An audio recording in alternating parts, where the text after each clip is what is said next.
I utilize many aspects of many different religious ways as they are all a part of the ancestral truth of our tribal origins of humanity. But I do not ascribe to any one religion or any one person's narrative.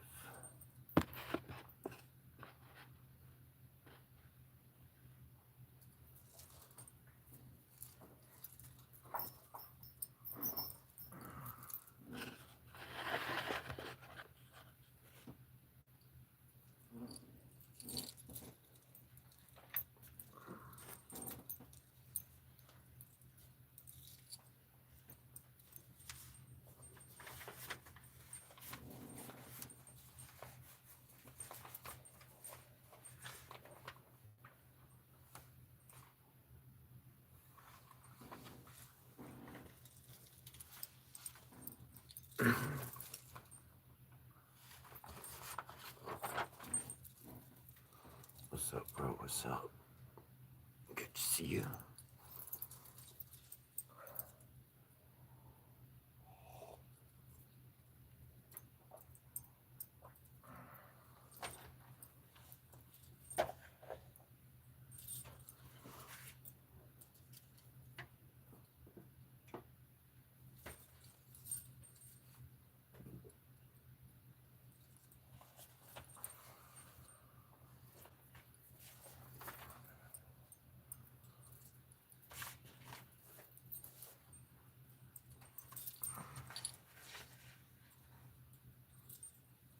Uh, who's who's Billy? That's just the way I dress. Um,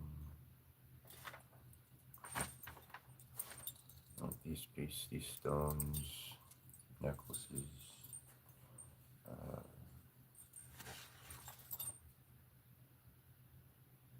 Everything has a reason and a meaning behind it. I do wind up going through. I enter a new area, a new venue of understanding. I grasp my mind around it. I wear the clothing, I wear the jewelry, the scents, the flowers, whatever the appropriate custom or tradition is. And then afterwards, I wind up going through a personalized destruction in which everything crumbles. And what do I mean by that? Well, I allow all the truths that I just learned to crash against everything I've ever learned. I started out as Jehovah's Witness, 28 years born and raised. I'm not a Jehovah's Witness anymore.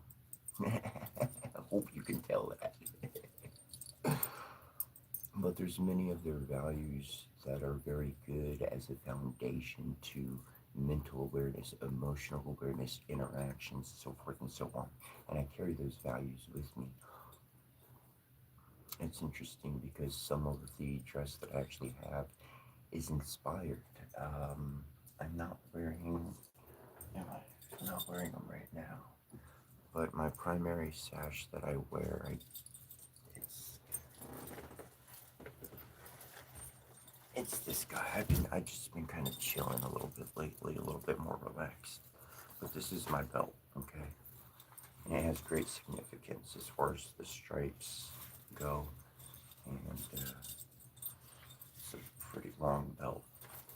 I tied it around myself twice. So here, I'll do it for you. I'll show you. Anyways, what I'm getting at is, as a Jehovah's Witness, we wore the suit and tie, right? And so I was like, I gotta have my tie. And interesting enough, there's some Egyptian connection, or a major Egyptian connection to this.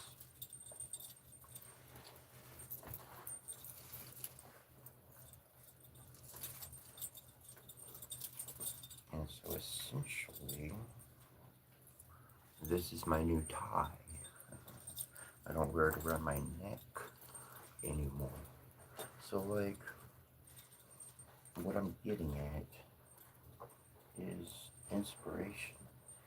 Inspiration and my clothing is a part of my past and a part of who I am today. It's elaborate. It speaks. It says something before I even open my mouth.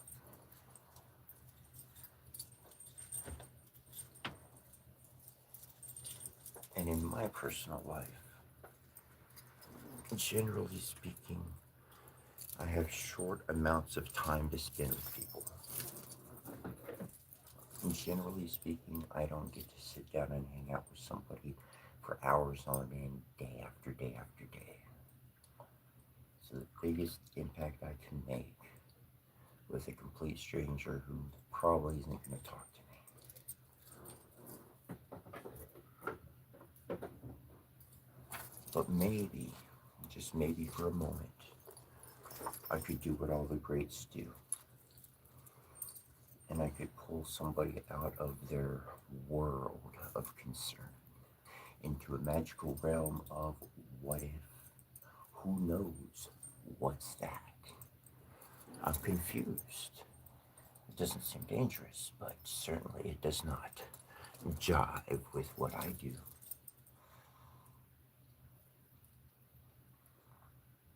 And so one looks longer and longer and longer and longer, and then they see something I'm wearing or doing, and they're like, actually, that's what I'm up to. I mean, not the whole thing, but that one little aspect. So then there's connection. And then through the connection, the energy transfers, the energy of love, the energy of positivity. You see, when one meditates, we learn how to focus our energy so that it builds. Normally in the world, what one does is we go out, our energy is what it is. We ate breakfast, we exercised, maybe, maybe not. And we do all that we can with all the strength we have, whether it be mental or physical. And then we get drained. And then somebody asks for something from us, knowingly or not, that we're tired and exhausted. And we bite back. And then problems happen with somebody good, somebody that a problem never needed to happen. So in meditation, we learn how to build our energy and not give it away so easily. We continually preserve and contain that energy, and we transform it into love. And then that energy gets bigger and bigger and bigger. And normally, a day to day individual, their energy is maybe that far from their body. But somebody who meditates and somebody who's concentrating and somebody who's focusing their intent of goodness, the distance can be 15, 20, 30. It can extend, that energy can extend, especially if somebody else on the other side is concentrated. Well, then that space starts to not even matter between the two individuals. So contact happens through sight, and then energy is transferred through those 2 points of what one would consider a quantum particle. That energy transfer is really all that's needed, because that's what speaks to the soul, to the spirit within, to what one cannot explain with words when they look into somebody's eyes.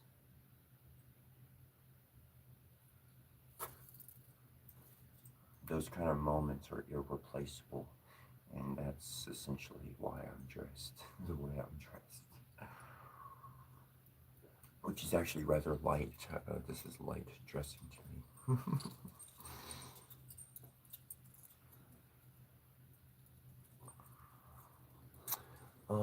Ornamenting oneself in vanity, well, then that's the wrong direction. Um, if one is covering themselves in riches, glorified riches, let me put it this way: The thing is, all magic, all creation. If I have, hold on,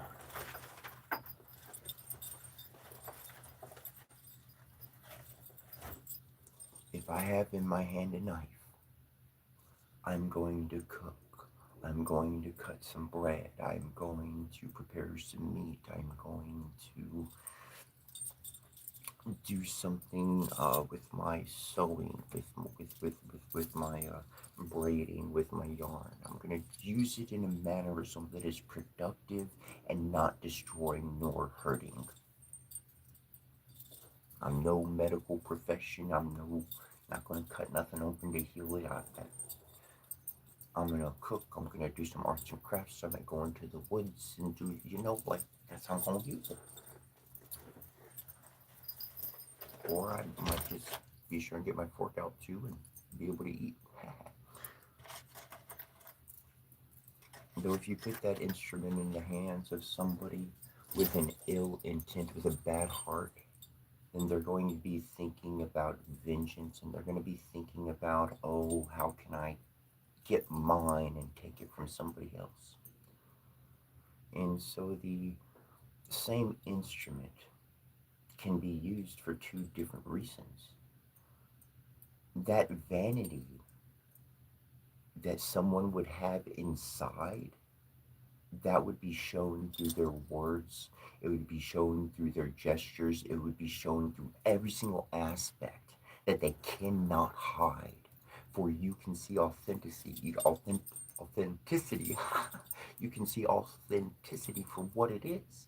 You can see if they're trying to read a script or remember a narrative. You know what a bad actor looks like.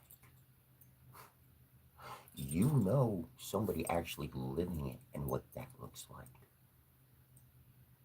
You know what a good actor looks like, right? So there's actors at every single level, bottom, middle, and top. And there's real people at every level, bottom, middle, and top. That's why actions prove everything. Actions prove everything. You watch somebody long enough, you can look at all of their stuff. You can go look at all my videos all the way to the start on YouTube to years 10, 12, 13 years ago. Okay, you can see a record of me all the way to today. And other people, you can see their record too. All those capabilities are out there for anybody to use. Completely legal tools. This is a digital age where people can't hide anymore. Yay.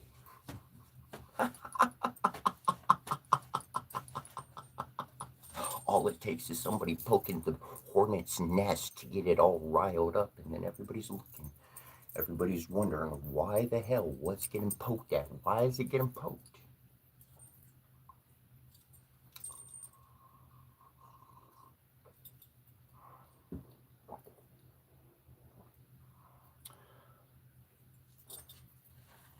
So, I'm going to get to reading some blessings.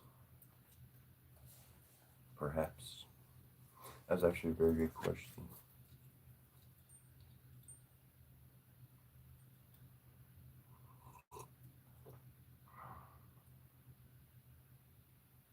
Well, I'll tell you what, if somebody could donate, that'd be amazing. But that's not what we're here for. We're not here begging for your money. We're not here telling you to do this or do that. It's not, that's not what I'm about. It's not what I care for. I've done a lot of study and I've done a lot of research, and there's a lot of tricks and there's a lot of gimmicks, and a lot of people are going to sell you something. They don't want your soul, they want your cash. And they don't care if you got to sell your uncle and bury your brother. They'll take your cash, and they'll take every ounce of cash it took to put them in the ground too. I ain't here for that. I ain't here for that. I got ousted from being in the religion that I was in, that was, I spent literally 8 hours crying consistently. I cried for 8 straight hours, believe it or not. And the reason why I was crying was because I knew every single person that was in that religion, they were stuck. There's nothing I could go do and say to wake them up and be like, yo, this shit ain't what they making it out to be, bro. That's why I cried, because it didn't matter. It didn't matter if I ran up screaming at them. It didn't matter if I rode a billboard. It didn't matter what I did. They were all stuck. Somehow I got out. My mind, it got out of the trap. Shit. They call it a trap house. I call it a trap religion.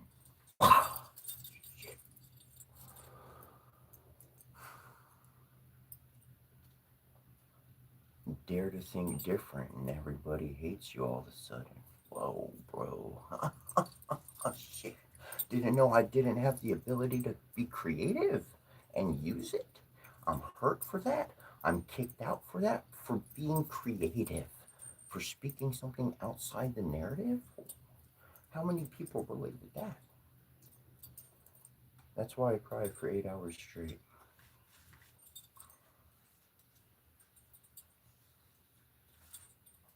I see a lot of people still trapped, whether it be vanity, religion, chasing something.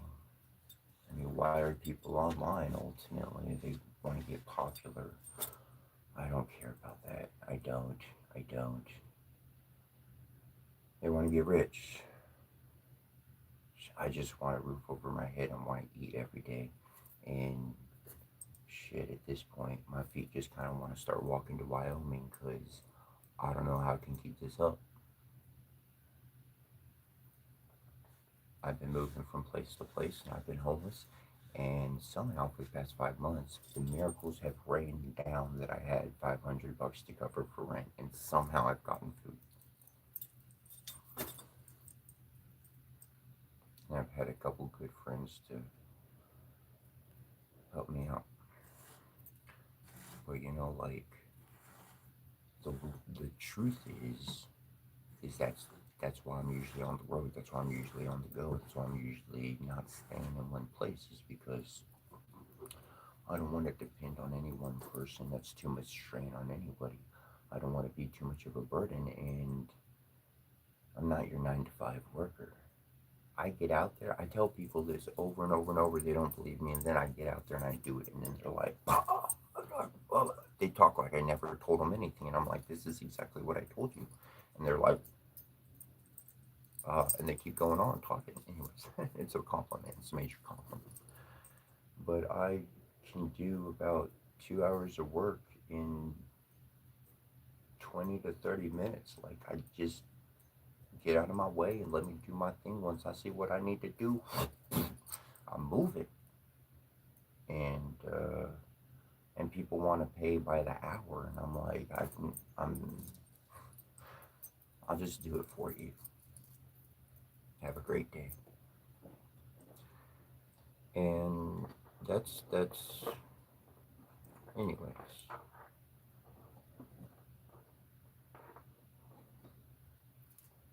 I realized a long time ago that every single human in this world is a slave. You could call it being an employee, but I call it being a slave. We're all slaves. It doesn't matter if you're like at the bottom or at the top. We're all we're all in that category. We're all serving. And so years ago I decided, when I came to this realization, I said, then who do I serve? Who do I choose to serve? If I'm going to put my energy and my strength towards somebody, then who do I serve? And I decided to serve my fellow neighbor. I decided to serve the older lady or the older man or the widowed woman or the nephew that just got his own, whatever the case, whoever. I chose to serve my neighbor. I chose to be a slave to my neighbor rather than a corporate giant.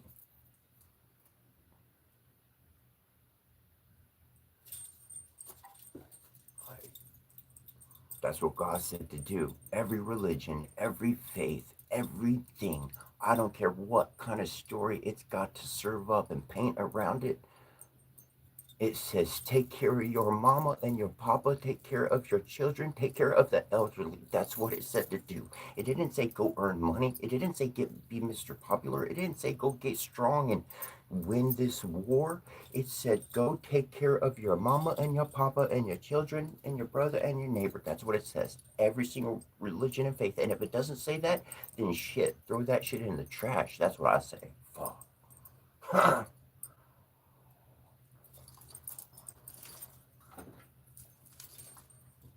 And so if I got to dress up like this,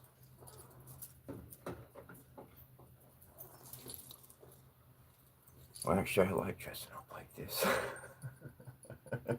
I tried to put pants on, I don't know, 6 months ago, and I was just like, I took them off. I couldn't keep them on. I was like, just don't. I like my legs, under a curtain. Not gay or nothing. I'm into chicks, totally.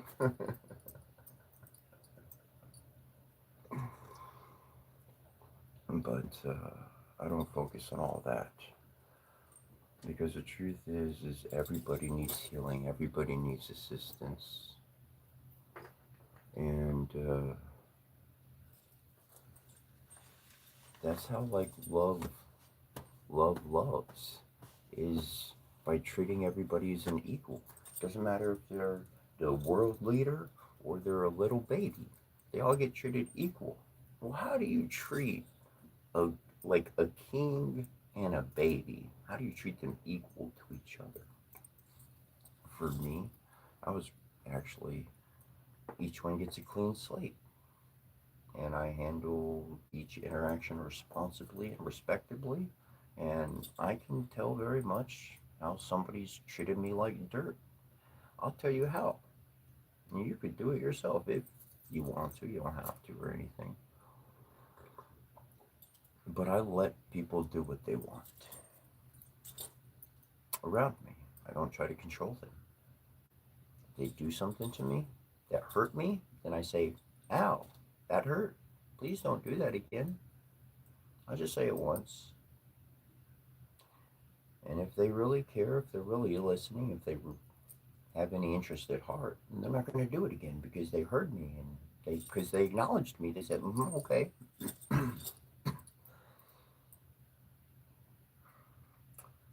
And the individual who does not care, who does not have respect, they're going to continually hurt, they're going to continually trample upon. Well, their actions just spoke for themselves. They have dictated the next set of sequences to occur, and usually that's me walking away. They don't want to interact. See, when I walk into somebody's life, I give everything I've got. Well, really, I learned the environment first. Then I give everything I got. And then I step back.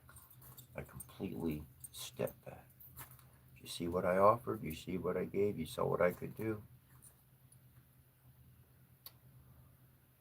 Did you appreciate it?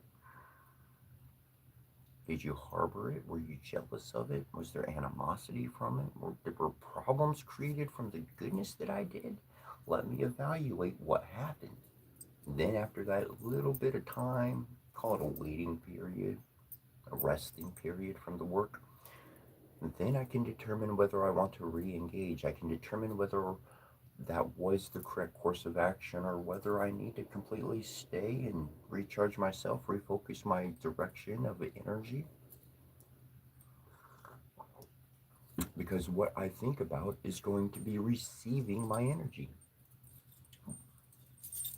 That's how it works. What you think about, that's you opening up a portal to either that person, that idea, that construct, that plan, and you're giving it energy to exist. You're giving it quantum life force, raw chi energy, creative force to actually populate into existence. And the more detailed the plan, the more intricate the layers of creation from the meditation, is going to be the more time required in this physical realm for it to populate and manifest. And that's why a lot of action is not required during those times, but more so concentration and direction of the mind, the heart, the soul, unified as one, giving that the soil, giving that idea, giving that construct the soil so that the seed, which is the life force, can literally grow into this reality in whatever way best that it should.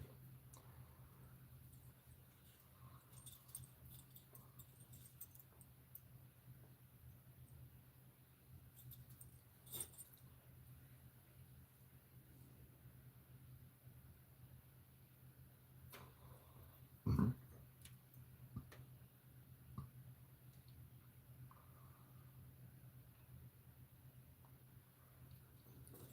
I had posted a video about how the canvas that I paint upon is your heart. Somebody had posted a video actually, and I saw the video, and they talked about painting without any canvas, and I was like, "Ooh!" I jumped on that mug. I jumped on it, and I was like, "That was a great. That was a great." I feel that this other person and myself have kind of been watching each other's videos a little bit, and so we kind of get ideas, and we'll jump those ideas back and forth. And so, anyways, and uh, and really, that is the painting without a brush, a Picasso, but with one's life of love, of goodness, a painting of emotions, a painting of ideas which create peace, happiness, joy, serenity, contentment. Oh, contentment. Even the wealthiest rich of the rich can't find contentment. That's huge. And that's truly what the reward is of divine seeking, is peace and contentment. To be content, to be at peace. All the money and riches in the world can't buy that. Usually all the money and riches in the world buys more complicatedness.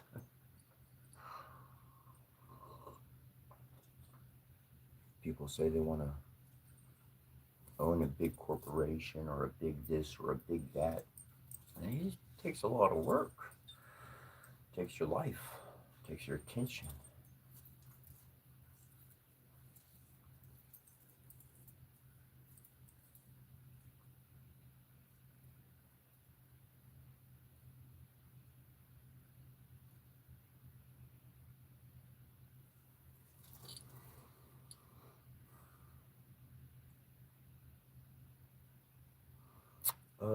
And yeah, in the comments, I can see obviously someone is mentioning Jesus and whatnot. And for all those out there that don't know me, haven't watched my videos, I started out with Jesus as my king. I was a Jehovah's Witness for 28 years, born and raised, and my mom worried every single day of her life. I mean, excessive, nonstop worrying. And so, as a child, as an adolescent, I was like, I'm going to be the opposite. I ain't going to worry. That screw that. Somebody else is worrying. I'm all about balance, personally. I just balance energy. And so I'm like, she's worrying. I'm going to chill. I'm just chilling. So that was my MO. Like one time there was fire going up in the kitchen. I mean, fire was reaching the ceiling, bro. Like, it's just big time. And my mom's like, ah! And I look over and literally I'm just like, okay. And I look back and I keep playing video games like nothing. Like, and she's tripping out, like, seriously. And so, and so she passed away. My wife had essentially booted me out as well. We had two daughters, and she told me to hit the road. So, without argument and for the sake of the peace of my own daughter's lives, I hit the road, and I was living in the woods, and I started to worry for the first time in my life at the age of 29, I think it was 29, 30, somewhere around there, maybe 29. I started to worry. Hmm. Whoa, this is big. This is big. I'm not one to worry. Screw it. I mean, like, I'll deal with stuff. Check that into another gear. We got to start working faster, whatever the case. But I don't worry. That's not me. I don't do that. But I started to. Well, I was born December 23rd, 1223. And on the Jehovah's Witness Bible, on the old one, which is, anyways, on page 1223, it was the scripture, I think, in Matthew. And God said, don't worry about what you're going to eat or what you're going to wear or the roof over your head. You're worth well more than a small bird, and I take care of them too. I'll take care of you. I got you. And I tell my mom that every single day of her life. Every day I told my mom that. Every day because she worried, and every day I pulled that scripture up to her. So when I started to worry, I said, shh, I ain't no hypocrite. I might be a lot of things, but I ain't no hypocrite. Fuck that. Nah. Uh-uh. So I said, all right, God, Jesus is my king, not man. You tell me not to worry. All right. Now, if I worry, I'm going to go get a job. I'm going to work a 9 to 5. I'm going to plan my future tomorrow. I'm going to work and I'm going to put a roof over my head.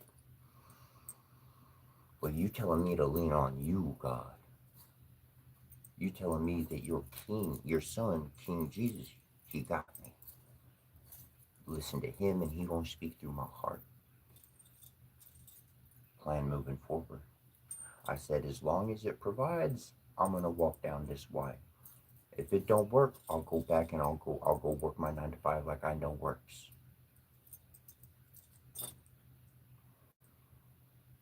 Well, here I am today, 13 years later, surviving just darn well. Faith is a powerful thing. And one thing I've learned about divine light, God, Jesus, Buddha, Krishna, all of that, yo, heaven don't got labels. Heaven don't got divisions such as religion. Heaven don't care what you look like on the outside. It cares about your heart. All this other stuff is human. Human divides. Human draws lines on the ground.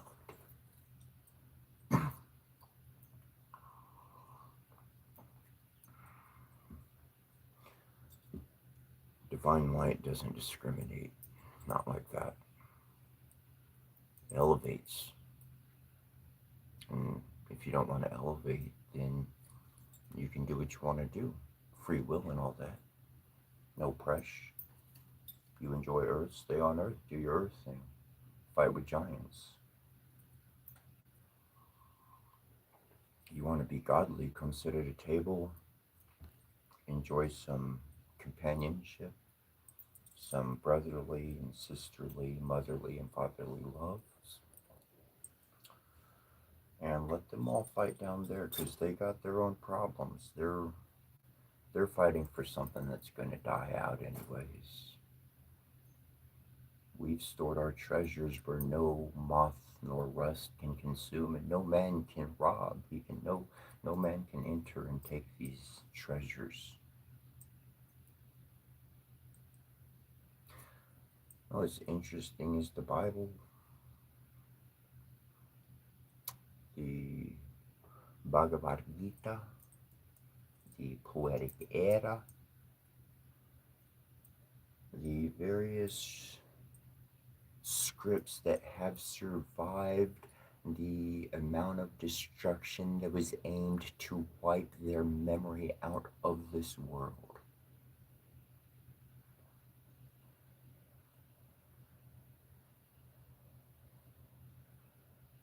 They live through you and I, and they are our ancestors. Do you believe in this and do you believe in that? It is your journey. And love, even going back to the Bible, love believes all things. And the Bible also does say that God is love. It also does say that ye are all gods. Could you imagine if every human elevated to a God level of love? The amount of giving would it would disrupt the known system that works at hand. I opened up a coffee shop and a tarot business, but it wasn't a business because I gave away the coffee for free/donations, and I did the same with the tarot. And so, because I had permission to do it on the property that I was doing it on, they gave me permission to do it. And because I was only doing it for donations, I was not charging money. Well, then there's no taxes, there's no business registration, then none of that happens. None of that's needed to exist.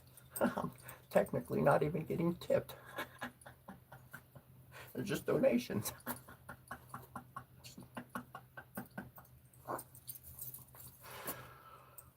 People want to be official and have all this glim glam. Yeah. Yeah, we see what that happens. We see what that does. I mean, everything that I'm wearing was either a gift acquired at a resale store, most likely attached to a church. Maybe like 2 items I actually bought myself, maybe. Anyways, at other places, I don't know. Anyways, and those giants in the world, I find it interesting how the little person, they give up their alms of money, of servitude. They were slave making all this money, and they come and they give this money to these giants. And then the giants come and they buy these diamonds and they buy these things, and they say, look at me and look what I've been able to wear. That was you that put it on them. You donated that. You clothed them. You got them that house. You gave them that house. That's what they did with your money. That was the transfer. Cause and effect. Cause and effect. Cause and effect. Cause and effect. Now, I'm not saying that all are bad. There are many good out there. There are many that are helping different nonprofit organizations and doing things with their entire life, motivating and causing and doing great things. And don't get me wrong. It's the world that we're building. It's our future that we're creating. If you just follow pleasure, we're going to destroy the future for our children.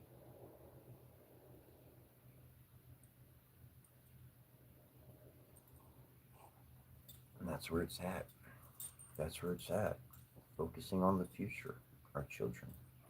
Ensuring that they have a world that's still kicking, that's still good. And it starts with how we treat each other, because when we start treating each other better, then that will transition into us treating the planet better. Well, as a whole. As a whole.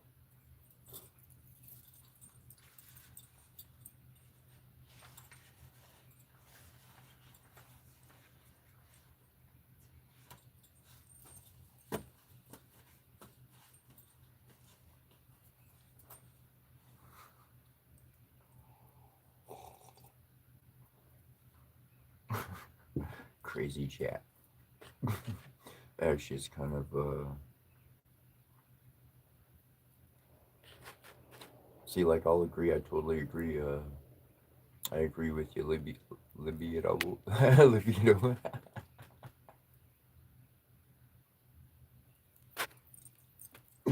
Yes, you are correct. You are. Thank you for the correct balance. There's balance to all things. The libido is so important. Yes, that energy does create that chi, does create that raw, and is very important. And that's the thing, is the mind. Any one subject has like three different views of information. There's different subjects that really compile, and when one looks at it, those things look like they oppose each other. But really, when we put it all together, it creates a whole. And so, um, a a fractal lensing type of viewpoint upon any subject, keeping the mind open and not being stuck to only one viewpoint. Such a very important thing. Thank you for those who brought that out. Uh, so now, I'm going to read some blessings for today.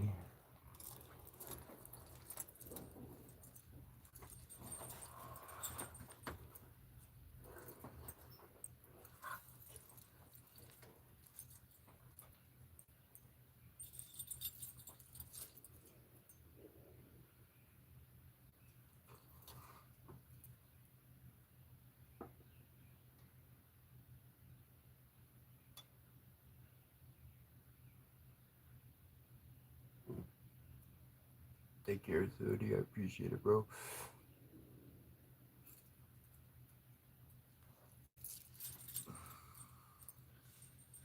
All right, so if you want to really join with me, we're going to wind up going on the inside. Um, One thing I did was I pulled up YouTube on my TV. If you've got an issue with the chat log, here's an easy go-to solution. Pull up on your TV YouTube and then type in Setchar, go to my live. There's no chat log on the TV. On the live, at least for me pulling up YouTube on the TV thing, there's no chat log there. So just FYI, if you want to avoid that and go there, you totally can. This next section, this next portion, we are going to go into our blessings, and we are going on the inside. The best way to really kind of do that is simply close the eyes. By just simply closing the eyes, you are entering that celestial space, that quantum realm, sharing that oneness, closing the distance. And if you just want to listen and whatnot, or you can do your own thing, that's awesome as well.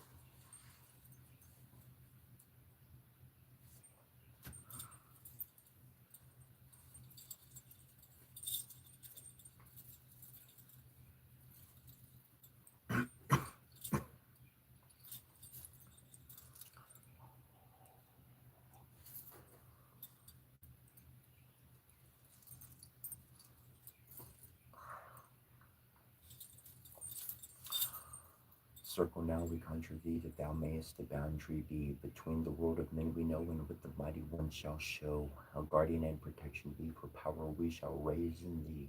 Preserve contained it in thy sphere, to aid the work we shall do here. So have we consecrated these, who may our circle blessed be. Sky and sun and sea and earth, teach us, give our wisdom birth. Sun and sea and earth and sky, with your powers gather nigh. Sea and earth and sky and sun, all together for us one. Earth and sky and sun and sea, join us whose we call to thee, loving Lady, mighty Lord, by cup and shield and one and sword, we ask your presence and your light to bless the work we do this night. Light and darkness, day and night, I bid you collide. Rekindle these warrior spirits, spread the life into their bars and cause, having their arms. So rise, warriors of the past, pick up your swords and prepare to do this battle. Spirits of darkness arising with the powers of wind, by light the blight, this be dark and night and our right.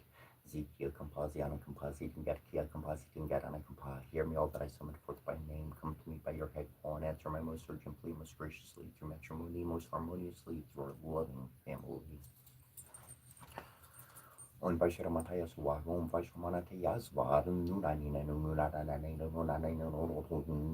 Dum Vamong Function Shroni Shanaya in Karaya Swagom Shanaya Yantraya Svaha Ewu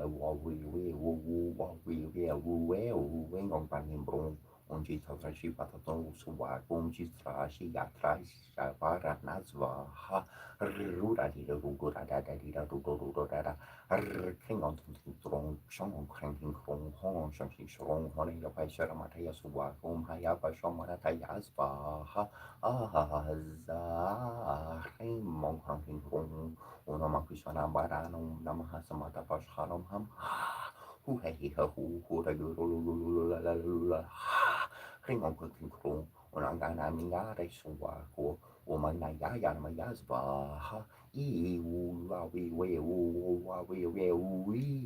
on kunting kong on hero kashiro kat hai pat hai su wa gom chor ti hit and jogat hi but taste fa ha nuna nam kring on prefi prof kong om cheri chi pat hui su wa gom shishai pat hai yas fa ha logo logo lum Hung on kunting kong on apashanu su wa gom mana makar di buba bu Beer Martin Gerberg OBG Rongamin Renos Isekioe was a Buto right ahead Hirusha Hensus Hirukai got Kutishin he was Maha Potsuki the set the tall side basic to British Shakins and Asakamen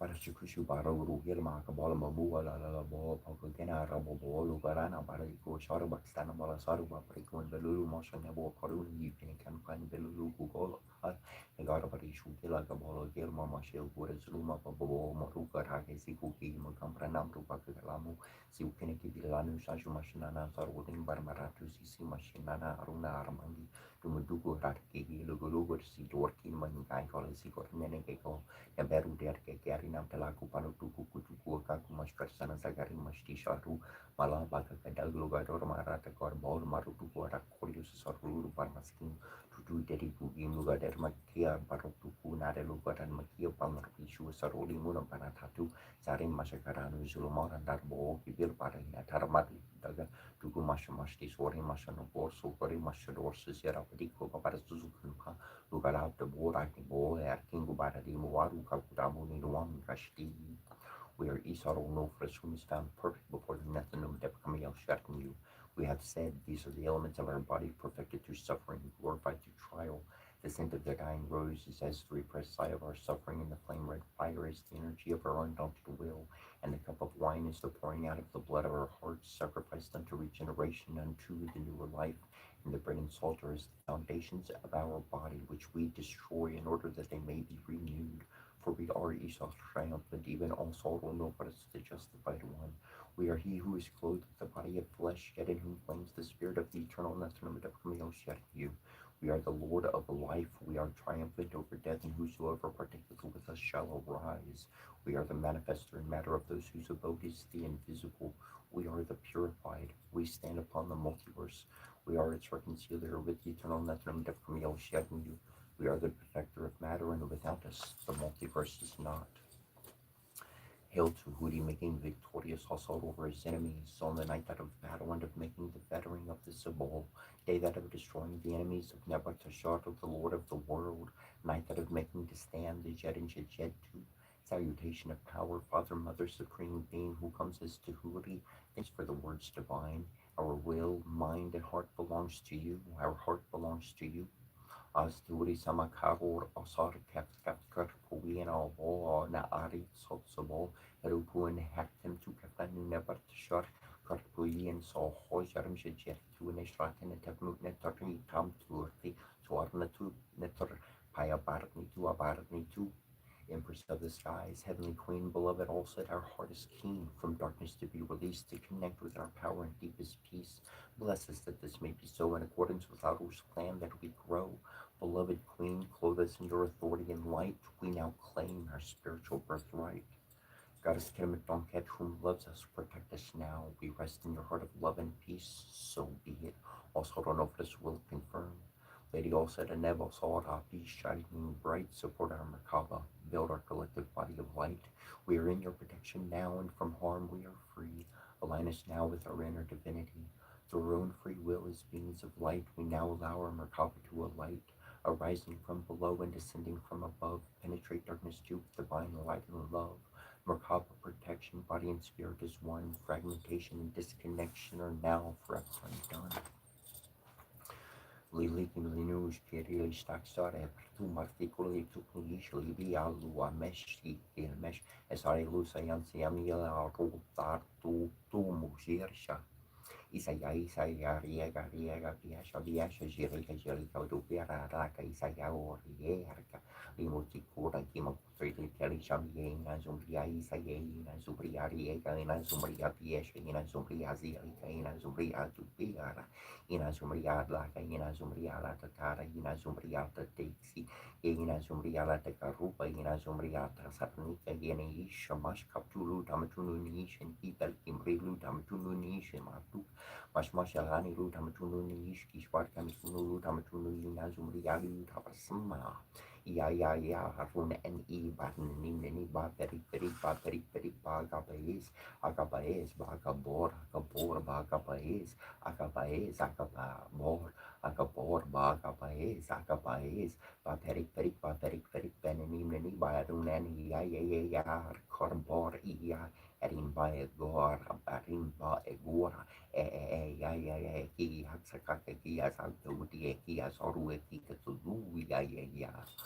Stream, Basraver Kanigay, Him, Patspaha, Stream, Basraver Kanigay, Him, Patspaha, Stream, Basraver Kanigay, Him, Patspaha, Stream, Basraver Kanigay, Him, Patspaha, Stream, Basraver Kanigay, Him, Patspaha.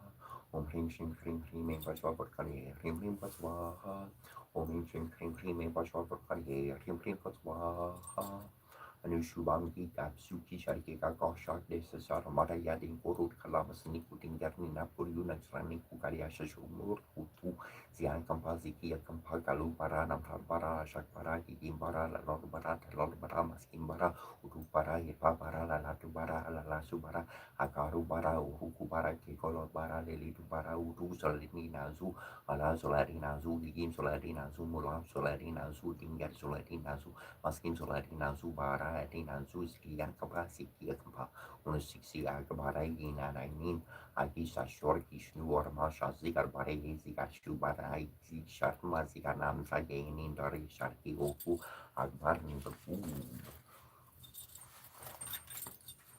Indianum de Yasara Savito Madal Yaman Yabarti Nariana Sashi Sana Sani Visa Kiora Makol Kuralaban Kariti Hari Haran Maya Papu Dasan Kakaranam Skaran Mantra Hram Mitra Yartam Home Rain Ravari Yartam Home Rumsia Yartam Home Rain Bana Yartam Hram Kogari Yartam Home Rapusnet Namha Hram Haran Barhari Yartam Home Rain Hari Karrier Namha Hrum Mari Yartam Home Rain Sapitra Namha Hram Markanka Namha Hram Paskare Namha Hram Hram Sorry for sorry, Yana Mahapalasik, yes, as the Mascarina Corpanta Din and Dini, your Pretam Palam Viram, Tesam Kaja Yarte, on Hong Monkey was Hong Kring Bong. Shemasha Kashapia Kashapia, Pisha Mushta Pistia, Kimatin, or Kutoshula, Limri Shulu, Supura, Tuku, Epitashunu, Kimamena, Tuinati, Tushunuli, Mutumana, Kuru, Shulini, Shunamana, Kuru, Shuroliki Shurmana Kulutari Karama Shaluti Karsha Sharti Shuroliki Shumana Kulutari Karama Shaluti Shakashaki Sharushi Arapushi Shurpi Arki Shurpuyu Shiringer Koko Sherpa Kampabang Ibigara Gibil Kashu Manayandu Station Rani Anani Urmariarki Ispariazi Yazi Ringar Gara Kampakin Kimor Corsanito Chabu Banana Shamsovina Ispar Bagi Bil Bagiarasi Aga Kampandurnu Shariulin Kunushi Shariulin Kornushi Shariulini Kunushi Shariuli Kunushi Shariuli Ted Kunushi Shariulini Kunushi Shariulini Kunushi Shariuli Katin Kunushi Shariuli Danueli Kunulin Kutina Zumbi Yadu Taprasama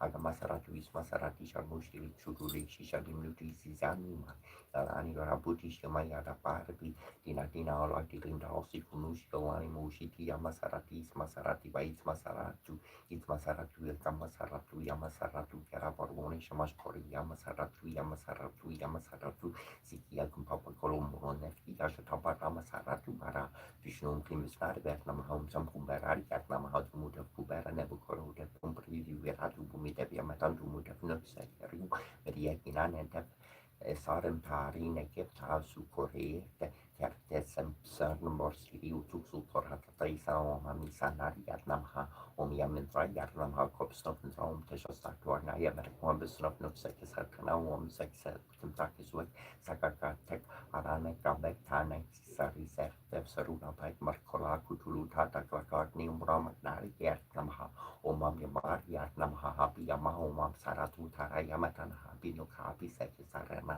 Sek Tesette Pakatek Uwine Eerte Ekorikor Hatanekte Eerta Mormatuyan Wayan Luriani Yaridia Saxon Samrak Sasari Yatnamha Vampurnari Yatnamha himself Paruna Patu Surmalaya Metanim Seto Kimset Seki Saranam Sex Runa Paek Vincepsenu Duni Kupiterama Utunra Tesep Sitting Yarana Kamazidi Yarkia Compasam Peo Iomiam Violi Redlam Hammer City Morkora Molu Marmatu sitting Yarana Compasity Yarkia Compautu Suturata Kulu Tata Laka Saktu Tikakala Yan Yan Isabel Umring Pamarne Namha Paramoman Pramana Bumaharo Maksatato Rekisraya Matang Kapranu Pakapram Kapram Memorulu Wasaktu Kapra Kapru and Esratin Nembu Mahat Teshustat Tu Satan Masfata Mukita Tapsek Stratin Kabaran Tu Tep as with Turneter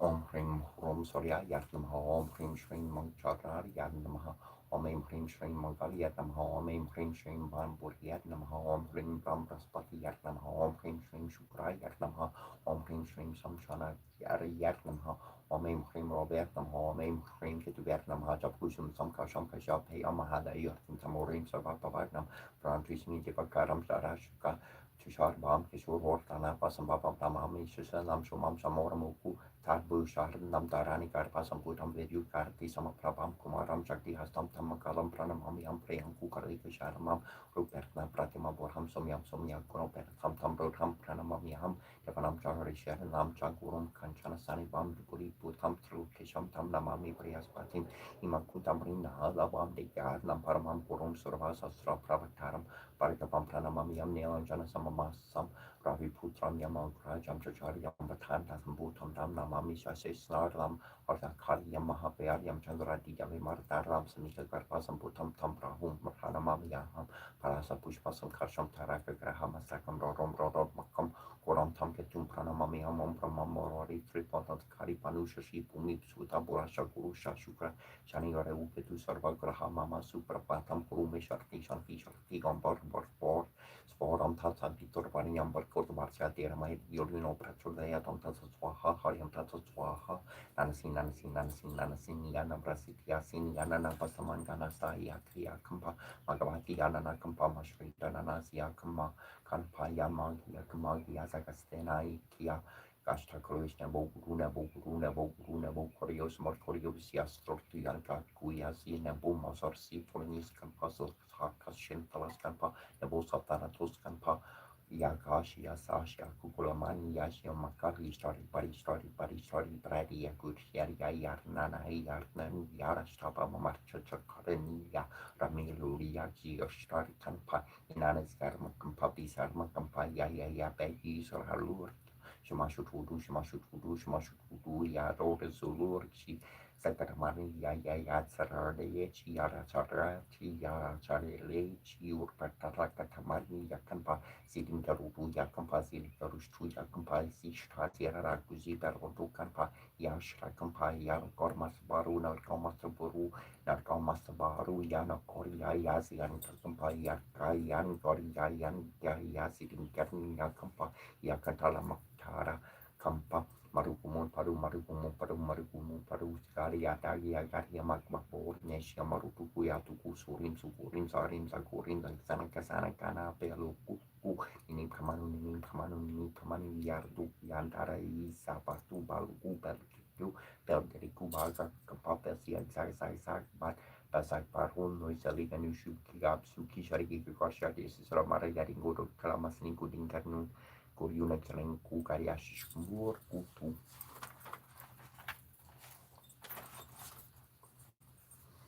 ani mani mamane shira shari ti shami shabi kai santa mukuta mukuta bishabi asabi sobi shabi shaya shaya kini sinti shabi darani yoro ke basha ni ne bita bentar ne bita tara shurai kurim kure yarare yarare shurai sham sami bori pekari chi tre taruma roshi te sogine kushan basha basha shurai matara matara sharano rodo rod kai shara shara shatai yara paro manangene taya sara mar kesa requimo chiare rate ne rete de hate chineri chia chiari nari tonari arana nabi kunabi akena kari kanari senari matu chukari boro shani ache debi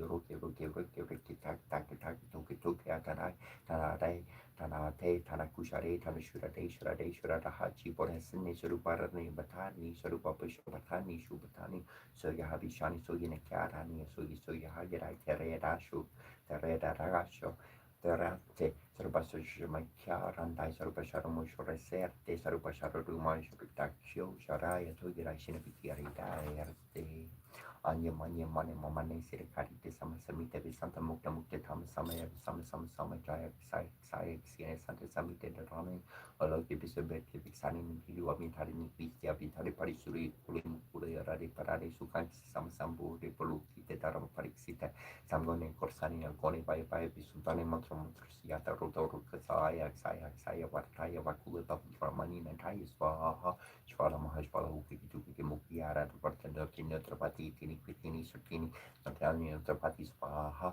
Atate, Natate, Parate, and Arenari, Kurari Swaha, Gari, Kanari, Kantari Matangi, Pukasi, Sakuli, Frusa, Sisi Swaha, Itimi,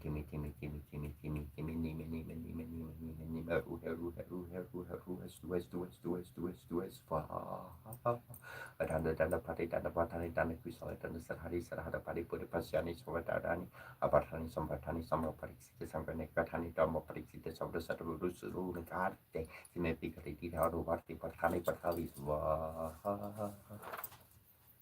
Om Namo Bhagavate Vasudevaya Hare Krishna Krishna Krishna Hare Rama Rama Hare Ram Hare Manoramme Sasturnam Taturian Ram Naham Paranarte Om Venaya Karikat Namaha Om Makaran Karika Mahe Bhakta Kudaya Der Mahitaro Danti Prachudaya Bhakta Kunda Mahakarya Sonia Koti Samprabha Neor Kwaidam Kurume Deva Sarva Korieshwa Sarva Maha Om Maharaja Pajroshi Savarash Pajahum Pamhur Kedeshmanam Chalim Divarinyam Om Namaha Fur Om Mim Krim Shrim Mim Gulum Mim Namo Bhagavati Patali Parhari Parhumuki Adartini Namha Undarumini Namha Jamini Namha Mohemohini Namha Stambini Namha Sarva Dusta Pradushana Ham Sarva Vaksira Saktor Mukati Jopasambanam Kuru Sikuram Pasyamim Glum Tahai Taha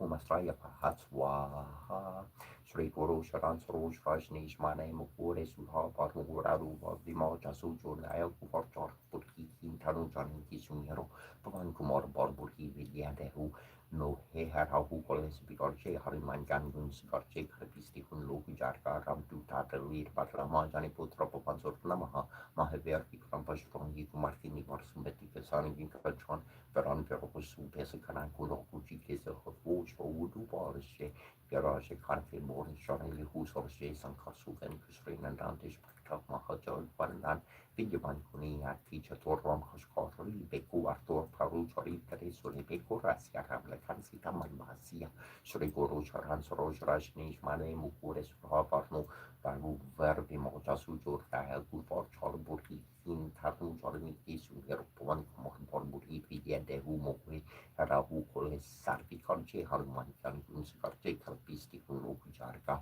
Ramdu Tartuli Paramajani Putra Pansur Mahaver Vikram Bashra Kumartini Varsumati Kesarangi Kunjon Veron Suarez Kubeskanan Kuno Kunchi Kesahov Pushro Wudu Worship Yaraj Economy Morange Moroni Jalai Husor Jason Korsuven Kisrina Dantish Protama Hajag Warandan Vidwan Guria teacher tour on Koskori Beku Artur Prabhu Choritri Bekur Hasia Ram Lakansi Taman Mahasia Sukshma Rubdar Visiarki de Karvasi Kartubtari Lanka Jara Papi Marubdari Asur Sankare Ramachandra Keka Sanvare Lari Yes Avjivana Kanji Arie Shri Ragu Harashi Orlarie Ragu Partikin Hibahu Partai Tumma Priye Baratisam Sahito Hisa Yam Yur Bertik Porcha Hanter Karki Korvoi Karki Sarke Hante Tumukosu Gravin Ken Ram Barhu Lerio Tarki Murhor Porcha Lu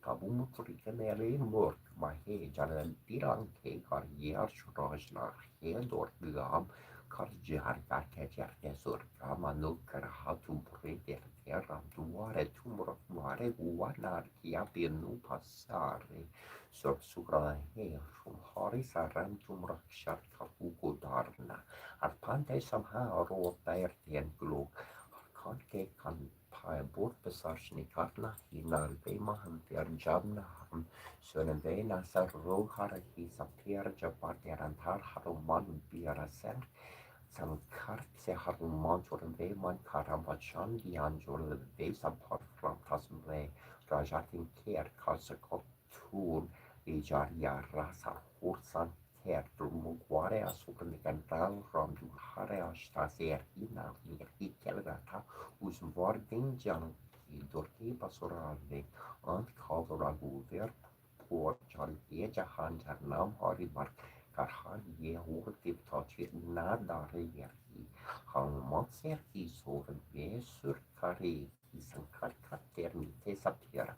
Josumera hanuman popera jay jay harni man gosin kripkar hu goru de pjarna hin josan part hat kare ko hi chortier hi panti mahat sur kaur hi jolia par he hanuman choi so ho yeser hi sar hi por eso tu cierta Sara Hari Chera Korche das Horari Brin der Abwortene Sagar Haran Mongol Morti Ru Ram Lakan Sitar Sahid Hodari Basahu Sohontu Sasek Sahu Sasek Sahu Sasek Sahu Wong Hong Shang Ong Hong Shang Ong Hong Shang Ong Tong Gong Tong Gong Tong Osho Osho Osho Gong Kim So Gong Gong Gring Glong Gong Gong So Ong So Ong Yang Gong Yang Gong Krim Mong Krim Mong Hong Sham Mong Hong Sham Ong Hung Shring Ong Shring Haring Hara Haring Gong Hu Sora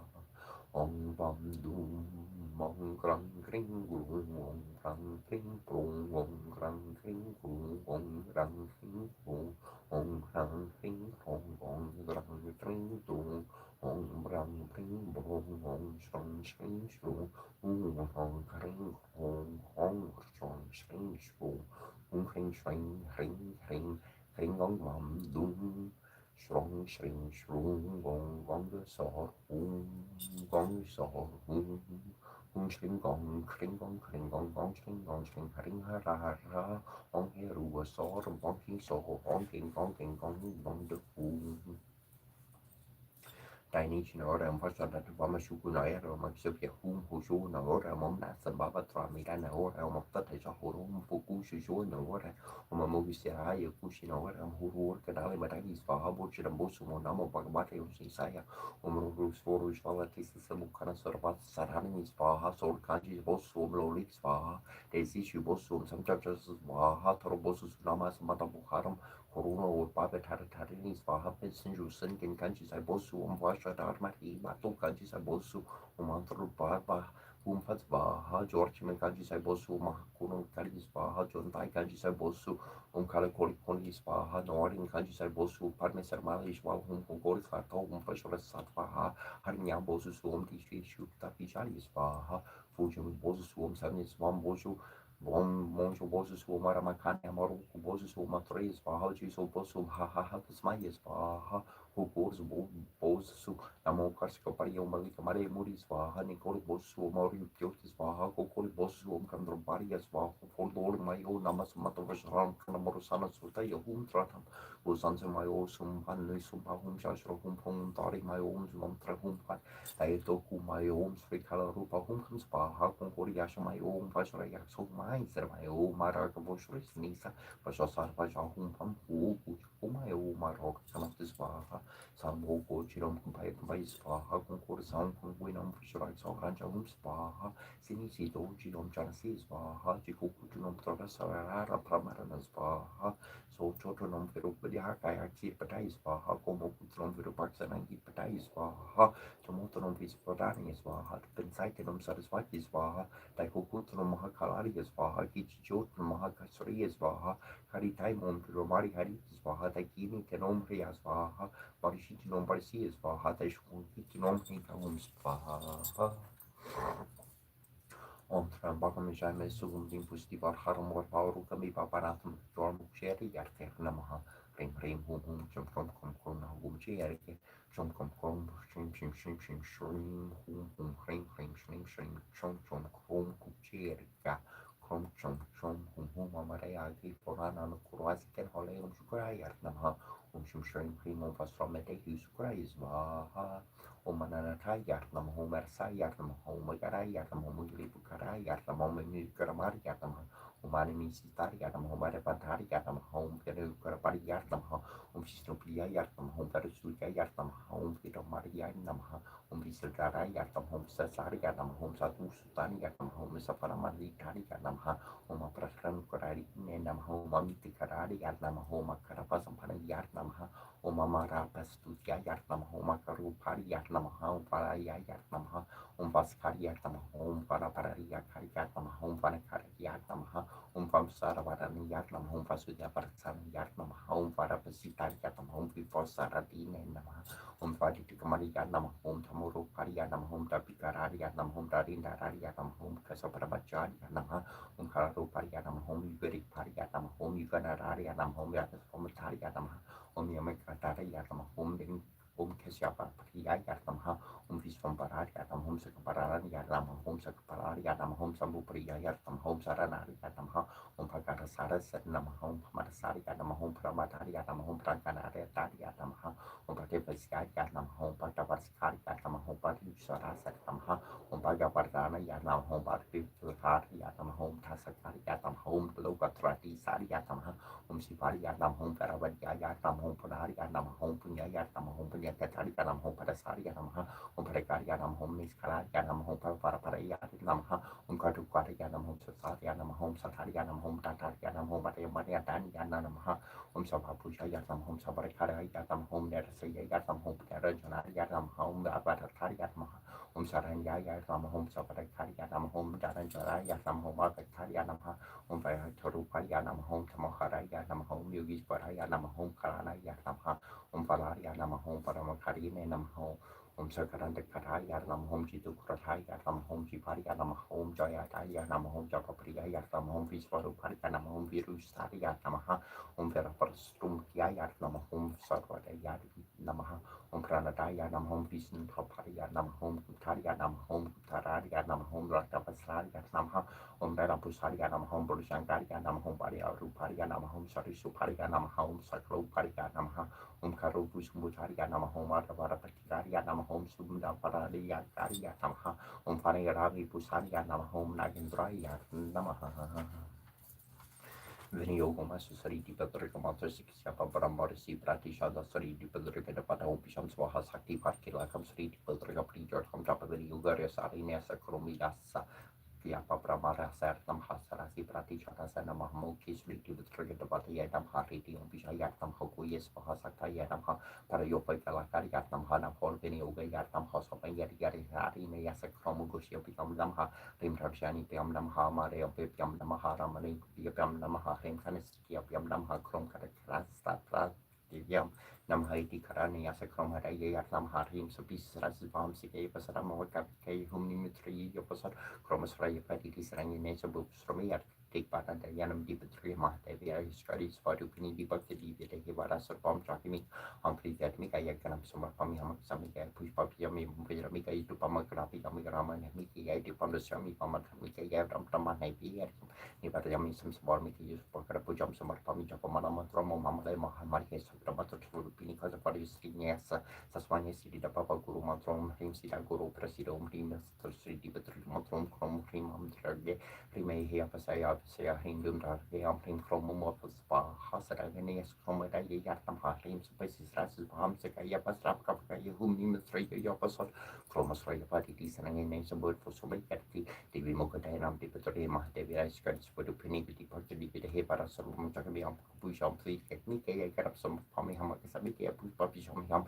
bai parbi kaya itu pam kra piam Ramya Tammy kay di pam stram yung vom Tammy kay am from Haniver yam ni par yam sam samar kay sam kar pujam samar pami samar param guyat kyo tri ham kana samar karapam sapam sidir papatu me devi prat sran Pray maestra japam matala mahat ramam pamale sapate varam ide subhapa vasam sumham kurushi me patra yasofiram katehi me om prim sidya namaha Om Bram Brahma Marnam Sirharye Brahmarim Parum Vermanarye Virmahya Ranya Garbhaya Dirmahitane Uparma Prajodaya Rom Chaturmukarye Virmahya Marsulotarya Dimani Tanu Prama Prajodaya Romim Hrim Shrim Hrim Sujara Kampramam Brahma Jasyanam Tartarama Prusatvihi Marha Prusho Vinavaha Guru Brahma Guru Vishnu Guru Shiva Guru Devo Mahaswara Guru Sakshat Param Brahma Rashmeshri Gurve Namaha Usak na ket vind jam kai bina ho ho ho reti a film ket na bol sit kesu tu ne sur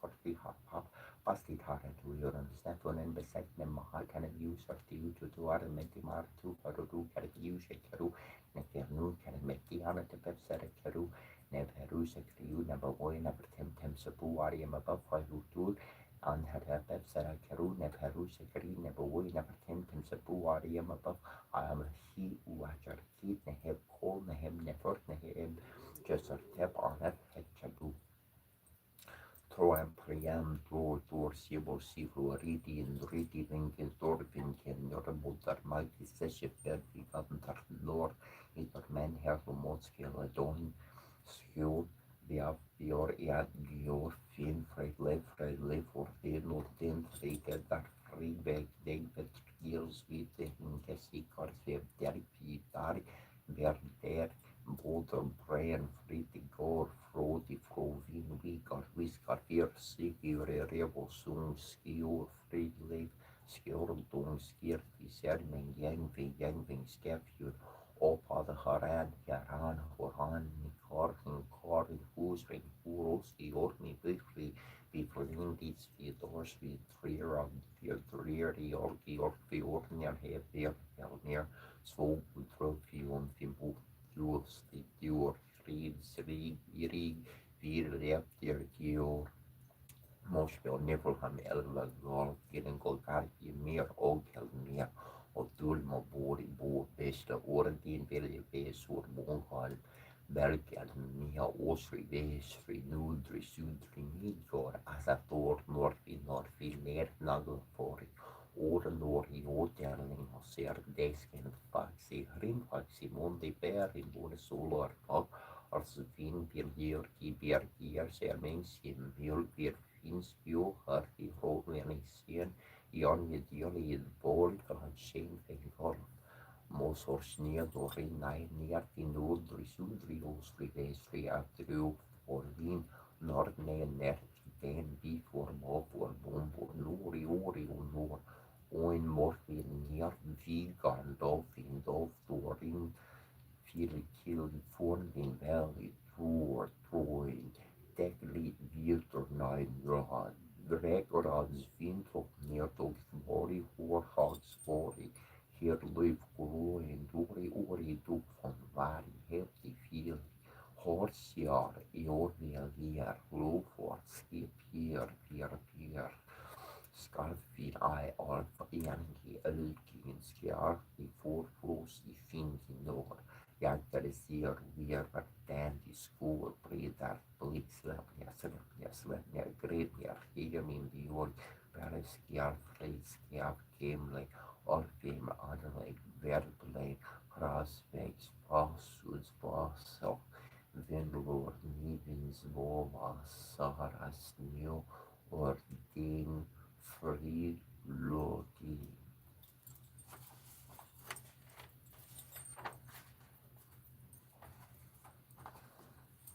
Hingenes helpgrein hulgro narsigorias ergiel palmur oceanatot us orti umaritas kai nutu meo af matira skirpa perna jobs bebekalo he orkin jarnieri okmaerni Margo him deiner Wertjuge vorbo en wertir jok fon spieljok fira bosforsen of monk. Ekman jok noor of boord of bosfor mik voer da hier vergroep.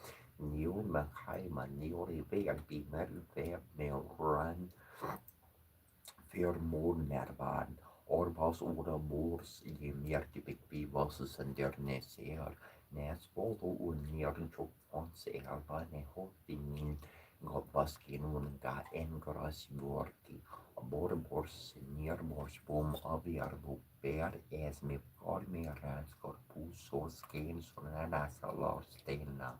Parlas kron nuki sur vapsunen semi mana gendi hukuri whom hymen jorboer sorne visio borsoli arti martine visio parmi gensarti sos nur neli suha forstad bigertu genjun grenchen quillo rock stula gening luko of bartigatus Nok overnig John nok von of korpum morgen het tu opnim jan dag en doen ook op tankroom met kiltje het tors asiel al ever vi vers hor hortam pro af la lo bo ops min borobo at etal bo na tangios korpo or tors korpo tel fru i torni ter tior vo gru vor bein beter kis want or kor i ons braia vort mu borse major a not kor morch or Tottenheimum in kun rinjin kul stola gening logo apako tux evers gedi vorgo trotovski jo oprenings propi or plains legion Bör vos motorsier masor orbin vulgura Ora indorina nor, ik beer madeliken mork omkor bru verkor ijot bru sem dorin sagbi, hon vo belgorier bo vikinga nior, es bosial ver mors vero orki, better pajmok o blunk o hevo in norgin lup kolum. Onstream hrim hrim dum jwala jwali asaya jamane sasarva shatrun samhara kshema lapam for kurudush de graham hum fazva aruna tarangi takshum tu tapashan pushpa parachapa mani ari bivra frutam mayukara hamye yerpa vipapar yepa havarnim Shri Maharajni Shri Marasinhasaneshvari Chitagni Kunda Sambuta Devakarya Samuriyata Orya Banu Sahasrabha Chatur Banu Samaspita Ragasvarupa Pasharya Krura Korakushu Valamaro Rubekshu Kordanda Panchatan Matra Sayakani Haruna Prabhapura Maja Brahmarnda Mandala Chanpaka Shuka Prunaga Sorkartika Lasakacha Kurupin Manishne Kanakutira Pandita Ashtami Chanda Vipraja Dalika Stala Shorapita Mukha Chandra Kalanka Ba Muruganar Videshi Shakabarana Smara Mankarika Gruha Torna Chiklika Bartolakshmi Bari Varaha Chalan Minar Palo Chana Nava Champaka Pushpa Nava Nasaranda Verajita Darakati Tadaskari Nasabara Nava Sura Karamba Manjari Kruta Kana Puran Manohara Tatanki Yukali Puta Tapano Dupa Mandala Padmatra Kashira Dosha Paripati Kapalupu Nava Barido Ramam Bashri Nine Koriaranan Char Peranam Librim Yapais Verwin One Gorium Blues Yamrais Preterwin Martin Embrace and Mera Olsk Atre Baturto Mogo Cherfiala Pix Prince Tetorum Terranetekton Bregateron Ulag Gardernetom Altern voor duers den dus ri wherefore ri Nun oseret essa fer tu fer eslin mone kurembro lun kamport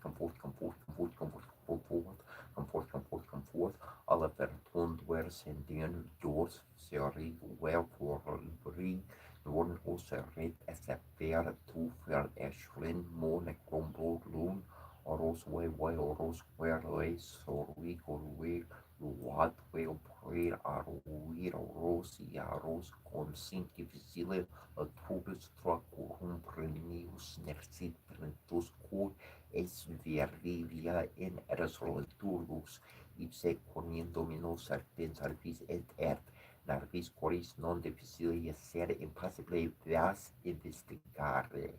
Domine dos omnipotens rex regium et aminos domini Deum, in qualios manu omnis victoria constit et omne bendum contributor, pro corporis meo visio virum femins tan me colpos eam dolevum tempos magnificentis. Advarin macum hel advarin, cum hel advarin, cum hel advarin mac. Cum sax homin vorsum tum oparum dal in artibulum inquenetum draconis. Nidim und dur ortitim manca shardena sharut munco shamut sama osara shama osaya nian trocus pas tuto shilden. Zilinkarinkiaren compasirinkiaren compasirinkiaren nulen compasirinkiaren nulen compasirinkiaren compasirinkiaren randashorima compasirinkiaren dashorima compasirinkiaren dula saga compasirinkiaren dula saga compasirinkiaren udila compasirinkiaren udila compasirinkiaren meshara compasirinkiaren meshara compasirinkiaren mahatinkiaren dila kekapa Zinkanin mahatin kern vilan ke kompasitin kersiski masak pat hatni yertain polem kompasitin kertor borok gol der untin kerri yerni kompa sinikanin gurari tingkaran norna hi har sakur mun kakata kane na kompa.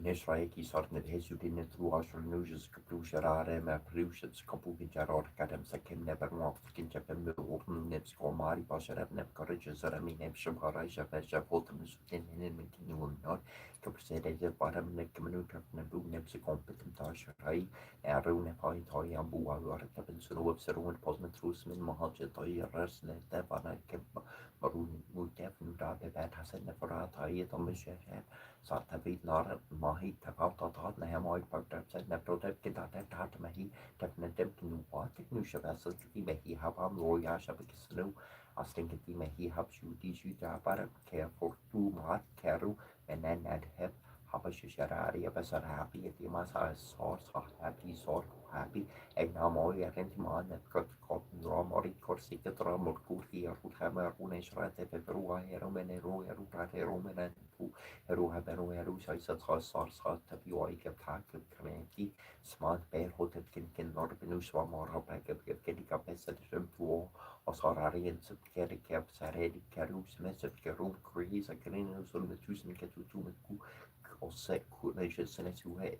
Suat Bagar Harret Taparem Karesam to us, Suati Mushutas Kapatan, we are eating Minexines in Warap Ketpet, Mudapari Ocean getting more problem set up and Ketum Ketarkia, or Sanapuramani Minhel from Ketapet and Hataranan, Shishara Ket was your second for independent torture to torture Tata Papa, second Petami Toyara and Puamu, Kinset, Tapua Papa, Second, Resusecum Toiba, Minapi Mutant segment Basket, Parbas, you was it was as commitment. Paraiso poștele sorvimi herinția cu sectoare parcă să pe curmen sermentasu et că musik support să ne primes că dic pe sermentar mare ser hapet ser henu met să kemenu bane pe chat pe diam că pe tu no hot mori mare just un paprika kes su важна cortege buam să ne pom secundă mare că ne mi atu trop momenti mane very seri Kamisha Karuna Kin Sokeru Basi Rai Hai Tare Karamation Tepet Nebrasa Nebaboy Nebrim Sapari Mabab Ahi Uturaki Nehim Neport Nehim Kosha Sortapana Nemahatari Tepertuit Mate Tasuman Mentu Nuts of Kabuchi Sheriff of Ketabu Meram Tui Sobush on them our business Mukarem Shibetter Nakin and Captain Neturkims to market Neptu Timbrans can met you never Ram Sushi Ati of Curtain Chachara 230 they've had also when the name Sunny Senedi Joy and Senedi Good Toys or Attack and Sikkim Curry Poikum Shari or Makarpi which on a shack in the media also to Mutapai to Wabek Waba Guava to Agnuke Smu Wapsik Milk Wanek Nipur Petet Met you sorry Patatum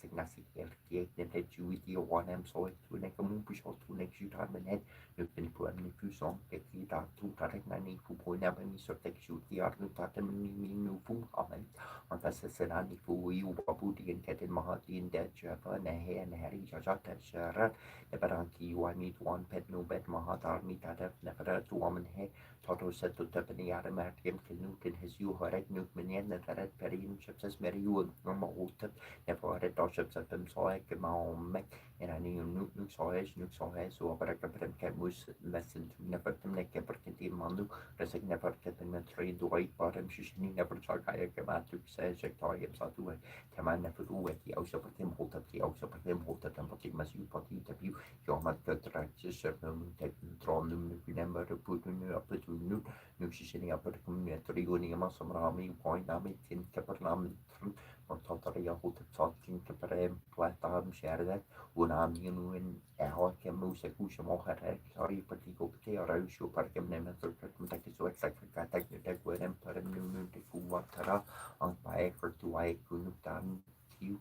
Observation time toy ek mortu talk to nepri summit nu in pet moi through them on a master markabem su patres net and technically tap that and so I kept on to touch pro terms and I can go my crow when I brand new message suchin to wait for them can move up in abu narrator team casuti sin neck you know when I can set a neck tie mom holding at 3 p.m. so can me penetrating hand as over if you say I should have if some get it out call my injured win at the wall we had to message chef to official high and acting no pressure nation and kept the cover of war brought to Mata oil for to Mammy Masaru was attend to Mariu never an instruction or good ideas come on and then can take through Tafim Tafumu to boot and repose on the throne and Moroccan Clona book is like I name me Shareke kept the through Abu Nabu Jack Tara ship like a opportunity correct Namaric to use but kept the go to the launch of the Tomana working into with the washer you also tap in that wash that's wash some just mind or pet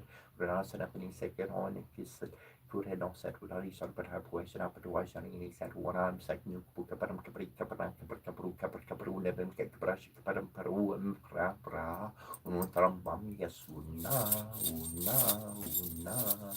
and can I can man can hear one of my market when in the voice of the so by cook at me capi me or divided to her leads and Tarasabi Watunare, Cabae, Sebo Farstone Corunani on a Corunani episode of Grotu, set the Lebanese at Walmart show buat, as Kenton City Sabak and Imprimatives Kurki of the Corkin Jartu, Mupet and Toy Net Kurtanam Kelamar Koru, Amun Epis Netrumeria Kutanabur, Resto Herushim Suamet and Sikate Deparana Kenamaru, Amun Epsin Runeb. Some rest can go wipe a walk like wabak, make a cat and a hill while they come that through some rest can acquire moot egg or pet category strip short an egg, she are by or sort of Iberic can buy to what time can it be at it and I be at it deck.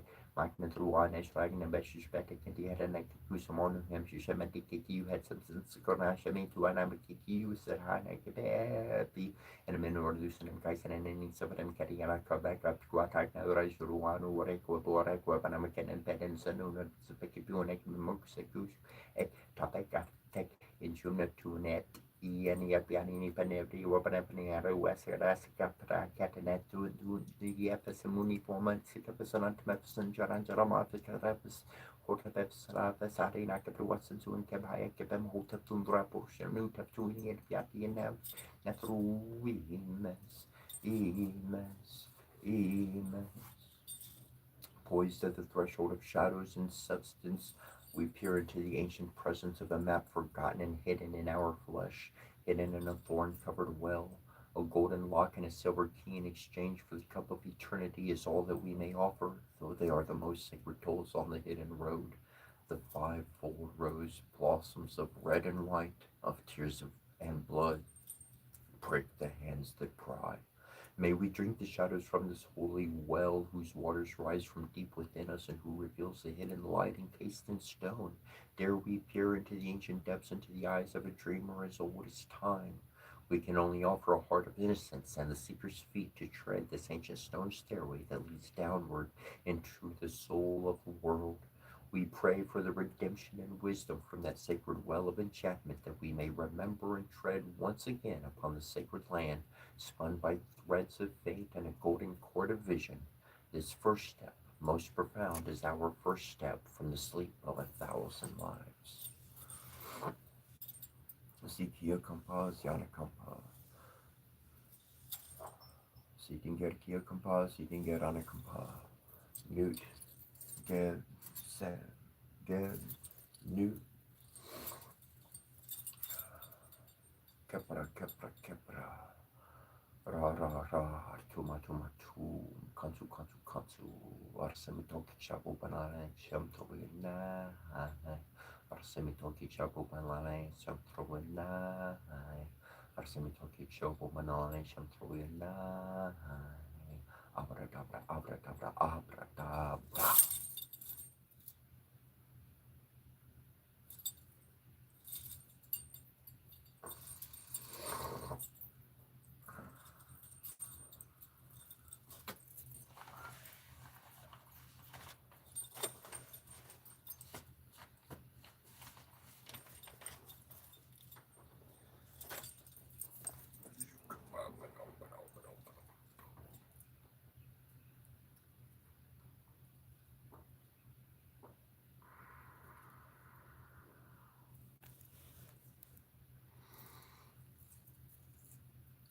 Dedication.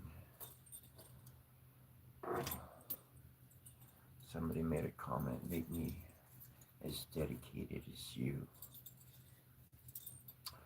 I went to an amazing Hindu temple. It was called, it's the Adi Padakshi. I haven't said it in a while. It's a temple of the Eternal Mother, and it's in Pontiac, Michigan. And I heard their priests going over the chants, the elongated mantras. There's many different words, stotras and sahasranamas. Some are melodies, some mention different names, some mention the different qualities. So along with the names are the qualities anyways. There's a there's a system to it. And I heard them going over these chants and I knew that meditation, man, like walk in, hearing them do their thing, sit down and meditate, boom, you're gonna take off. No substances needed, nothing needed. Just meditation. It's like they put in the fuel into the gas tank and you can take off. So I really took in as much as I could, and then I turned around and offered it to anybody. In the year 2023, I performed no less than 84 different ceremonies for a multitude of people. Some of these ceremonies had more than one person. Some of them, many of them were just for one person at a time. And they had a out-of-body experience that was positive. There was two circumstances, but they saw what they needed to work on. So overly, they were happy that they saw what they saw. Though otherwise, the experiences were positive, and they legitimately had an out-of-body experience. They would come out of it and I'd be like, "What? Tell me," and they would tell me. And sure enough, what they saw, I had some sense of it, and I could explain what they actually experienced, what they were actually doing in a state of meditation. And all I would tell them every time is, all you got to do is close your eyes. That's it. You don't got to control you. All you got to do is close your eyes. You know how your soul knows how to astral project, bilocate, da da da da da da da. It does it on a subconscious level that you don't even think about it happening. And then you're like, well, I had like a vision, or I had a dream, and man, that dream was so real. It was like I was there. Like right now we're awake. It was the dream was active, and that's what winds up happening. And in any regard, that's what I share. I share that with anybody. Uh,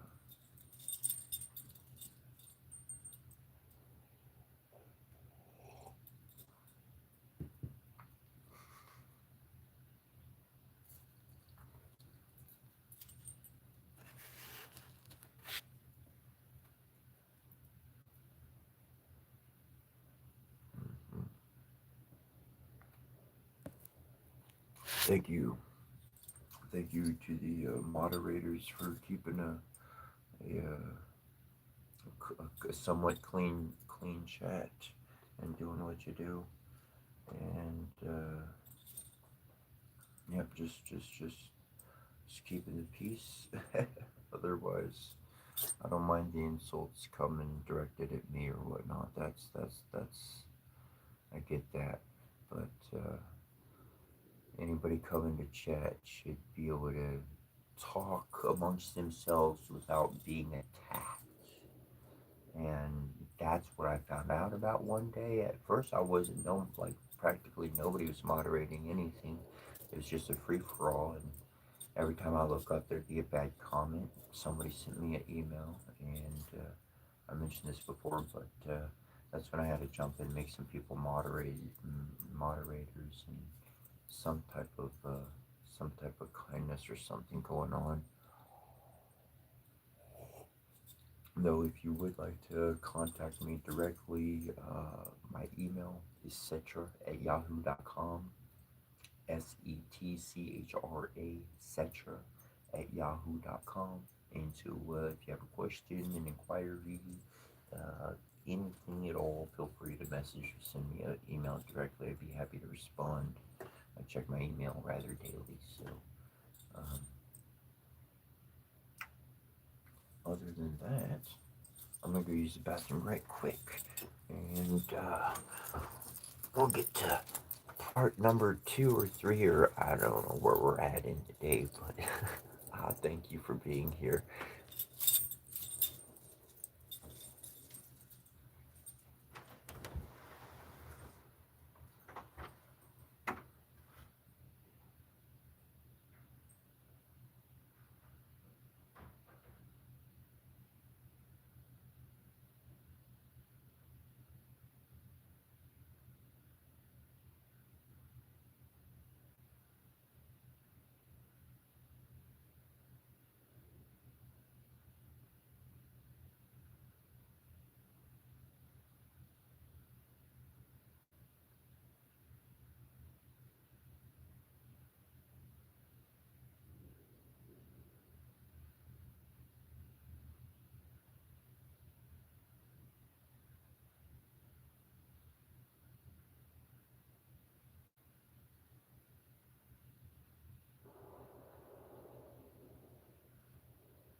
No, this is not religious.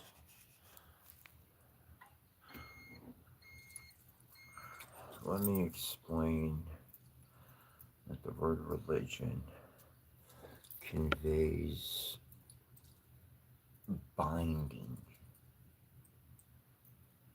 You know, like look, my hair is bound. See, that's bound. That can't come out. There's no freedom there. It's stuck. It's what it is. Right? There's the only change is it gets longer and I keep doing the same thing. That's it. Okay? It has no freedom. That lock of hair does not really have freedom. It is locked in. Religion is a trap, bro. Sis, I don't care. It's a trap. I ain't saying to follow me, and I ain't saying to follow what I say. What I am saying is be liberated from every cage you've ever been stuck in. This is just one window. This is just one window that you can walk out that cage. Not through me, not giving me anything, not anything of that measure, but your mind can see a way out. It's like, I could use something there. Yeah. That's why I say we're all tribal, because tribal has no government. Tribal has no judges. Guess what? If you believe in the Bible, which most people, a good number do, there was a time on this planet where there were no judges.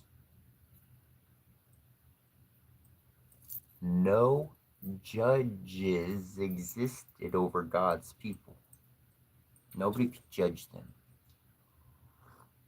And then one stupid day, God's people was like, oh, everybody else has a judge. We want a judge too. So, well, here's your freaking group of judges, and they're going to rule it out of you.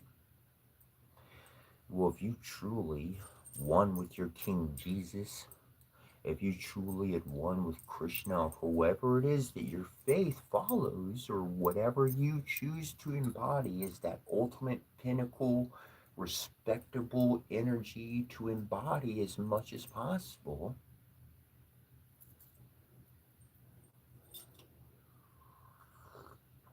well, then you know heaven does not have doorways labeled for different religions.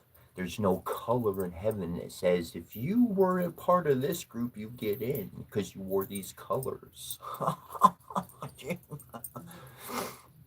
Worldly things to men, godly things to divine.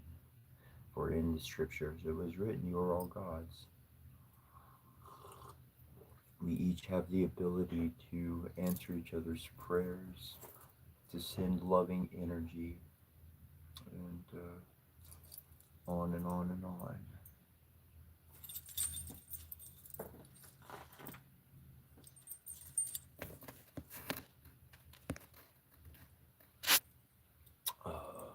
Coffee.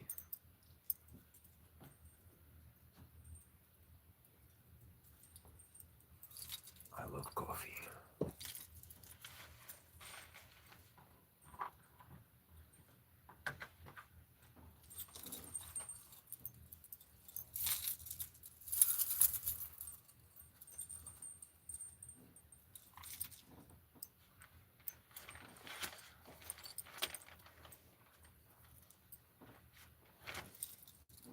You know, depending upon the energy that somebody's working with, one person's chaos could, what looks like chaos to one person could really be a person's heaven. It looks like chaos to somebody else because they can't understand it. It's like looking at a Picasso painting for the first time ever. You have no idea how paintings are made. You've never, and it's going to be pretty shocking. You go, wow, never seen anything like that. So I need to study that for a little bit.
What's up, Blooming Interactive? Good to see you again. Most definitely.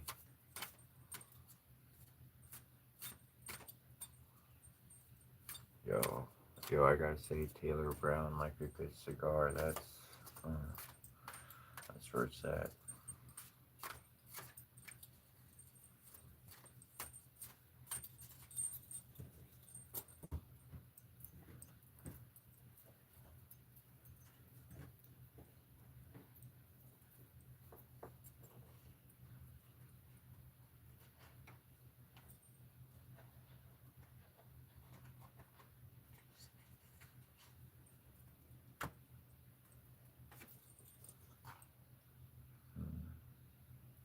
Interesting. Somebody earlier mentioned the warrior, and I mentioned something about their comment, and then I pulled a card, and it's Divine Destiny, Path of the Divine Warrior.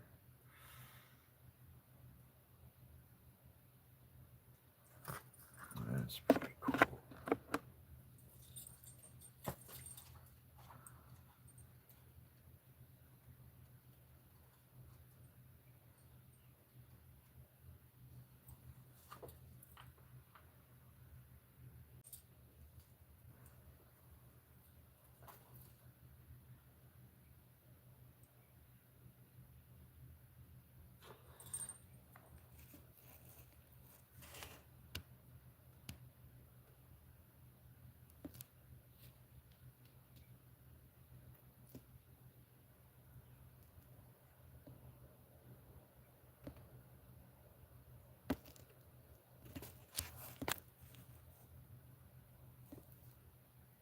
Hmm.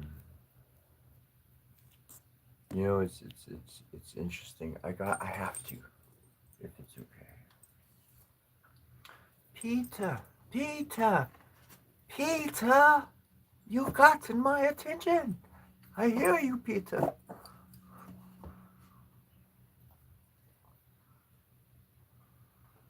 I hear you.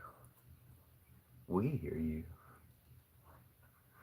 Somebody gave such a wonderful remark. Um,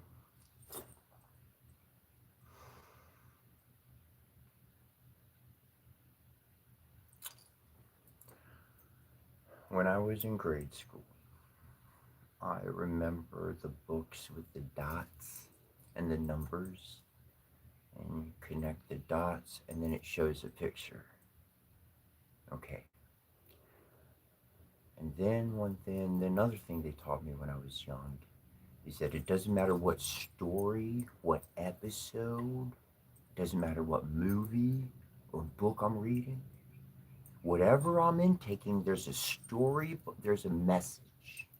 There's a message that's not on the surface, and I've got to dig deep and I've got to see what that message is.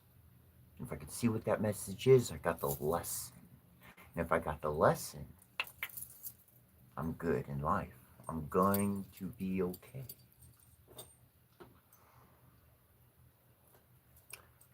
Life is scattered with these dots that are connected, and until one draws the line in their mind and connects these seemingly unconnected dots, when they start putting them together, event after event after event, to each one as it happens for them independently.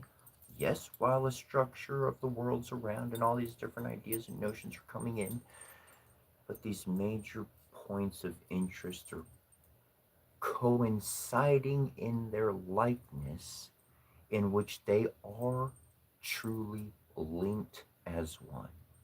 Now, in the eye of the beholder, they see and they witness this, they accept this reality, so they can actually see the lines start to draw something, a dinosaur or a cow or a person or whatever the picture is. And then that's what they start seeing. That's what they get their telescope and they start looking at. That's what I'm looking for. What are you looking for? You could be looking for something different. You might be looking for the same thing I am. I don't know. We'll find out. However, if an individual in life does not connect these events together, then they do not have an eye of sight. And if you don't have that eye,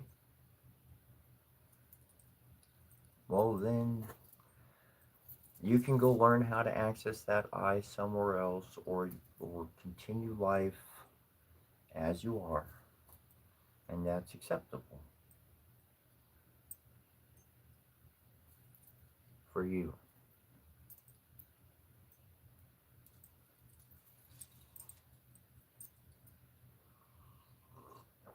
But one thing I started mentioning yesterday is opinions are not facts. Because one person has never peered through a telescope or a microscope and has not once witnessed the galaxies far beyond our own firsthand through their own observation, or through the tiny, tiny little things under a microscope that you can't see with your eye. It's different when you see something firsthand, and if you don't have the eye to see it, then you will go around telling everybody else that it does not exist because you do not see it. This only expresses one's youth in the journey of life to others.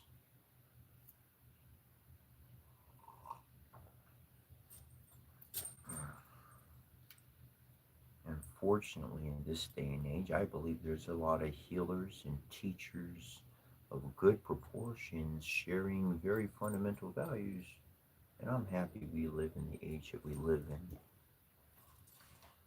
Divine Destiny.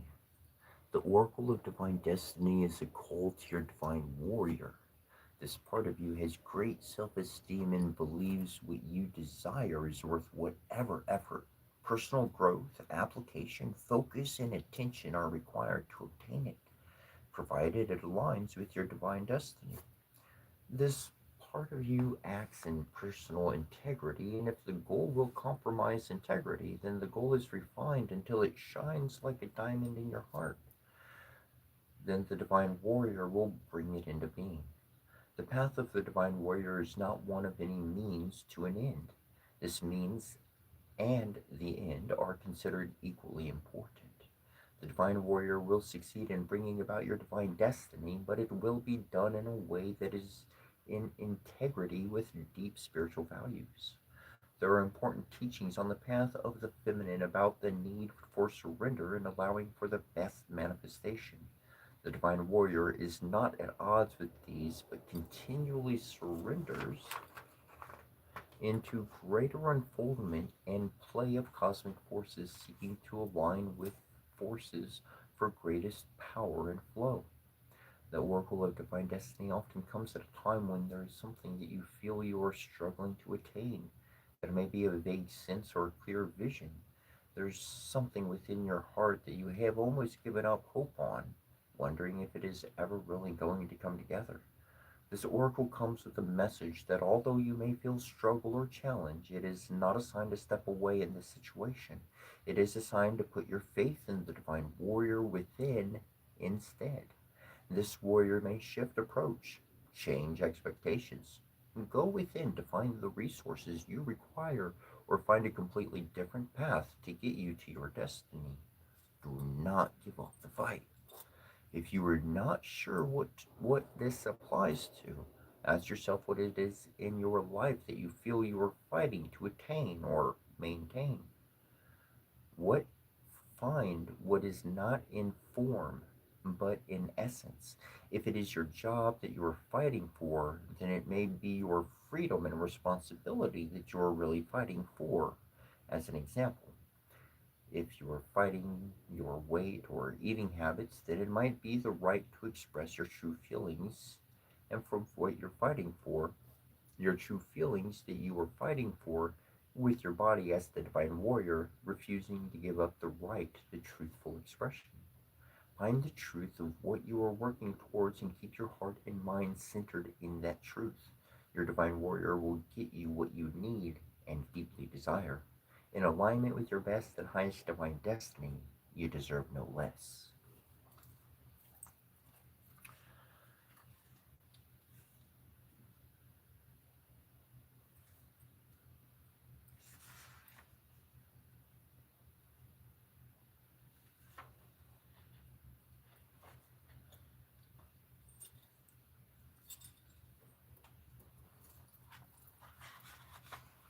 Warrior strong, within my heart you beat, my highest destiny I shall meet.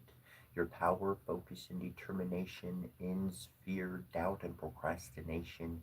Warrior strong, within my heart you beat, together my highest destiny we greet.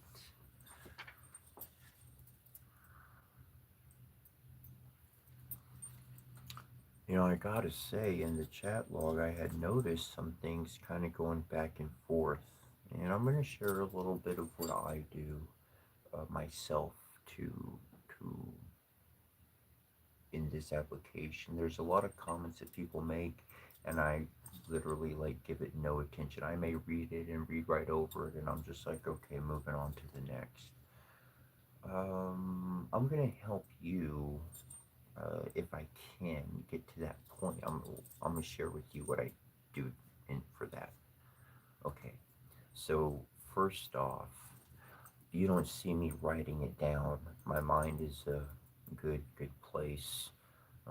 So when I look at a comment, if it's something structural, if it's something that, let's just say, it's completely almost near abusive in its words, I'm going to look at those words and I'm going to evaluate whether those words are applicable to me or not. Immediately, I know who I am and I know what I've worked through, and I'm going to apply that to me. I'm taking a note in my journal. Does it apply to me? If it is a yes, then I'm going to start working on that immediately. I'm going to start using comments. I'm going to start my own self, the material I'm bringing up. All of that is a reflection immediately so that I can start applying all of that to myself. I don't need to make a response to the person because the student has taken the homework from the teacher and ran with it. Boom. Teacher didn't even have time to say, this is your assignment. I took it and went. I saw the teacher what he was getting ready to do. I've been in class for 5 years. Are you kidding me? I already know what's coming next. Let's go. If it does not apply to me, oh shoot, I didn't even write it in my journal. I didn't even clock it. I just, next. They obviously, whatever, and they came from another classroom, walked into this one with they don't belong, and they said something that obviously expressed their lack of intelligence. So I'm just not going to acknowledge that.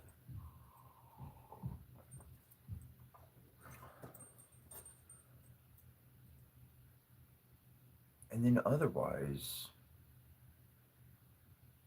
to each their own for their own journey. Some things apply to me, and other things don't. I know what my journey entails. I know where my direction is headed. And so to see the world through a lens of mm, having a smoother ride, more peace, more peace. That is the goal.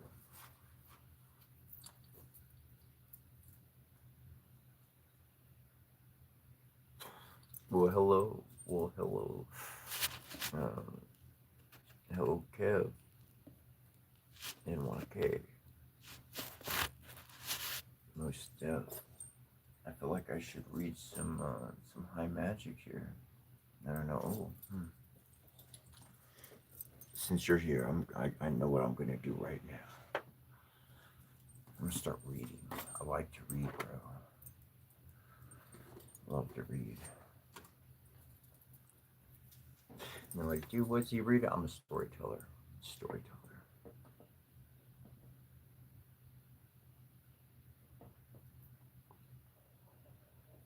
Hi there, Stardust. I'll read some philosophy. The Iliad, I think, would fall under philosophy.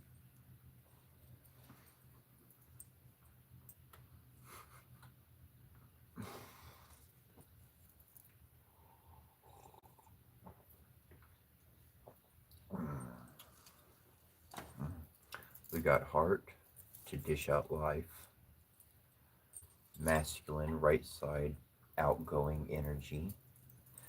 Black is going to send to nothingness. So if I'm receiving something negative, it's just going to go to nothingness.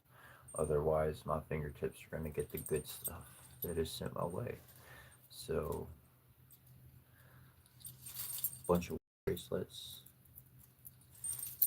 bunch of multicolored bracelets. So, like, you know, when one understands, anyways. I'm gonna stand up.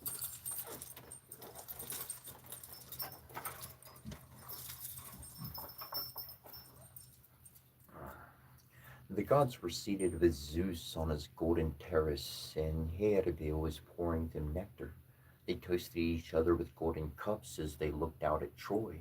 Zeus all at once started to provoke Hera with taunts. Well, Menelaus has a pair of goddesses to help him, Hera of Argos and Athena the Defender, but they prefer to sit on the sidelines enjoying themselves. Aphrodite, now smiling as always, stays with her hero and manages to stave off his doom. Did you see how she saved him now when it looked like he was about to die? Still, Menelaus, at his favorite, clearly won. But we should decide all this now. Should we let war rage again or establish peace between the two sides? If somehow we all could agree to do this, Priam's city might still be a place to live, and Menelaus could take Argive, Helen home. He had no sooner finished than Athena and Hera were whispering to each other with their heads together, plotting trouble for the Trojans. Athena didn't say a word, although she was furious with her father. Hera, however, couldn't contain her anger and said, "Awesome son of Kronos, what a thing to say! How dare you undo all my hard work?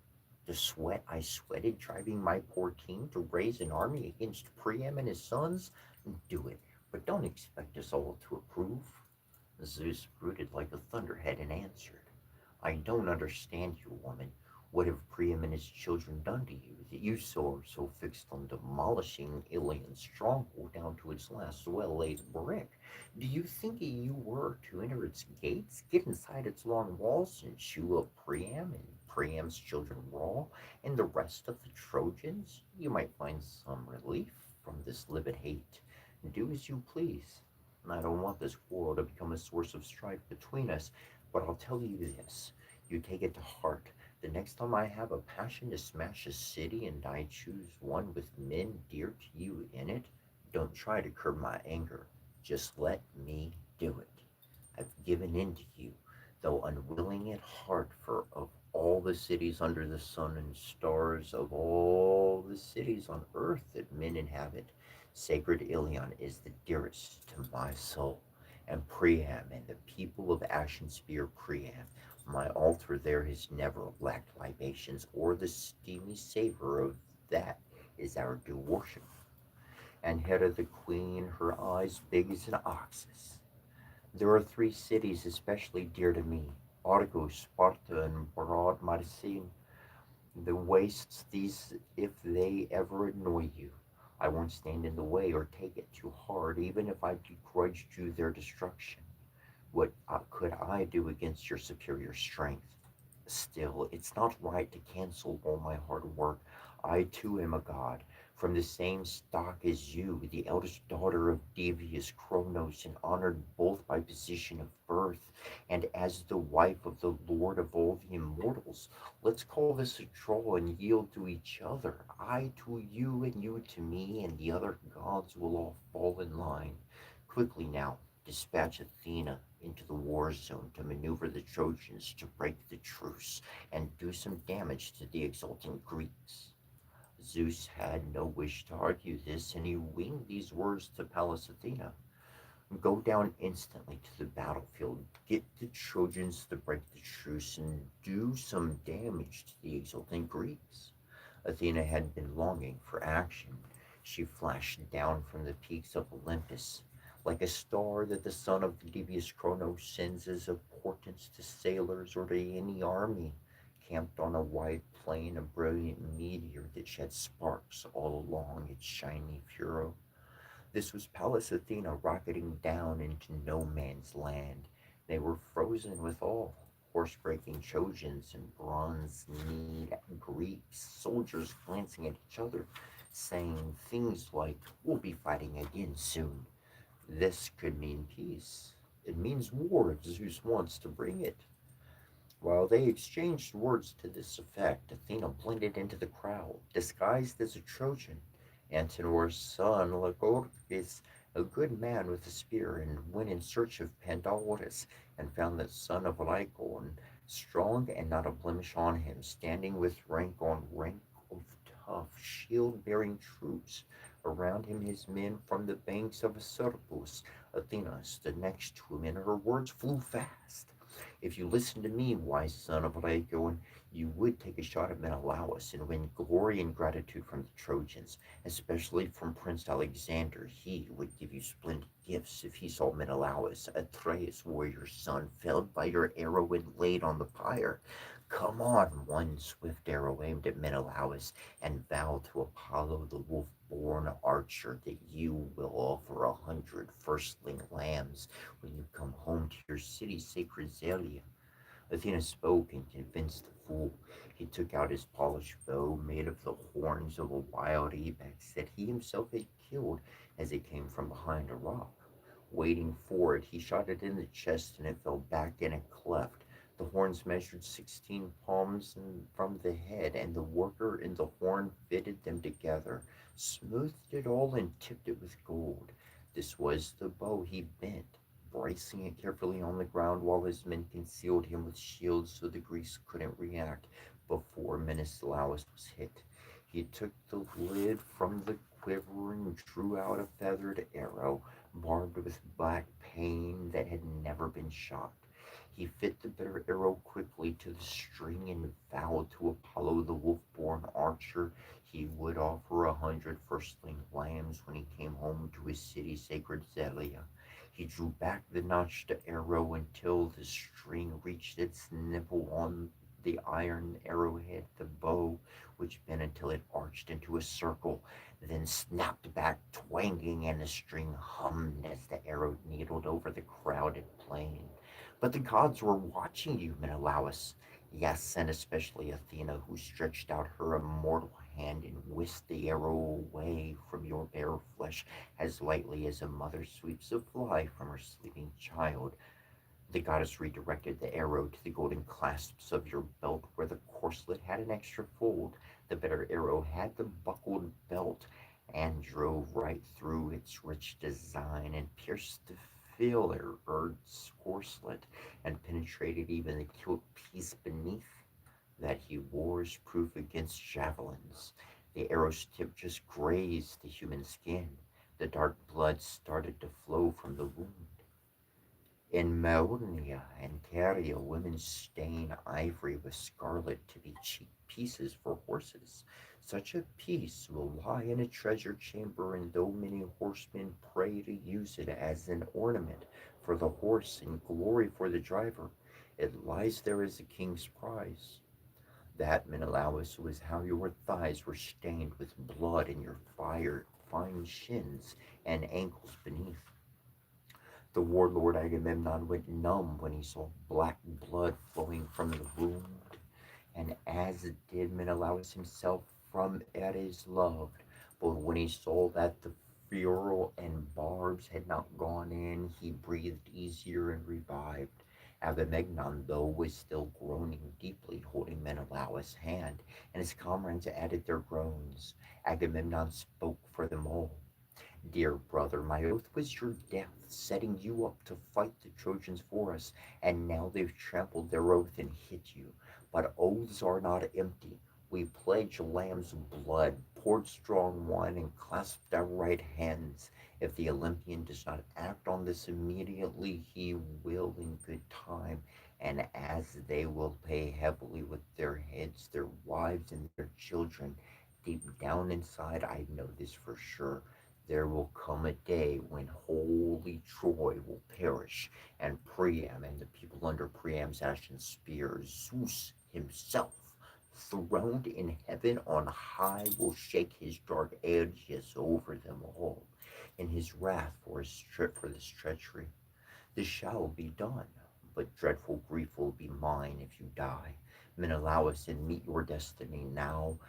I will return to Argos in utter disgrace, for the Greeks will turn their minds homeward now, and we will leave Priam and the Trojans to boast they have Argive Helen, and your bones will rot as you lie in Trojan soil, your work unfinished, since some arrogant Trojan will say as he leaps onto the barrow of glorious Menelaus, so much for the wrath of Agamemnon, who led the Greek army here for nothing and has now gone home to his native land with empty ships and without a good Menelaus. On that day may the earth gape open for me, and Menelaus cheering him up. It's all right, don't forget the others. The arrow didn't hit a fatal spot. My belt stopped it before it got in very far. That it had banded killed peace, and the bronzesmith's maid. And Lord Agamemnon's response? May it be so, dear Menelaus, but our physician will palpate the wound and apply medications to stop the pain. And he said to Talthius, the godlike herald, Talthius, call Marcion here on the double, Asclepius' son, our faultless physician, to see Menelaus. Someone has shot him, someone really good with a bow, a Trojan or a Lycian, to his glory and our grief. Following his orders, a herald went through the welter of Greek bronze, looking for Marcion, and spotted him standing in the midst of his men. Tough, shield-bearing troops from Tricas pastures, he came up to him and spoke winged words. Son of Slepius, Lord Agamemnon calls you to see Menelaus. Someone has shot him, someone really good with a bow, a Trojan or a Lycian, to his glory and our grief. Madigan's heart was pounding as he made his way across the crowded sand and through the troops until he came to where Menelaus lay wounded. All the army's best gathered around him in a circle into which he stepped like a god and quickly drew the arrow from the clasped belt. As it came out, the barbs were broken backward. Then he undid the metallic belt, and beneath it the band with the beaten bronze killed piece. When he saw the wound the arrow had made, he sucked out the blood and smeared on soothing ointments Chiron had given his father. While they were attending to Menelaus, the Trojans came to under their shields as the Greeks strapped on their gear and reminded themselves of the joys of war. Agamemnon swung into action. You could not have detached in him the any tendency towards sloth or cowardice. You could not have detected in him then any tendency towards sloth or cowardice.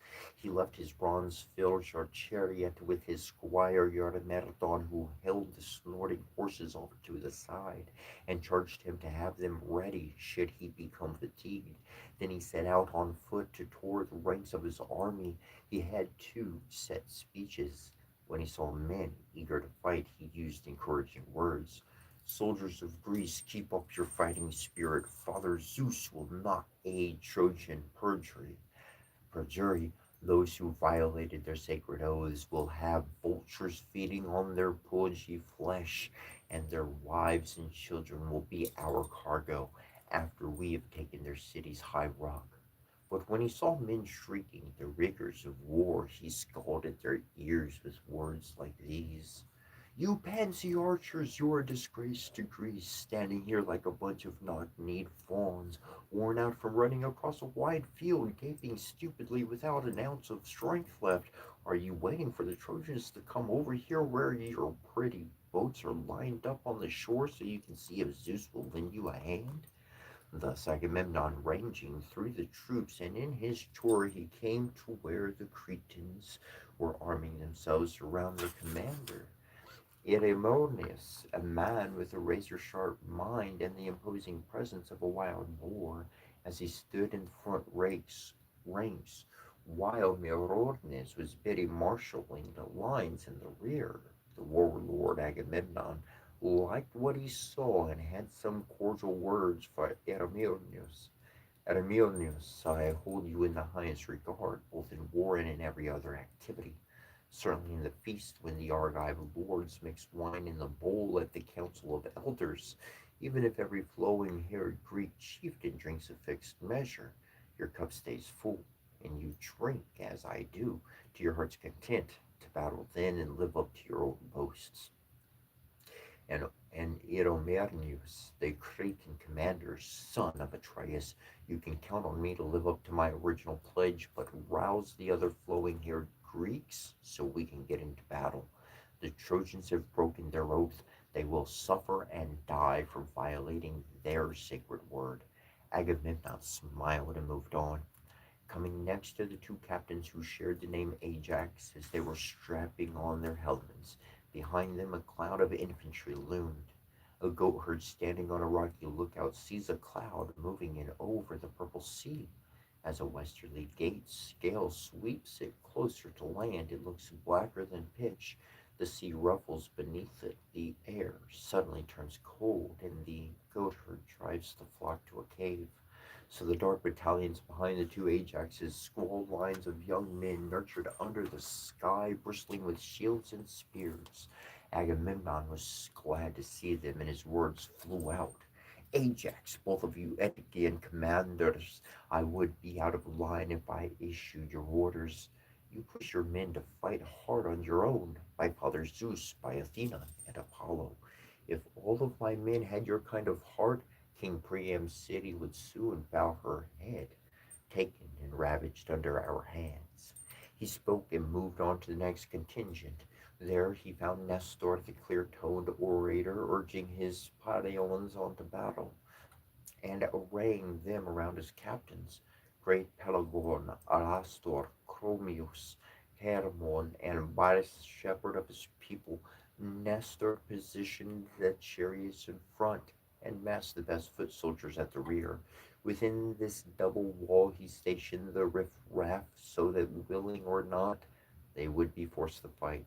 Nestor briefed his charioteers first, reminding them to control their horses and not drive recklessly into the melee.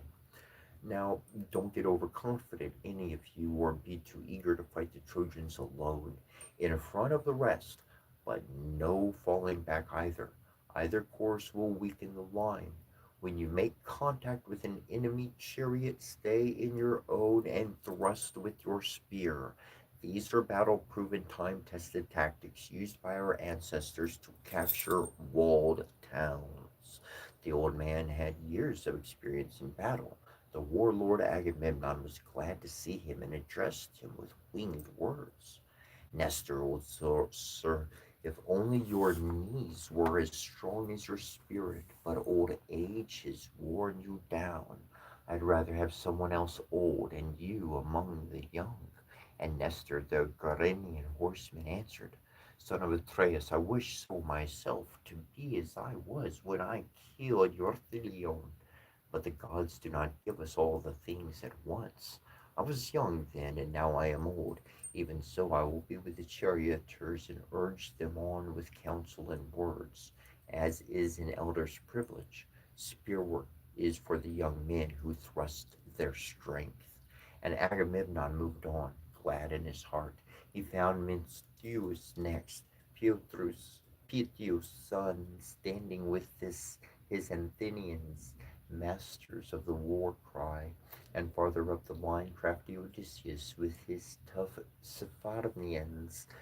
These troops had not yet heard a signal, since the armies on both sides were just now starting to move, and were waiting for other Greek battalions to advance and begin the attack on the Trojans. When the warlord Agamemnon saw them, he sent a few barbed words winging their way.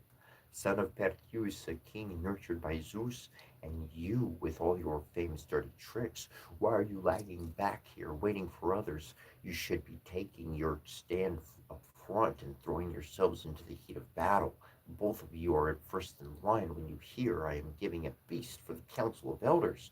You like to eat roast meat well enough then and drink cups of honeyed wine all night, but now you'd be glad to see 10 Greek battalions carving up the enemy ahead of you with bronze? Odysseus scowled darkly as he answered, What kind of talk is that, Agamemnon? How can you say we are slack in battle whenever the Greeks engage the Trojans? You will have a chance to see if you really care how Telemachus' father mixes it up with the horse-whipping Trojans. What you're saying now is a lot of hot air. Agamemnon could see he was angry, and with a smile he took back his words. son of Laertes in the line of Zeus, O Odysseus, the master tactician.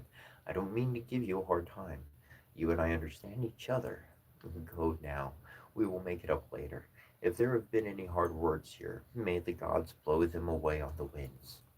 Leaving them there, he went on and found Diomedes, son of Theodorus, standing by his horses and chariots, with Sthenelus, Carpenius' son, at his side. When the warlord Agamemnon saw them, he sent a few barbed words winging their way. What's this? The son of the hero Tyrrheus squinting down the lanes of battle from the rear. It wasn't like Tyrrheus to cower like this.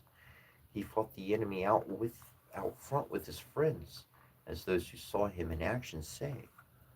I never saw him myself, but they say he was the best. He came to Mycenae once, not as an enemy, but as a guest, when he and Pyloneses were taking the field against Thebes' sacred wall. They needed allies, and the Mycenaeans were ready to accede and to their request. But Zeus changed their minds with unlucky omens, so they left and came in their journey to the Asopus deep reeds and grassy banks, and the Archaeans sent Thaddeus out again on another mission north of Thebes. So he went and found a crowd of Cadmeans and had a feast and mighty at Diolkes' house. Alone as he was, and a stranger there, the horseman Tyreus was not afraid. He challenged them all to athletic contest and easily won every single event. So much help did Athena give him. The Cadmeans were angry, and when he left, they laid an ambush along his route back. 50 young men under two commanders, Maeon, son of Hermon, a match for the gods, and Autophronus, son, staunch Polyphontes, but Thaddeus brought them to an ugly end, killing all but one. Maeon alone he allowed to return, persuaded by portents. That's what Thaddeus the Arthurian was like, but he had a son who cannot fight so well, though he speaks better in council. He spoke, and Diomedes said nothing at all, a mark of respect for the royal reproach. But Capatius' son Sthenius responded, Son of Atreus, don't lie when you know how to speak with plain truth. We are proud that we are better than our fathers. We took Thebes with its 7 gates, a lesser army against a stronger wall, trusting in the gods. But our fathers perished by their own recklessness. So don't put them off on a level with us. Diomedes frowned at this and said, Take it easy there and listen to me. I don't hold anything against Agamemnon for getting the troops into gear.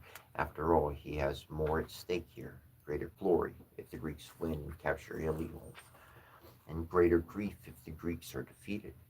Let's you and I just keep our minds on fighting. And he jumped down from his chariot in full metal. The clang of bronze on his chest as he moved out would have unnerved anyone. A swollen wave pushed by the west wind moves closer and closer to a thundering beach. It crests in deep water and then breaks onto the shore with a huge roar and curls over and around the jutting rocks in a spray of brine. So too, wave after wave of Greek battalions moving into combat. The captains issued commands, the rest marched on in such an eerie silence you would have said that not a soldier in the army had a voice, but in fact the silence was terror of their commanders, and only the mute glow from their detailed weaponry signaled their advance. Not so with the Trojan army. More ewes than anyone could ever count are pinned in the court of man of means, waiting to give their white milk and bleating incessantly when they hear the lambs. Thus the clamor from the immense Trojan muster, not one voice, one language, but a cacophony of tongues from different lands. Behind them, Ares, as behind the Greeks, the goddess Athena with sea gray eyes, and on both sides, terror and panic in Ares' murderous sister Ares, small when her crest first appears, but so ravenous and relentless in her ways that soon thrust her into the sky even while she keeps her feet on the earth. This horror now infused equal parts of strife into both armies as she patrolled their ranks, swelling the volume of human suffering. When the two sides closed with each other, They slammed together shields and spears, rawhide ovals pressed close, bronze thoraxes grinding against each other amid the groans and exultations of men being slain and those slain, as the earth ran with blood. Swollen winter torrents flow together where two valleys meet. The heavy water from both streams joins in a gorge, and far off in the mountains the shepherd hears a single distant roar. Equally indistinguishable the shrieking of these warriors laboring in union. Antilochus drew first his blood, killing Iarchopus, one of Troy's best. The quick thrust of Antilochus' spear glanced off the rim of his plumed helmet, but the bronze point pegged his forehead and bored through the bone. Darkness enveloped him as he fell like a wall. As he went down, Elphinor, the Abanica's captain, grabbed him by the feet and tried to drag him quickly out of range to strip the armor. This effort was short-lived as Elphinor stooped to hold the corpse. Agernor saw him, and where his shield left his left side exposed, Agernor thrust, crumpling him with his spear. The life drained out of him and over his body. The fighting intensified, Greeks and Trojans battering each other like leaping wolves. One early victim was Antidamon's son, Seomyrsis, a blossoming lad whom Telamone and Ajax marked and hit. His mother bore him on the Sirmios banks on her way down from the slopes of Ida, where she had gone to see her family's flocks. So his parents called him Simorniasis, but he died before he could pay them back for rearing him. As he advanced in the Trojan front lines, the bronze point of Ajax's spear pierced his right nipple and ripped through his shoulder. He fell down to the ground and laid in the dust. A poplar that has grown up in rich bottom soil, with a smooth trunk branching out at top, catches the eye of a Wainwright who wants to curve it into a pole for a fine chariot. He cuts it with a few flashing strokes of his axe, and now it lies drying by the river bank.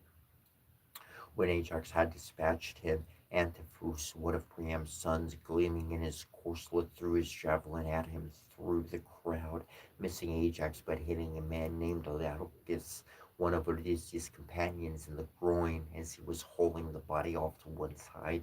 The corpse fell from his hands and he slumped over it. Odysseus took his death hard. He strode forward through the front ranks, glowing in his bronze and sweeping the enemy lines with his eyes. Cast his javelin. The Trojans fell back as the javelin homed in on Demodocus, Priam's bastard son, from his horse farm in Abiathos. With the weight of Odysseus' anger behind it, the spear point entered one temple and came out through the other. Darkness enveloped Demodocus's eyes. He fell with a thud, and his armor clattered on his back. The Trojan front lines and Hector with them gave cave ground. Greeks cheered, dragged off the bodies, and charged far ahead. Apollo, looking down from at all this from Pergamum, was indignant and yelled to the Trojans, "Get back into the fight! Greek skin is not stone or iron; it will not deflect bronze. Nor is Achilles, son of Thetis, in combat, but nurses his rage in a beachhead camp." Thus the dread god spoke from the city. But the Greeks were urged on by Zeus's daughter wherever she saw them faltering.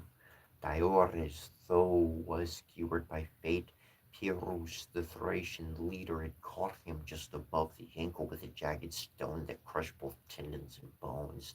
He fell backward into the dust, hands stretched toward his friend, gasping out his life. Pyrrhus ran up and finished him off with a slicing spear thrust near his navel. His guts spilled out and everything went black as Pyrrhus jumped back, though as an Arthurian hit him in the chest above the nipple. The bronze caught in his lung. Thus closed, pulled the spear out, drew his sword, and slashed his belly open. This finished him, but Thoas did not get to strip off Pyrrhus' armor because his men, top-knotted Thracians with long spears in hand, drove him off, big as he was, and sent him reeling. And so the two lay side by side in the dust. The Thracians' leader stretched out by the Atavian, and around them many others were killed. No one could trust his immunity any longer, not even those who had danced their way through unscathed until now, led by the hand by Pallas Athena through the hail of whetted bronze instruments. This was a day many Greeks and Trojans paired off with each other to lie in the dust. Pallas Athena now gave to Diomedes, Tydeus' son, the strength and courage that would make him shine among the Greeks and win him glory. Starlight flowed from his helmet and shield as if Sirius had just risen from the sea before dawn in autumn, and the brightest of stars was blazing from his torso and face instead of from the sky. Athena aimed him to where the battle was thickest. There was a Trojan named Datis, a rich man without a blemish on him, and a priest of Hephaestus. He had two sons, Phaedius and Attius, trained warriors. These two now separated themselves from the crowd and went to Diomedes, they in their chariot, he on foot. When they closed, Phaedius threw. His spear sailed high, passing well over the left shoulder of Diomedes, who kept on coming, launching a shot that hit Phaedius' chest between his nipples and knocked him from his rig. Arius jumped for it, abandoning his chariot and his slain brother, whose prostrate corpse he did not have the courage to defend. He himself would not have escaped a black death if Hephaestus had not got him out of there, wrapping him in night so that the old man, his priest, would not be utterly bereaved. Diomedes did get the horses, though, and had his men drive them back to the ships. When the Trojans saw Darius' two sons, one in flight, the other dead by his chariot, their hearts shriveled. Athena's cold gray eyes bored in on Ares. She took his hand and said, Ares, you bloodthirsty marauder, why don't we let the Greeks and Trojans fight and see to which side Father Zeus gives glory? We'd both best withdraw and avoid his anger. And with that, she had Ares away from the battle, and made him sit on the commander's scanty banks, while the Greeks pushed the Trojans back. Each leader took out his man. First, the warlord Agamemnon knocked Odius, the Haliazornes commander, out of his chariot as he led the retreat, planting a spear between his shoulder blades and driving it out through his chest. He fell with a thud, and his armor clanged on his body. Aramiornus killed Faustros, the Ammonian, who had come from Throtarnes' black soil, threading his spear through his right shoulder as he tried to mount his chariot, but instead fell back from it into the loathsome dark. Adamilius' squires stripped off his armor. Menelaus killed Scaramantrius. This man had been taught to hunt by Artemis herself, and could shoot any animal the mountain forest nourished.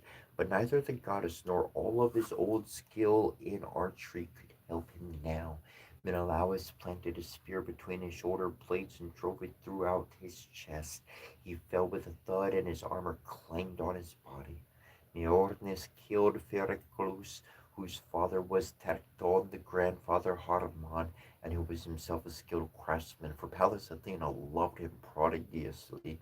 He could build all sorts of intricate things, and had built for Paris the doomed holes that first spelled evil for Troy and for himself. Since he had no inkling of the gods' oracles, Meriones ran him down from behind and hit him in the right buttock. The spear point slid beneath the bone clear through the bladder. He fell to his knees and groaned as death took him. Marius took out Perdius, Antenor's son. Though he was bastard, Therno raised him as one of her own to please her husband. Now Marius got close enough to him to send his spear through the tendon at the back of his neck and on into his mouth, cutting away the tongue at its root. He fell into the dust, his teeth clenched on cold bronze. Eurypylus got Hepsnor, son of Dolopion, an honored priest of the river's commander. Yarmion's glorious son Eurypylus caught up with him as he sprinted away, and without breaking stride, slashed at the man's shoulder with his sword and lopped off his arm, which fell in a bloody mass to the ground. Death covered his eyes with a purple haze. This was their labor in the crush of battle, As for Diomedes, you could not tell which side he belonged to, Greek or Trojan. As he boiled across the plain, a winter torrent will sweep away the thickest reap wrap meant to contain it, and flood over also the vineyard walls, when the rain of Zeus makes its swollen waters suddenly rise and obliterate many fine human works. So too before Tyrrheus' son were driven thick Trojan battalions, many as they were, they could not withstand this single human tide. When Pandorus saw him storming across the plain and driving entire battalions before him, he bent his curved bow and taking aim at Diomedes, hit him on the fly in his right shoulder, the arrow piercing the corslet plate and spattering it with blood as it punched through, and Pandorus whooped. Got him! Take heart, Trojan horseman, the best of the Achaeans is hit. I don't think he will hold up long under that stiff shaft if Apollo in truth sent me forth from Laodicea. Half prayer, half boast, but the arrow didn't kill him. Diomedes took cover next to his horse and car, and still standing, said to Theneus, his driver, Son of Capaneus, get down from the car and pull this arrow out from my shoulder. Theneus vaulted down to the ground, steadied himself, and drew the arrow clean through his shoulder and out the other side. Blood spurted through the linked tunic, and Diomedes, good at the war shout, prayed, Hear me, daughter of Zeus, if ever you should stood by my father's side, a friend in the heat of battle, stand by me now. Goddess Athena, deliver unto me, and place within the range of my spear the man who hit me before I saw him, and boasted I would not see for long the brilliant light of Helios the sun. Pallas Athena heard Diomedes' prayer. She made his body lithe and light, then feathered these words into his ear. Go after the Trojans for all you're worth, Diomedes. I have put into your heart your father's heroic temper, the fearless fighting spirit of Tydeus, the horseman, Tydeus, the shield, and I have removed the mist that has clouded your eyes, so that now you can tell God from man. Do not fight with any immortal who might come to challenge you, except Aphrodite, daughter of Zeus. If she comes, you may wound her with bronze.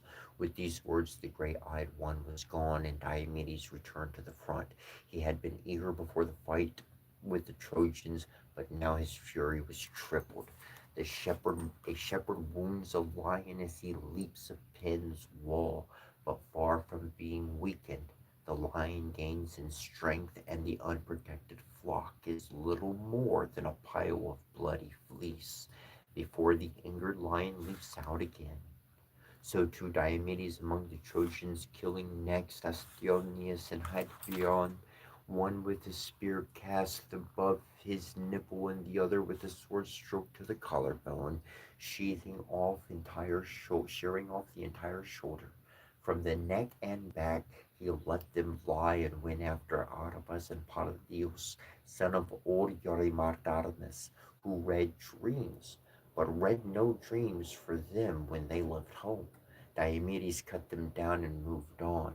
There were two more brothers, Xanthus and Stoon, son of Pharonopes, who loved them well. He was worn out with old age and its miseries, and no other son to be his heir. Diomedes killed them too, taking their lives and leaving for the father's sorrow and grief. They would not live to be welcomed home, and others would divide their inheritance. His next victims were two sons of Priam, Ashmor and Chromius. In one chariot, Diomedes jumped on them, as a lion leaps on a heifer grazing peacefully in a woodland pasture and breaks her neck. It was a brutal dismount the son of Tyrrheus forced them to make. He then stripped their armor, and his men drove their horses back to the ships. Arrhaeus saw him wrecking the Trojan ranks and made his way through the busy spears, searching for Pandarus. When he found him looking like the match for a god that he was, he went up to him and had this to say: Pandorus, where are your arrows and bow and your fame? No one here or in all of Lycia can compete with you or claim to be better. Say a prayer to Zeus and take a shot at this man, whoever he is. who is beating the daylights out of the Trojans, some of our best too. It would be he is a god angry with the Trojans over some sacrifice. That would be enough. Lycaon's splendid son came back with this. Arrhenius, he looks like Diomedes to me. His shield, his grooved helmet, his horses. I am not at all sure that he's not a god.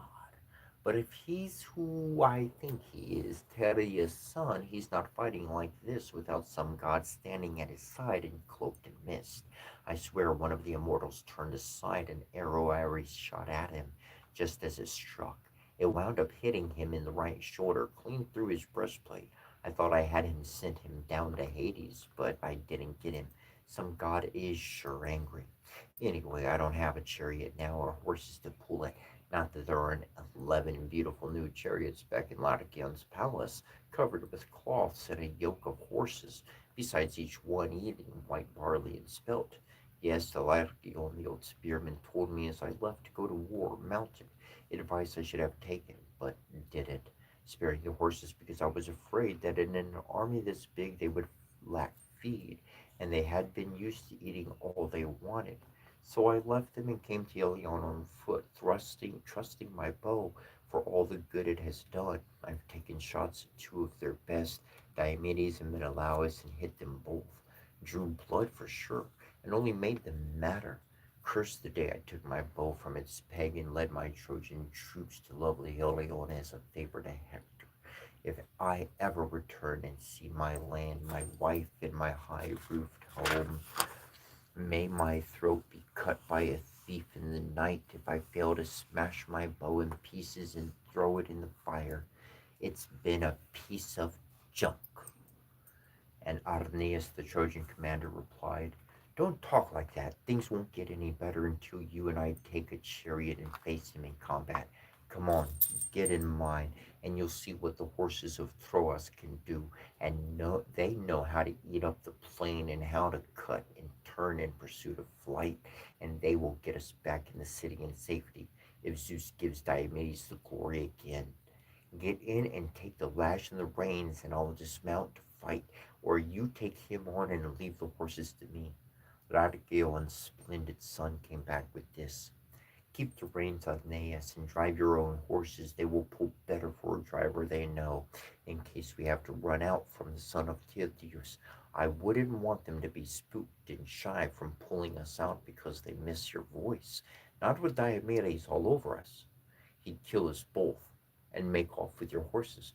No, you drive them, and I'll meet his charge with my spear. So they mounted the chariot and drove off full speed ahead toward the son of Tydeus. Sthenelus saw them coming and said to Diomedes, here comes a duo now with muscles spare and hot to fight you. One is good with a bow, Pandotus, who boasts he is Laocoon's son. The other is Ananias, who says his mother is Aphrodite, and Anchises is his father. Let your cheat in the chariot calm down and get out of action, or you'll get yourself killed. Diomedes looked him up and down and said, don't talk to me about retreating, Sthenelus. It's not in me to dodge a fight because I still have my strength. I'm not even going to get in the chariot, much less retreat in it. I'll take them on just like this. Pallas Athena won't let me back down. As for these two, their horses won't be carrying them both away, even if one of them manages to escape. And one thing more, Athena has many plans, but if she does give me the glory here and I kill them both, hold our horses on this spot, tying the reins to the chariot rail, and rush Aeneas' horses. Drive them back away from the Trojans and to the Greek lines. These horses come from the stock that Zeus gave to Troas as payment for his son Ganymede, the finest horses under the sun. Anchises stole some of these breed from Laomorphon by secretly putting his mares to them, and so got 6 colts born in his own palace. 4 he kept for himself and reared at the stall, and 2 he gave to Aeneas' superb war horses. If we could take these, it'd be a real coup. Thus Diomedes and his driver, their 2 opponents, drove their thoroughbreds hard and quickly closed the gap, and Pandora's Lycaon's splendid son called out, Your tough Diomedes, a real pedigreed hero, so I only stung you with that arrow? Well, let's see what I can do with spear. The shaft cast a long shadow as it left his hand and hit Diomedes' shield. The bronze apex sheared through that and stopped just short of his breastplate. Pandorus, thinking he had hit him, whooped again. Got you right through the belly, didn't I? You're done for, and you've handed me the glory. Diomedes answered him levelly. You didn't even come close, but I swear one of you two goes down now and gluts Ares with his blood. His javelin followed his voice, and Athena guided it to where the nose joins the eye socket. The bronze clenched through the pearly teeth and sheared the tongue at its roots, exiting at the base of the chin. Pandarus fell from the cart, his armor scattering the hard light as it clattered on his fallen body. His horses sheed quick movement of hooves as his soul seeped out into the sand. Aeneas vaulted down with his shield and spear, afraid that the Greeks might drag the body away. He straddled it like a lion, for sure of its strength, spear straight out, crouched behind his shield's disk, only too glad to kill whoever stood up to him. His mouth opened in a battle howl, but Tyreus saw and levered up in one hand a slab of stone much too large for two men to lift, as men are now, lifted it and smashed it into Anaya's hip, where the thigh bone turns in the socket that medics will call the cup. The rough stone shattered this joint and severed both tendons, ripping open the skin. The hero sank to his knees, clenching the dirt with one hand, while midnight settled upon both eyes. That would have been the end of Aeneas, but his mother Aphrodite, Zeus's daughter, who bore Aeneas to Archias the oxherd, had all this in sharp focus. Her milk white arms circled around him, and she enfolded him in her radiant robe to prevent the Greeks from killing him with a spear to the chest. As she was carrying him out of the battle, Sthenelus remembered the instructions Diomedes had given him. He held his own horses away from the boiling dust, tying the reins to the chariot rail, and on foot stampeded Aeneas' beautiful horses toward the Greek lines, giving them to Datifus, the boyhood friend he valued most and whose mind was like his, to drive back to the ships. Then he mounted his own chariot, took the glossy reins in hand, and drove his heavy hoofed horses off to find Tyreus' son, who was himself in armed pursuit of Aphrodite. Diomedes knew this was a weakling goddess, not one of those who control human warfare. No Athena, no Enyo here, no demolishes cities. And when he caught up to her in the melee, he pounced at her with his spear, and thrusting nectar on her delicate wrist, the blade piercing her skin through the ambrosial robe that the Graces themselves had made for her. The cut was just above the palm, and the goddess' immortal blood oozed out, or rather the ichor that flows is the blessed god's veins, who, eating no bread and drinking no wine, are bloodless and therefore deathless as well. The goddess shrieked and let her son fall, and Phoebus Apollo gathered him up in an indigo cloud to keep the Greeks from killing him with a spear to the chest. And Diomedes yelling above the battle noise, "Get out of the war, daughter of Zeus! Don't you have enough to do distracting weak women? Keep meddling in war, and you'll learn to shiver when it's even mentioned." The goddess, in extreme distress now, went off in a daze. Wing-footed Ares took her and led her through the throng. Throbbing with pain, her pale skin bruised. After a while, she found Ares sitting on the left side of the battle, his spear propped against the bank of mist, his horses standing by. Aphrodite fell to her knees and begged for her brother for his gold front-led horses. "Brother dear, lend me your horses and help me get to Olympus. I'm hurt, wounded by a mortal." Diomedes, who would fight even Father Zeus, Ares gave her the gold fronted horses. She mounted the chariot gingerly, and Ares stepped in and took the reins. She cracked the whip, and the team flew off and came in no time to steep Olympus, the god's homestead. Ares, a blur of windy light, halted the team, unyoked them, and cast before them their ambrosial fodder. Aphrodite went to her mother, Dione, and fell in her lap. And Dione, cradling her daughter in her arms and stroking her with her hand, said, "Oh, my poor baby, who did this to you, to treat you like this? What did you do?" And Aphrodite, the goddess who loved to smile, Tydeus' son wounded me, that bully Diomedes, because I was carrying my son out of range of Aeneas, who is my dearest. The war has gone far beyond Trojans and Greeks. The Greeks are fighting the immortal gods. Dione answered in her lustrous voice, "You must bear it, my child. I know it hurts. Many of us Olympians have suffered harm from men, giving tit or tat for each other. Ares did when Otis and Ephialtes, those bullies son of Elous, kept him tied him up in a bronze jar for 13 months. They would have destroyed the god of war if their stepmother, beautiful Euryboa, hadn't told Hermes.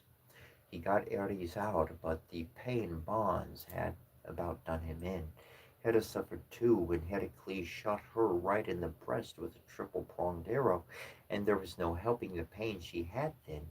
Hades, too formidable as he is, had to endure an arrow the same man shot him with among the dead in Pylos, making him suffer. He went to the house of Zeus on Olympus in agony, pierced with pain, the arrowhead driven right through his shoulder. Paeon rubbed on an anodyne and healed him. Hades, being no mortal, Heracles was simply outrageous and reckless to provoke the Olympian gods with arrows. And now Athena has set this man upon you? This fool Diomedes, who doesn't understand that a man who fights with gods doesn't last long. His children don't sit on his lap calling him Papa to welcome him home from the horrors of war. So, as strong as he is, he had better watch out, or someone braver than you might fight him. And Argelaea, Adrastus' heroic daughter, the wife of Diomedes, tamer of horses, will wake her family from sleep with lamenting her wedded husband, the best of the Archaeans, and with both her hands she wiped off the ergor. The wrist was healed and the pain subsided. Athena and Hera were looking on and making snide remarks to provoke Zeus.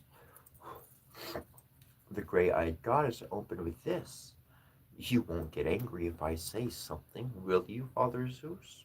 The truth is this: Aphrodite has been urging some Greek lady to traps after her beloved Trojans, and while she was stroking this gowned beauty, she scratched her frail little hand on a golden brooch. The father of gods and men smiled, and calling Aphrodite, said to her, 'Dear child, war isn't your specialty, you know. You just take care of pleasures of love and leave the fighting to Ares and Athena.' While these gods were talking to each other, Diomedes leapt upon Aeneas, even though he knew Apollo's hands were there above him. Great as Apollo was, Diomedes meant to kill the Trojan and strip off his armor. 3 times he leapt in homicidal frenzy. 3 times Apollo flicked his lacquered shield. But when he charged a fourth last time, he heard a voice that seemed to come from everywhere at once, and knew it was Apollo's voice saying to him, 'Think it over, son of Theodulus, and get back. Don't set your sights on the gods. Gods are to humans what humans are to crawling, and to humans what humans are to crawling bugs.' Even at this, Diomedes only backed up a little, just out of range of the wrathful god, and Apollo took Aeneas from the swarm to his temple in sacred Pergamum.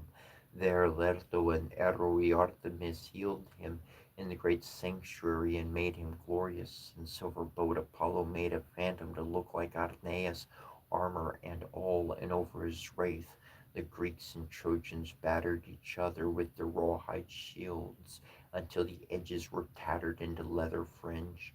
Apollo then called out to the god of war, 'Ares, you bloodthirsty martyr, would you be so kind as to take this Diomedes out of action before he goes up against Zeus? He's already wounded Cypris on the wrist and came after me like a raging demon.' Apollo then sat down on Pergamum's height, while Ares went to spur on the Trojans, disguised as Archimas, the Thracian commander. He called out to the well-born sons of Priam, "You sons of Priam, a king bred by Zeus, how long will you allow your men to be killed by the Achaean forces? Perhaps until they are fighting right in front of our gates?" Arrhenius is down, son of noble Anchises, a man whom we honored as much as Hector. Let's save our comrade from the boiling dust. This caught their attention, and Sarpedon added his voice, scolding Hector sternly. "Where is your will to fight gone, Hector? You used to say that you could hold the city without any allies, just yourself, backed by your brothers and sisters' husbands. I don't see a single one of them now. Who's not cringing like a dog before a lion? There's only one fighting. There's the only ones fighting are us, the allies. I'm only an ally myself, from a long way off. It's a long way to Lycia, by Erin Xanthus, where I left my dear wife and baby boy, and all my property and envied wealth, and yet I press my Lycians into battle and take on my man, with nothing of mine here for the Archaeans to take or drive away. But you can't even be troubled to urge your men to take a stand and defend their own wives. Watch out you're not caught like flies in a web as easy prey for your enemies who will waste your populous city. You should be worrying about this day and night and begging the captains of your gallant allies to hold their ground or take the heat yourself." Sarpedon's speech cut Hector quick. He leapt to the ground with all his gear, and brandishing a pair of sharp spears, roamed the ranks, urging everyone to fight. The noise intensified, and with a roar the Trojans whirled to face the Archaeans, who remained in tight formation and did not flinch. Wind carries chaff over the holy threshing floors when men are winnowing. The Mether herself, blonde in the blowing wind, separates the grain from the chaff, and the piles of the chaff that accumulate grow whiter and whiter. So too the Greeks under the cloud of white dust, their horses' hoofs kicked up from the plain as the chariots wheeled into action again, and men looked up in hand combat. The bronze sky paled. Ares, who was everywhere at once, now covered with the battle with night, to help the Trojans, honoring the request of sun god Apollo, who had asked him to rouse the Trojan spirit when he saw that Athena, who supported the Greeks, had gone off. Apollo chose this moment to send forth Aeneas from his rich sanctuary infused with strength. Aeneas took his place in the ranks. The men were glad to see him come back to join them, alive and well in good fighting form, but they did not have time to question him, as busy as they were with that Apollo was doing, with the help of Ares and ravenous strife. The Greeks were rallied by the two Ajaxes, along with Odysseus and Diomedes. Not that they quailed before the Trojan attack. In still weather, when the winds that usually scatter the shadowy clouds are asleep, huge banks of mist lie absolutely steady where Zeus has set them on the mountain tops.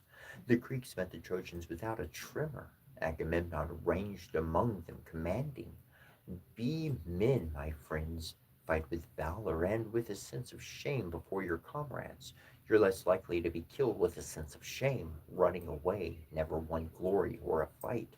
And with a quick throw of his spear he hit one of Arneas' men, Darigon, son of Pargasus, whom the Trojans respected as much as Priam's sons. Quick as he was to fight in the front lines, Agamemnon's spear and hit his shield, which did not stop the bronze point from penetrating all the way through and into his belly below his belt. He fell with a thud, and his armor clanged. Deronias killed two of the Greece's best, Crethon and Orsilochus, the son of Diarchus, man of substance, who lived in Phare and was descended from the river Arpheus, whose broad stream flows through the Pylian land, and who begot Orthrocus to rule over many. This Orthrocus was the father of Diarchus, who had twin sons, Crethon and Orsilochus. highly trained warriors. They had just reached manhood when they went with the Argives on the black ships to Ilion, famed for its horses, to win recompense for the son of Atreus. But death enfolded them both in that land. Two cubs a mother lion has reared in the mountains where the woods are thick will begin snatching cattle and sheep from human settlements and continue ravaging the flocks for years until humans finally hunt them down. So these two brothers, beaten to the ground by the Adnairs, they fell like tall fair trees, and as they fell Menelaus pitied them. He strode through the foremost fighters, gleaming in his bronze and shaking two spears spurred on Ares, the whose intentions was that Menelaus go down at Aeneas' hands. But Antilochus, Nestor's son, saw him and strode through the front lines, afraid that if anything happened to Menelaus, the Greeks would be robbed of all their hard work. The two had just squared off, their spears pointed directly at each other when Antilochus took his place right next to Menelaus. Aeneas, quick as he was in battle, did not stay around when he saw the two of them standing their ground together. They pulled the dead brothers back to the Achaean lines and pulled them to their comrades' arms, then returned to fight in the foremost ranks. Working as a team, they killed Palamernes, the great Paphlagonian commander, and Mylon, his charioteer. Menelaus put his spear through Philogarmes' collarbone as he stood stock still. His squire Mardon was trying to turn the horses when Antilochus hit him with a stone at the elbow. The reins, white with ivory, fell from his hands to the ground, and Antilochus jumped him, driving his sword through his temple. He gasped and pitched forward, landing head first in the soft, deep sand, where he struck up to his shoulders, feet upright, and held that position for some time until his horses knocked him over with hooves. Antilochus drove them back toward the camp. Hector saw all this from across the ranks and charged them with a shout. Trojans poured after him in force, led by Ares and Inoan in her power, who held in her hands the deafening, shameless horror of war. Ares cradled an enormous spear in her hands and fell within with Hector, moving ahead of him, or a pace or two behind. Diomedes stopped dead in his tracks when he saw him.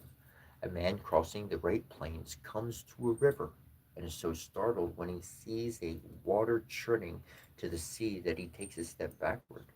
So Diomedes gave ground and said to his men, "Well, my friends, we always thought Hector was a good man with a spear and a real fighter.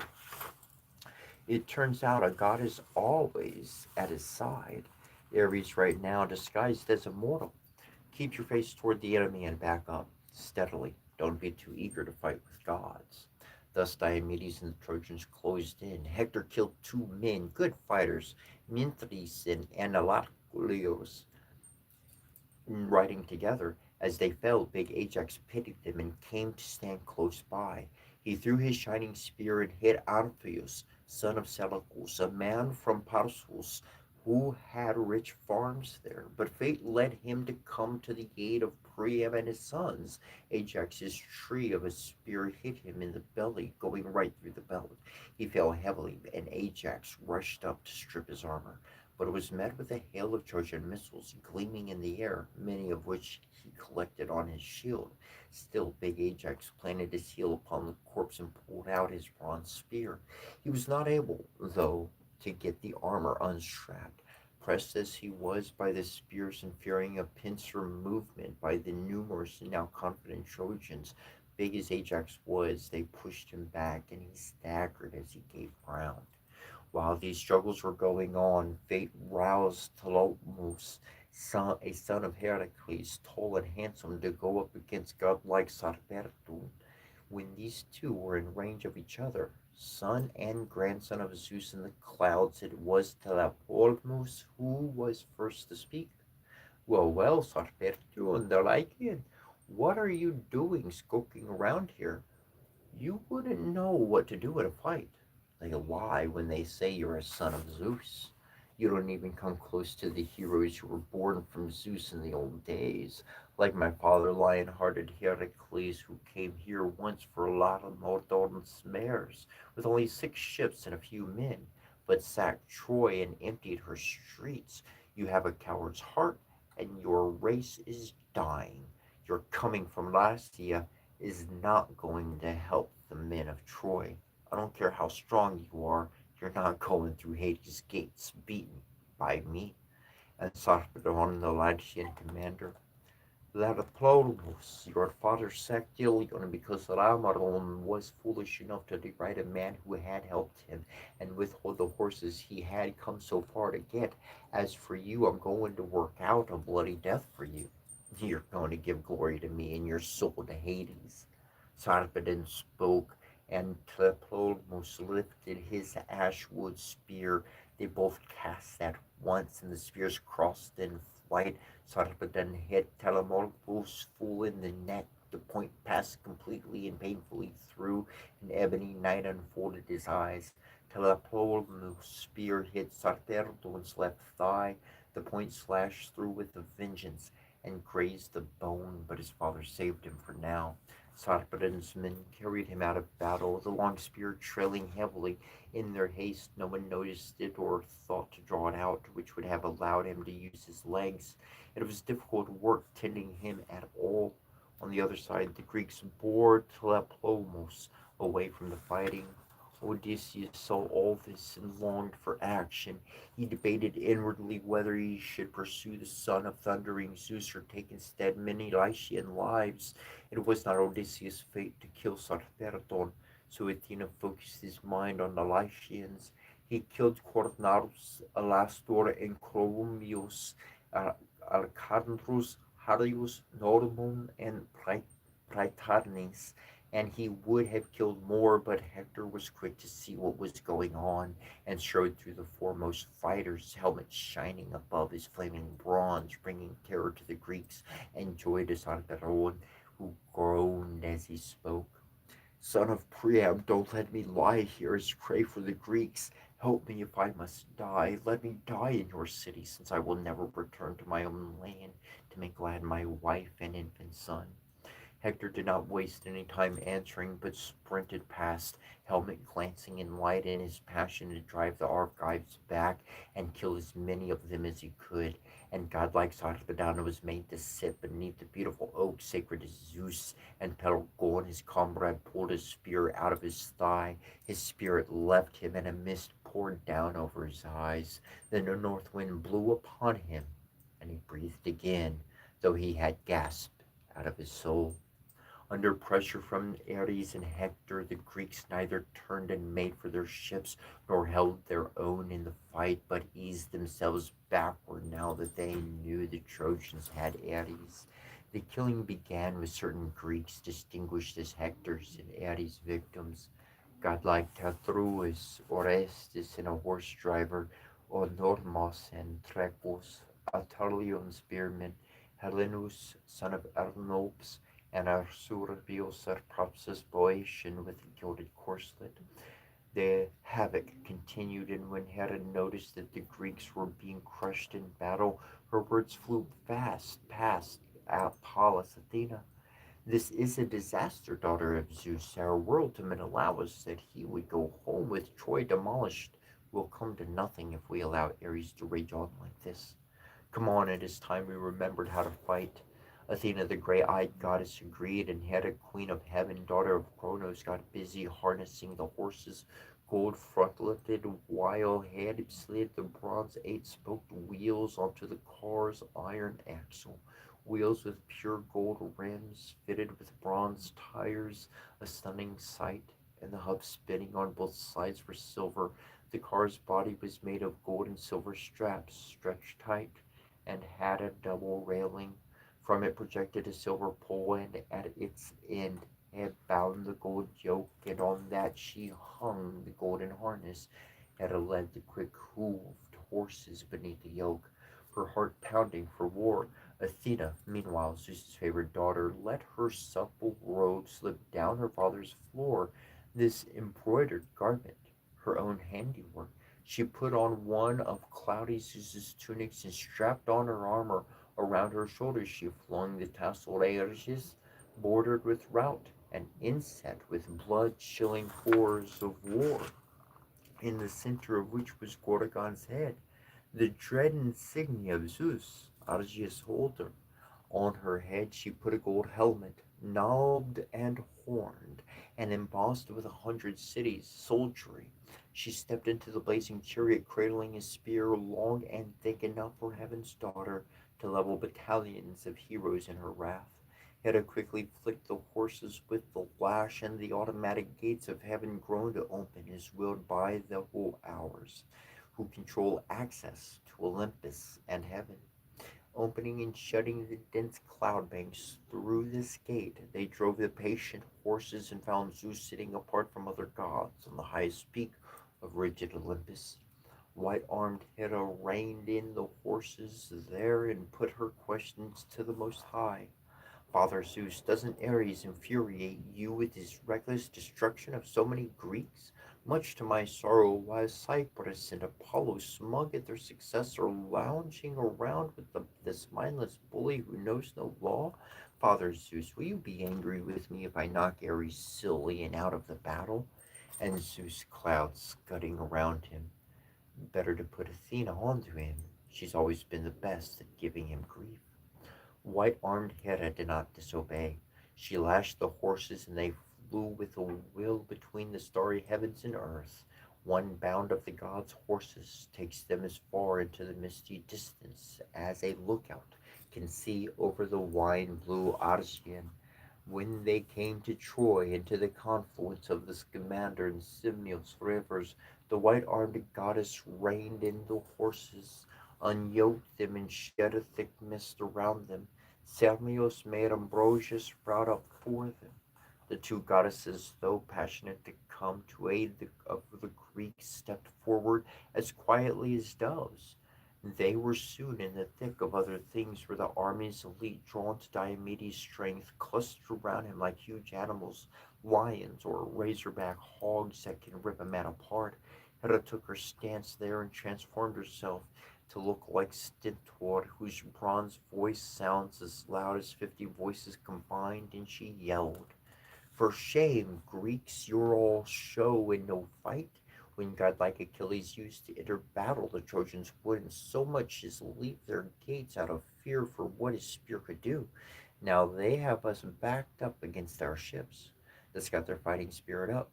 Meanwhile, gray-eyed Athena flashed to Diomedes' side. She found that prince beside his horses and car, cooling the wound from Pandarus' arrow. The sweat where his broad shield strap rubbed was bothering him, and his arm was sore. He was lifting the strap and wiping off the dark clotted blood when the goddess, casually gasping the horse's yoke, said to him, "You're not very much like your father, you know. Kitty's had a small build, but he was a fighter, even when I wouldn't allow him to fight or show his stuff. Like the time he came to Thebes as a solo envoy to all those Cadmeans, I ordered him to keep his peace at the banquet. But he had a lot of heart. He was always sad and challenged the Cadmean youths and beat them all. Effortlessly, he did so. Of course, I was there beside him, but I stand by you, I protect you. I tell you not to worry, to fight the Trojans, and here you are, either bone tired or paralyzed with fear.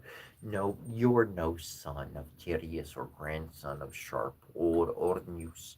And Diomedes, as tough as they come, answered, "I know it's you, goddess daughter of Zeus, and so I will answer you frankly. No, I'm not paralyzed by fear, and I'm not slacking off. But I have fallen face to face with any of the gods except Aphrodite. If she came, you said I could wound her with bronze. That's why I've withdrawn and given orders for all of the troops to fall back to the spot. I know that Ares is controlling the battle." And Athena, whose eyes were as gray as owls, "Diomedes, son of Tereus, I do love you. You don't have to fear Ares or any other of the immortals. Look who is here beside you. Drive your horses directly at Ares, and when you're in range, strike. Don't be in awe of Ares. He's nothing but a shifty lout. He promised Hera and me he would fight against Troy and help the Greeks. Now he's turned Trojan and abandoned us." With that, she pulled Sthenelus back and pushed him off the chariot. Sthenelus went flying, and Athena got in next to Diomedes, who seemed to glow beside the eager goddess, and the solid oak axle groaned under the load of an awesome deity and a hero at his best. Pallas Athena handled the reins and whip and drove the horses directly at Ares, who at that moment was stripping the armor from a warrior named Periphas, a huge man, Attila's finest and his father's glory. Ares was busy removing the dead man's armor and getting smeared with blood. Athena put on a Hades helmet so Ares couldn't see her, but Ares didn't see Diomedes, who, and when he did, he dropped Paphos to lie in his own gore and headed straight for the hero. As soon as they were in range of each other, Ares leaned out over his horse's backs and thrust frantic for a kill. Athena's hand deflected the spear in midair and sent it sailing harmlessly over Diomedes' chariot. And when Diomedes thrust next, she drove his spear home to the pit of Ares' belly, where the kilt piece covered it. The spearhead sliced right through to the flesh, and when Diomedes pulled it out, Ares yelled so loud you would have thought 10,000 warriors had shouted at once, and the sound reverberated in the guts of Greeks and Trojans as if Diomedes had struck not a god in armor, but a bronze gong 9 miles high.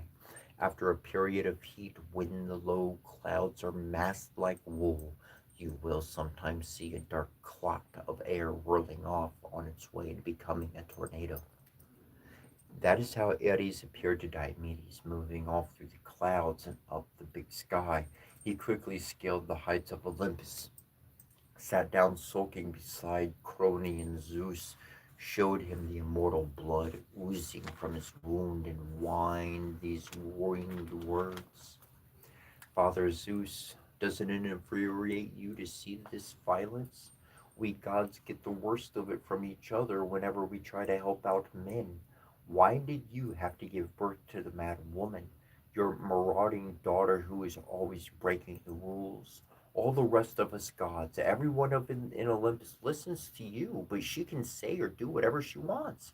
You even urge her on, your gray eyed girl. Just now she's been egging on Diomedes and rampage against the immortal gods. He wounded Cyprus first, got her on the wrist, then charged at me like an avenging spirit. My past footwork saved me, or I would be lying in a heap of gruesome corpses, or barely alive from taking hits from his spear. And Zeus, from under thunderstorm head brows, shifty lout, don't sit here by me and whine. You're the most loathsome god on Olympus. You actually like fighting and war. You take after your hard-headed mother, Hera. I can barely control either. One way or another, she got you into this, but be that as it may, I cannot tolerate your being in pain. Your mother did, after all, bear you to me. But if you were born to any other god, you'd be long buried in hell below the Titans. And he called Paeon to doctor his wound. Paeon rubbed on an anothrine to kill the pain, and then, as quickly as white milk thickened with fig juice curdles when stirred, Paeon healed impetuous Ares, and he bathed him and dressed him handsomely, and he sat beside Zeus exultingly in glory. Then back to the palace of great Zeus came Argive, Hera, and Athena, the protector, having stopped brutal Ares from butchering men.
Thank you to the moderators.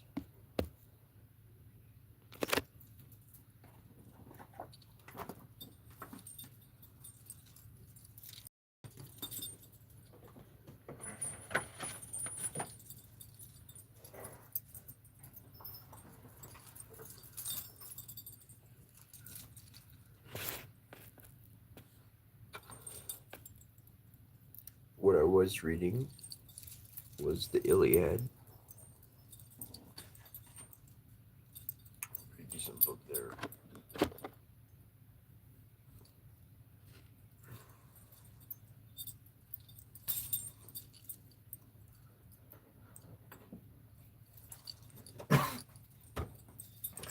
One thing that I really enjoy about the Iliad that I personally was drawn to when I read it years ago was the connection with the gods that the kings and that the people had. Some people had different gifts and abilities, different purposes, different roles, different things they were good at.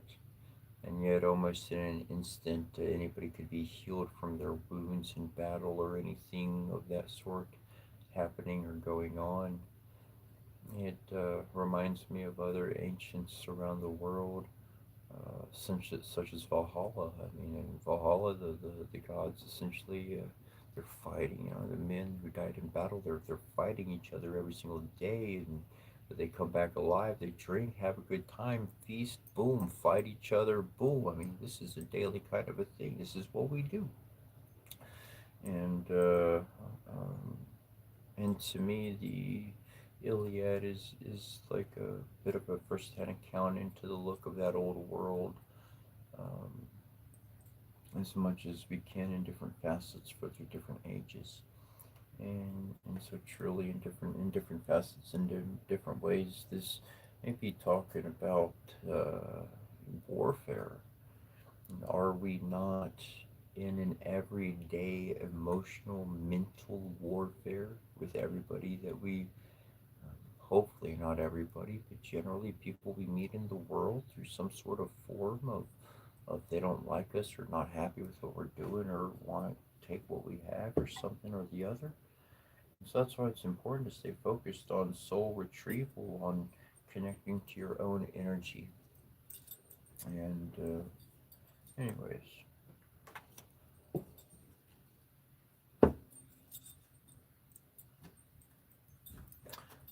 it is truly about being a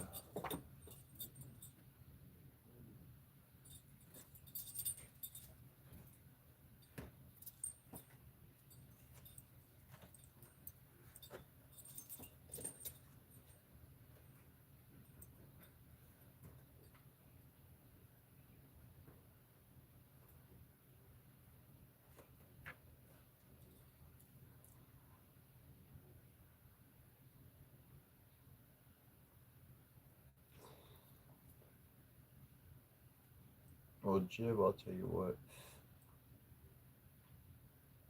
That's why I live in my own world. That's why most people I'm just gonna let them live their life and do their thing because it's not worth my time or my energy. It's not worth my emotions to pay them attention in that regard. They exist as the birds outside exist. I hear the bird chirping outside, and I could either enjoy that or I can turn on my music and make it so loud that I don't hear them. I can join them in their kind of a world and melody, or I can take a journey and put headphones in or do whatever I do. Um,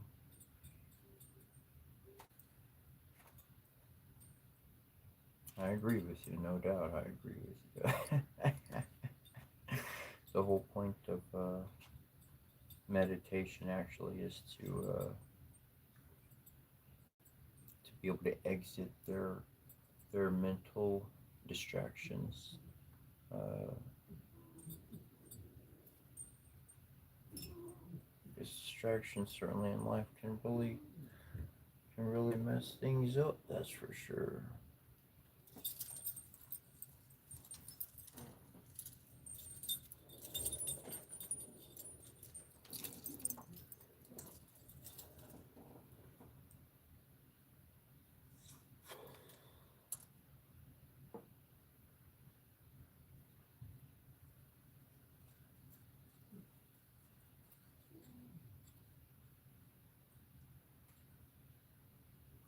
That's good, that's good.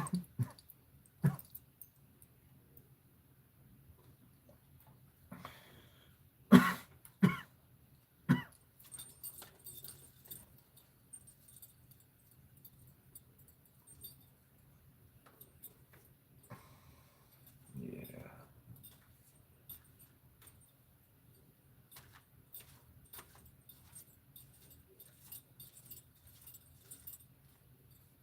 Yeah, truly, that's one thing I was talking about yesterday is the energy that we give to things. And energy does come out uh, as our emotions. And tell you what, my mama taught me a few things.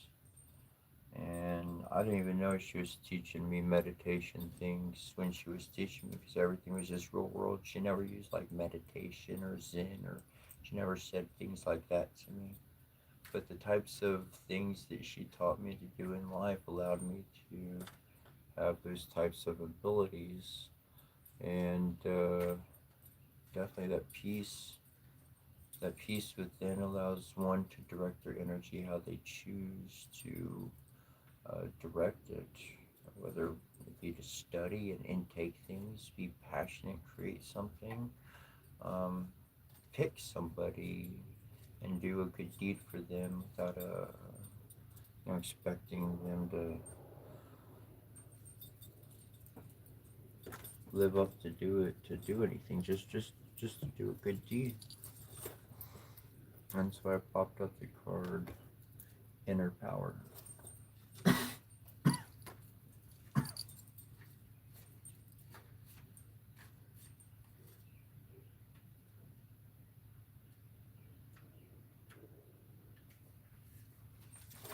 And brings out you are now allowing yourself to experience and express your true power. The fairies ask you to affirm, it is safe for me to be powerful. You have within you all of the power of the universe. No one is more powerful than you. As a spiritually minded being, it's impossible for you to misuse or abuse your power. Your guides will bring your opportunities to use and expand your power in ways that bring great blessings to you in the world. Heaven needs the light workers of the world, including you, to realize and utilize their power. By drawing this card, being asked to realize to release any fears that you may have about being powerful.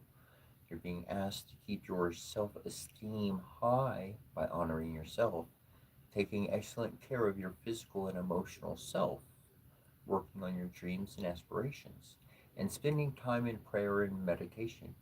The higher your level of self esteem, the more comfortable you will be with your power.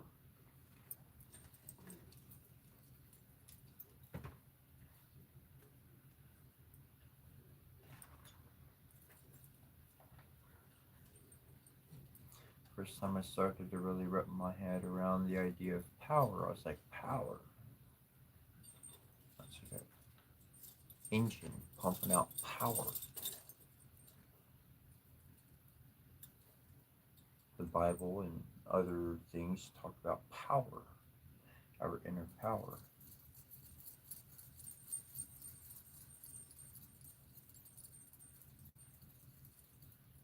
And what I focus on is what my world populates. And so I focus on an intentional dream that is positive for the whole world, that is beneficial for everybody. I see families sitting at a table and eating, and these are the things that I choose to think about. I could care less what somebody else is doing. And if their foolishness happens to roll into my bedroom, well, then I think we got something different going down. I might have to change course of action. No, I see what I desire in our world and create that peace within me. I live in that peace, and so then that's what's going out, and that's what's coming back in one form or another.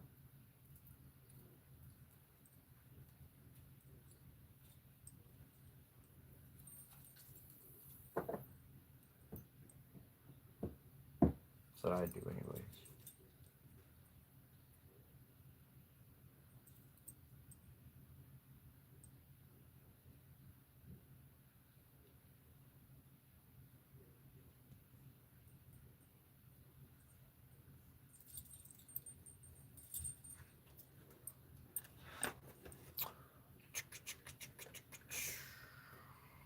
What direction shall we turn? Does anybody have any questions or any comments they care to share or anything like that?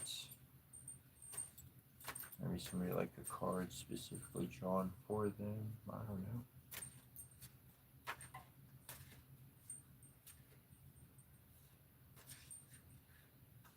Sam Spy.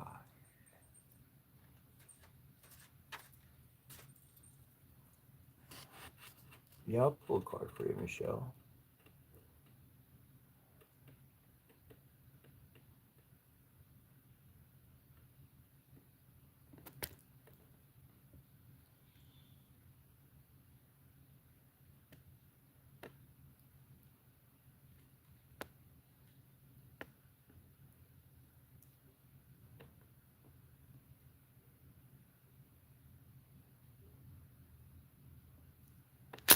Yeah, Michelle, most definitely.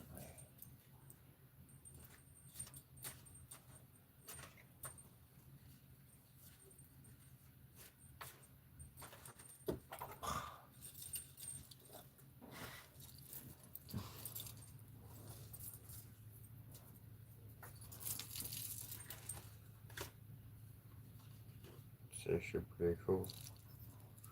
Three cards popped out instead of that. Oh, well, actually.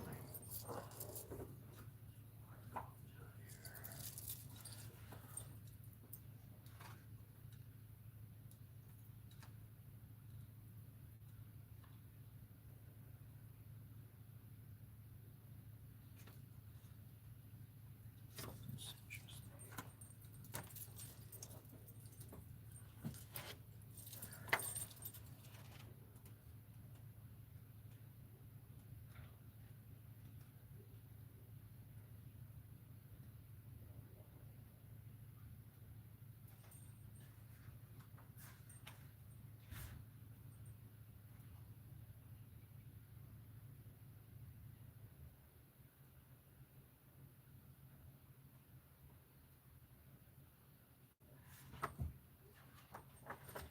That's a few cards, so I'm just kind of putting things together first.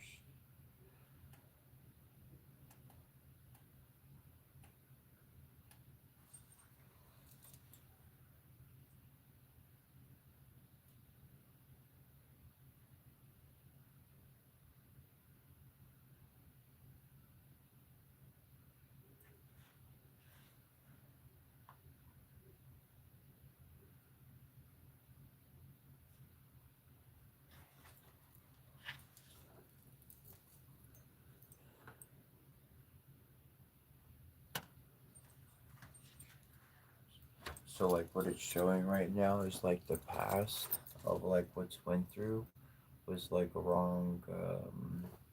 First we got like the judgment upside down, which is like fear of death is caused by misunderstanding it, lost soul. So somebody who just doesn't like know the path, right? And then like essentially there's the five of swords, and with the emperor upside down below it, which is essentially saying that temporary advance, strength, and severity win a momentary triumph, which in the end becomes humiliating. This is like the old generational kind of a living. This is what people have been up to in the past, not just yourself, but in a big way. That's what's been kind of going on. That's like the emptiness in the heart and those aspects that wind up hitting or whatnot. But that's the past. That's the past. That's what we've worked through. And then the cards that are on the flip side, it was interesting because those three fell out together, and then the other three, those were face down, the past.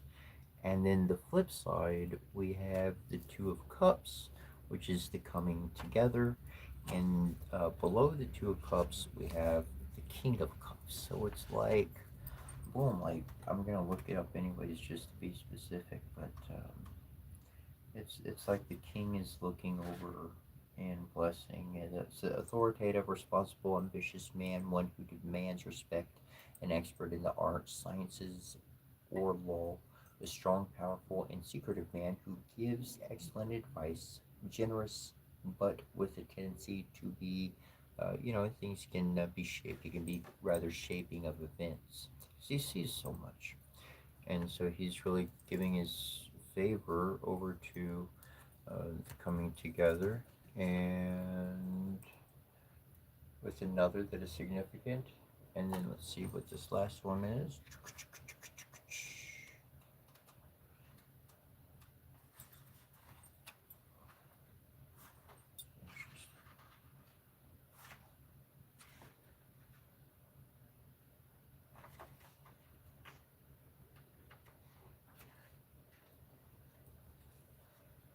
And then we have at the end of all of that the Nine of Pentacles, which is the attainment of financial success and material comforts, independent enjoyment of luxury and accomplishments in the material plane. So really, I mean, like that's a past to the movement and the shift. Um, and right now feels very much like the transitional state of all of that happening. Like the in between, three jumped out on one side, three jumped out on the other side. Very interesting and a very cool read.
If Squasley's still here, that was a great comment.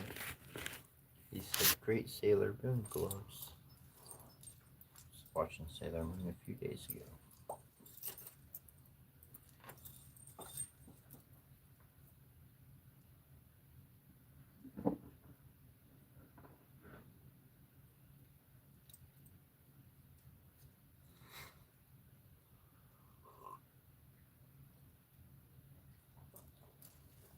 Um,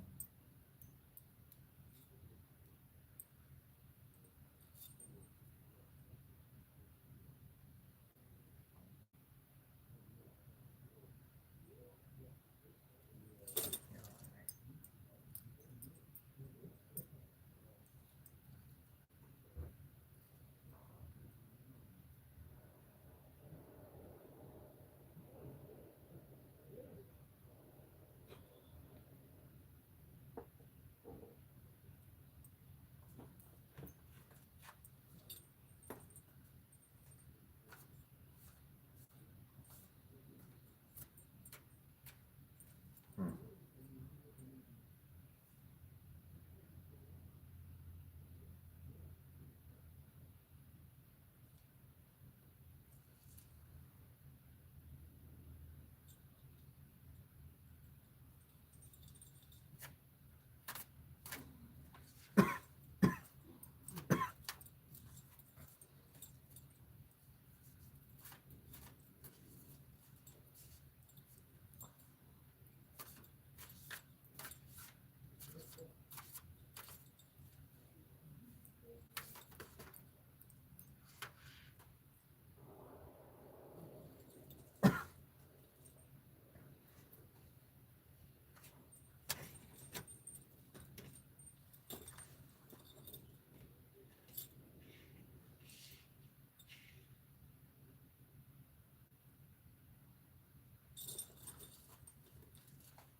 Hmm.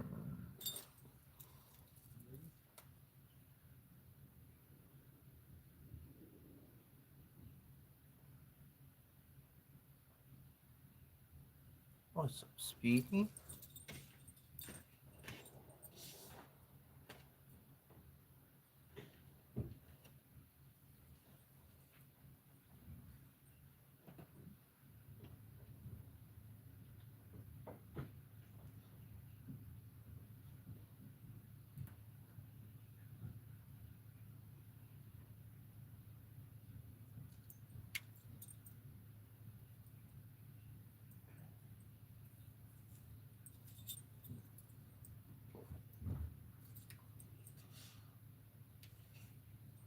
Huh. Oh, there's the card I drew, and it talks about the goddess with 10,000 names. And those 10,000 names are different aspects of the self, different parts of the body, the mentality that one's worked through and been and done. When I was younger, all I saw was mom. All I saw was mom. Mom who did this, mom who did that, and dad who did this, and dad who did that, and I didn't understand they were more. I didn't perceive that they had done more in their lives, that they had witnessed more in their lives and seen more in their lives. And as I went down the shamanic path, it's really helped me to see the different roles and attributes and things that people have become and achieved, things that I can't see, things that I could only listen to stories of and believe or not believe, because that belief ultimately comes up to the person who hears of the idea in the first place. Yes, people try to validate. Do you believe in this? Because if you believe in it, I might believe in it. Well, that doesn't count. That's not going to make you anything. That's the bandwagon. You know what the bandwagon is? No? Well, if you haven't heard of it, the bandwagon is the way people get other people to follow them. There's like certain methods, and the bandwagon is one of them. Bandwagon says I got a wagon full of people, and if I get everybody on my wagon cheering it for what I want, then everybody we will pass by, they're just going to come on over and give to us, and that's going to build. We will bandwagon. We playing our song. Everybody starts playing our tune. Bandwagon. Belief does not work on some bandwagon cathartic desire like that.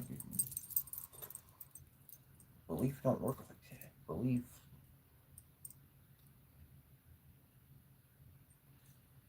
takes your investigation. It takes your own experiences, accepting things that have happened to you in your life that you cannot explain. Well, time to start writing a journal. Boom, boom, boom. List of things that I can't explain. And then maybe that list of things you can't explain, if you look at it all written down on one piece of paper, you might be like, it's kind of this picture. I think I'm onto something. Start delving deeper and getting more into it, and you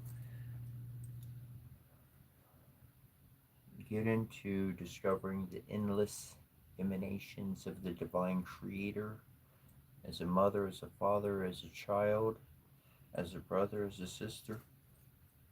And you see, I saw that in each person, whether they had come alive to it, realized it, or not. I'm not here to judge or anything like that, but the healing certainly needs to happen. The healing of the masculine and the feminine, the brothers and the sisters. Community is spiritual sisters and brothers alike.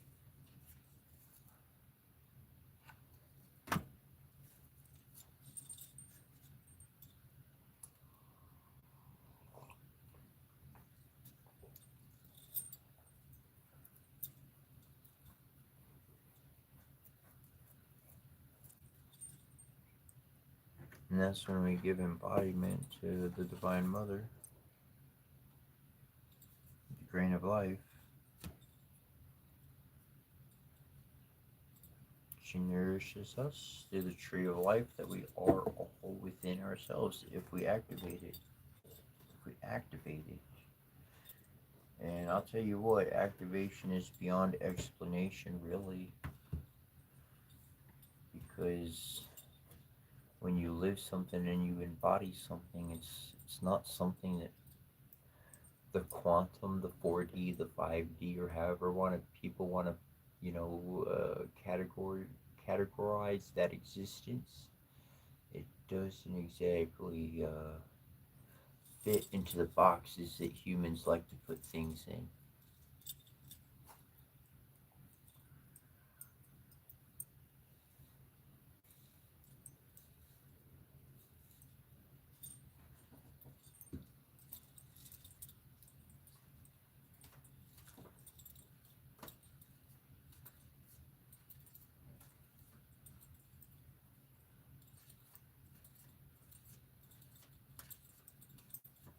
Yeah, for sure.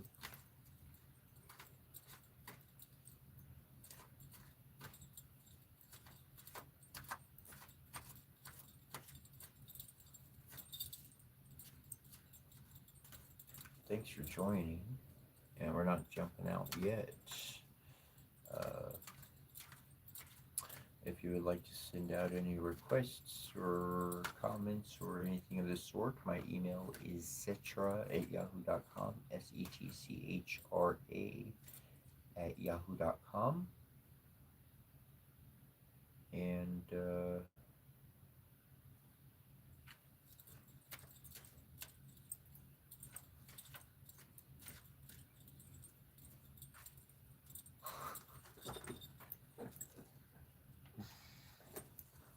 I'd be happy to share any feedback or look up any information that you might be interested in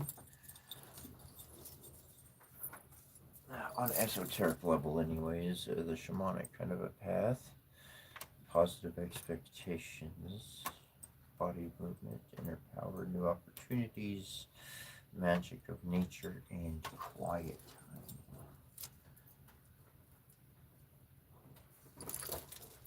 Quiet in nature. That is a nice place to be.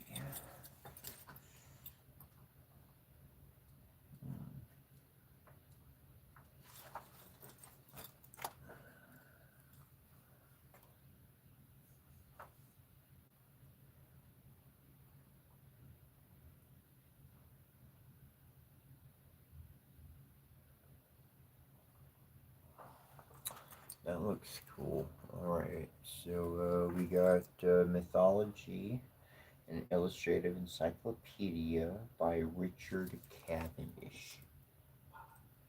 You ever heard of Richard Cavendish?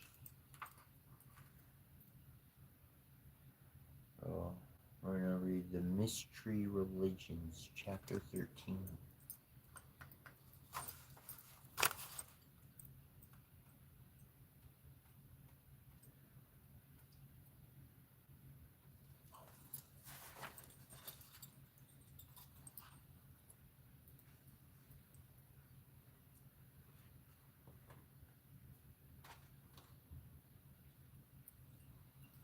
Good morning. Hey. Oh, what's up, Hector?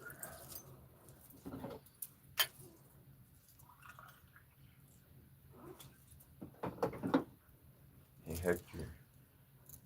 Ever tell you that I had 3 friends many years ago? And the 3 friends, one dude was named Hector. It's the only other Hector I've known in my life. One dude was named Hector. The other one was James. And the other one was John. And we hung out all the time. He's really cool. But I haven't seen them in years. But Hector, we hung out. Went for different, like, we get pizza or something, go hang out.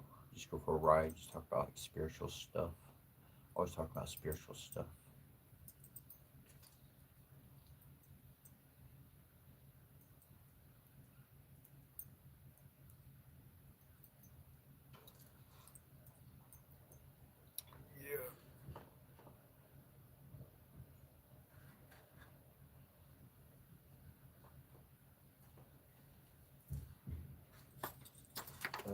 Yeah, this is what I do.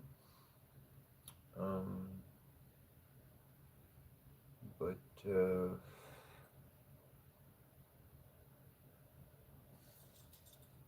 we'll see. We'll see what happens in a few days. I have essentially like kind of moved from place to place to place with people who like let me stay at their place. I've done that for a few years. I was homeless for a while, and I was able to store my stuff. So currently, as of now, we're going to see if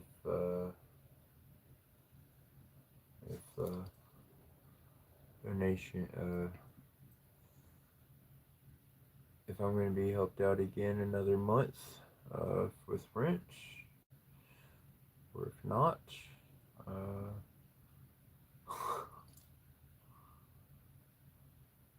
so as that comes and goes, I don't exactly get paid or anything like that. Like, what do I do for work? I follow the Divine Father and the Divine Mother, and that's what I do for my life. Um, people, it's funny how fast people throw in my face about Jesus or listening to Jesus or following Jesus or whatever you want to put on the term of that. And I'm like, dude, like, in my heart and everything, without even thinking about it, Well, it's just under the calm of the water when I see those kind of comments or hear those kind of things. I hear those comments. I see them more than hear them. Though I did choose him, and he said, "Don't be a slave unto man." He said, "Don't trade your time for money. So you give your time to me. I don't have you working a 9 to 5. This is a 24-hour gig. This is a life term gig. I'm your king. I got you covered. Walk with me."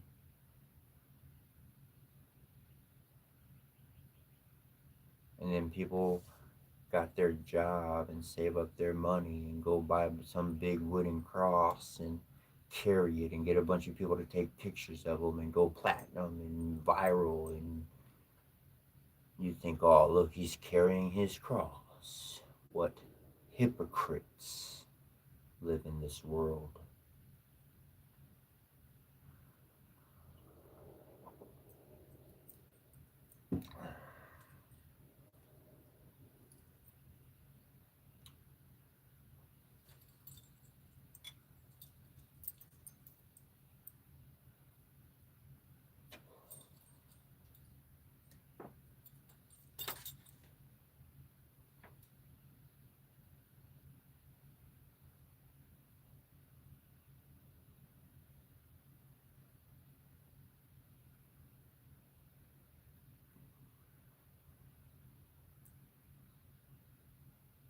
And again,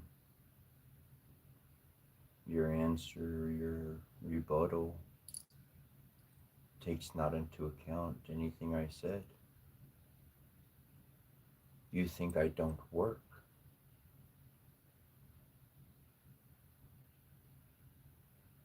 Couldn't be furthest from the truth.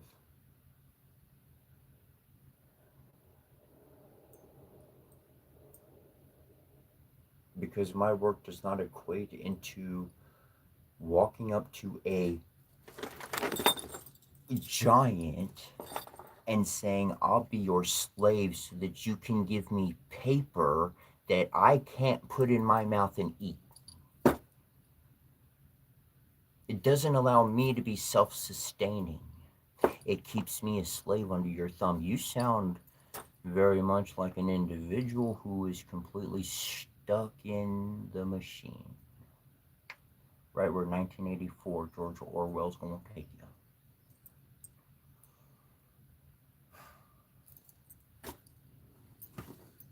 I can't help that.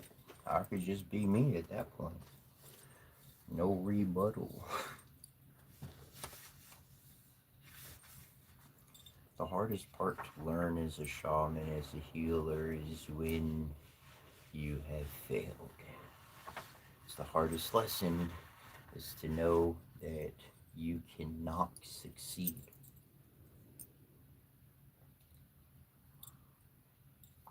I could get this person to understand only if I do this, only if I suffer that, only if I give all of this, only if I answer that.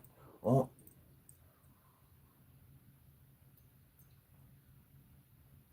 no, no, you can't teach them. They never wanted to learn in the first place. They were somewhere else completely. If a, I'm not calling me a parent in this context in any way, but if a parent in life gives to a young child just what they say they want, with no rules or boundaries, guidance, or structures from the parent, that child is not going to mature. They're going to be a child, very offensive, rude. They are not going to be a good, sociable, working adult. I don't mean working 9 to 5, I mean socially interactable working individual. That's just not going to happen.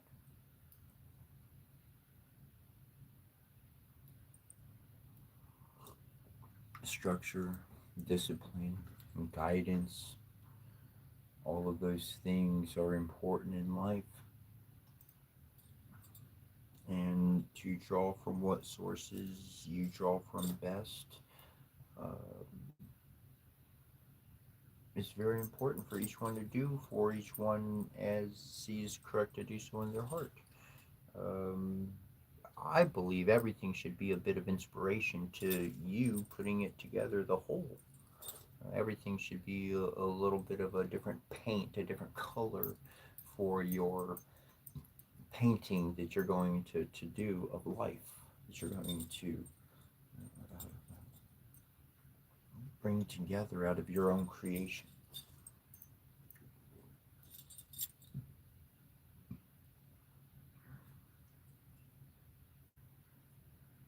No, I don't get money from the government.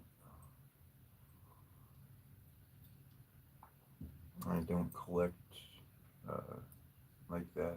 No. Um, People seek understanding.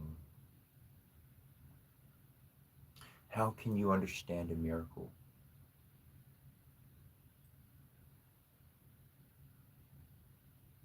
How can you understand a miracle when you don't believe in it, when it's actually happened to you in your past, but through denial, you push the experience away so that you don't believe in it.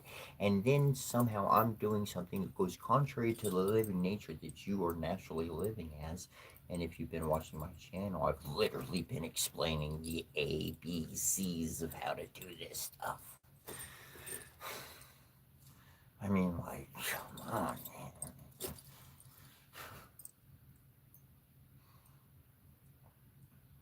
I went from the sane side to the wild side so that you could learn and see every single aspect of what one may go through when they're really processing some conflicting information that exists and scientifically comes out to be accurate, which happens to be contrary to the script that's been shoved down your throat. That's not hard. I mean, it's not easy to. It's very difficult to wake up from that kind of mix of truth and falsity coming to meet each other. Anyways,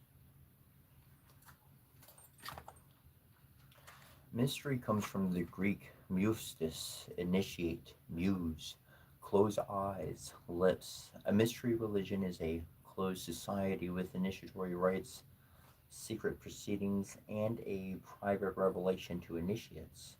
The term is applied to a number of religions in the Greco Roman world, principally during the Hellenistic period from about 300 BC, when the political situation had changed and the once proudly independent Greek city states were pawns in a world of power politics ruled from Macedonia, Egypt, Syria, or Syria Minor. In the old city states, religion and society had been tightly interwoven, part of the inherited conglomerate which was handed down from one generation to another and so provided stability. Now men and women were no longer trusted. Now men and women no longer trusted the old gods. In the 3rd century BC, the Athenians gave a Macedonian king, Demetrius, the besieger of the pantheon for his palace, declaring him the one true god. For the others were asleep, away, or non existent. In this mood, people looked for new gods. Further psychology, they turned in on themselves and sought a religion of personal salvation. It was to this attitude that the mysterious religions appealed, and their appeal continued through the Hellenistic age and into the period of Roman domination. The most famous mystery cult of antiquity, the Eleusinian Mysteries, was far older, but some movement from a public to a personal and individual cult can be traced. Behind the cult lay a myth which had to do with the cycle of the year and the burial of seed in the earth. The myth, or the earth mother or corn mother, the derivation is not quite certain, and a daughter named Core, the maiden, sometimes called by the pre-Greek name Personae, or in Latin Proserpina. Core was happily picking flowers one day when the god of the underworld, Pluto, whose name stands for both death and wealth, burst from a fissure in the ground and carried her off to the realm of the dead, which he made her his queen. Demeter was desolate and wandered over the face of the land in vain search of her lost child. Disguised as an old woman, she came to Ulysses, some 14 miles from Athens. There she lived humbly like a slave, unsmiling and consuming nothing except a mixture of barley meal, mint, and water. She became nurses to the young prince. She intended to make him immortal by plunging him in fire, but she was interrupted by the queen and revealed herself. They built her a temple home, and there she stayed brooding for a year while the crops shriveled and men and animals died. Zeus intervened and ordered Pluto to release the maiden. Demeter was joyfully reunited with her daughter, but in the underworld, Quote had eaten the sacred pomegranate and formed a tie which bound her to return there for a third of each year. Now, like the seed corn, she spent the year part of each year under the ground and part of the earth's surface. This is the myth owed to the Homeric hymn in Demeter. One addition to it must be mentioned. A Christian writer, Clement of Alexandria, in 2nd century AD, tells how Demeter arrived at Ulysses in grim grief, refusing to eat. A woman named Bolbo made the goddess laugh by lifting her skirt and revealing her private parts. It's not clear whether this is a false attribution to the myth, a later accretion, or part of the original. The myth was taken to hold out a promise of life after death, on the analogy of the seed corn, which is buried in the ground to grow again in due season. It is not clear whether the period of desolation and the death is the winter, when the seed is in the earth after the autumn sowing, as the Homeric hymn suggests with its referencing the spring, or the parched dry summer, when the seed corn from the spring harvest was stored in its jars underground. It was brought out for the autumn sowing, and autumn was the season of the mysteries. The initiation at Ulysses is that the cult at Ulysses certainly goes back beyond 1000 BC. Once Ulysses came under the control of Athens, it began to expand. The great Telesterion, or Hall of the Mysteries, with its 42 columns, dates from the 5th century BC. The cult was entrusted to two families, and office was passed on within those families. They provided the hierophant or chief priest and his assistant, the torchbearer, the herald, the altar priest, the priestess of Demeter, and other priestesses. There was a minor festival in spring. The greater mysteries were held in autumn as a preliminary. The sacred objects were taken to Athens. On the first day of the festival proper, the herald issued an invitation to those of clean hands, intelligible speech, meaning Greek, and just lives. On the second day, the initiates were cleansed in the sea and offered sacrifice of a pig. The third day was devoted to public sacrifice. The fourth was for the purification of late comers. The fifth saw the great procession from Athens to Ulysses, interrupted halfway by ceremonial insult from watchers on a bridge, a typical ritual for warding off evil influences. The sixth was the day of rest and fasting, leading into the nocturnal celebration, followed by another day of rest. The eighth involved rites for the dead. The ninth was the day of departure. We can see the combination of public and private ritual in the initiation on behalf of the Athenian state of a boy, or sometimes a girl, known as the Pais of Hestheus, or child from the hearth, ensuring the goddess's blessing on the state and its young life. To reveal the mysteries was an offense involving the death penalty. The secret was well kept, and we do not really know what happened. We can guess that the myth was enacted as a sacred drama. There was certainly music and dancing. gongs sounding at the name of Kore, a spectacular display of torches and a thoughtfully the manifestation of a deity. We know of an antiphonal cry rhyming in Greek to the sky, rain, to the earth, conceive. The climax was something seen, probably the display of a golden ear of corn. The initiates were allowed to handle sacred objects and took part in some kind of communion meal or cereal and barley wine. There is some evidence that the initiate became one with the maiden. The Roman Emperor Gallienus, after his initiation, put his name on his coins in a feminine form. Galerna Gursta. The promise was that with Kore the initiate descended to the world of the dead and rose to a richer and better life. The condition was moral and ritual purity. So Cicero, the first century BC, after initiation, says, "We have learned to live and die with a better hope." Hope is a technical term of the mystery religions, almost like faith. So the Homeric hymn to Demeter puts it. Blessed among men on earth is he who has seen these things, but he who is uninitiated and outside the holy rites has no like fate, lying in death beneath the spreading dark. One initiate put on his tomb, "Glorious indeed is that mystery vouchsafed by the blessed gods, for death is no ill to mortals, but rather a good."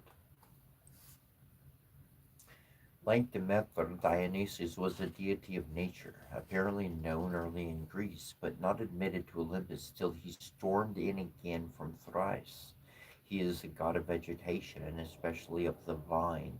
Imprisoned in winter and released in spring, he is a god of animal life who takes on the form of a bull, snake, and lion, fawn, and kid. His followers were ecstatic women known as Myrnons, the mad women, or Barchats, from his other name Barcus. They wore leafy garlands and animal skins and carried the thrysos, or sacred staff, wreathed with vine leaves or ivy. They roamed the mountain in wild, whirling dances at the height of their ecstasy, seizing an animal, tearing it apart, and eating it raw. Undoubtedly, a communion in the god's own body and blood.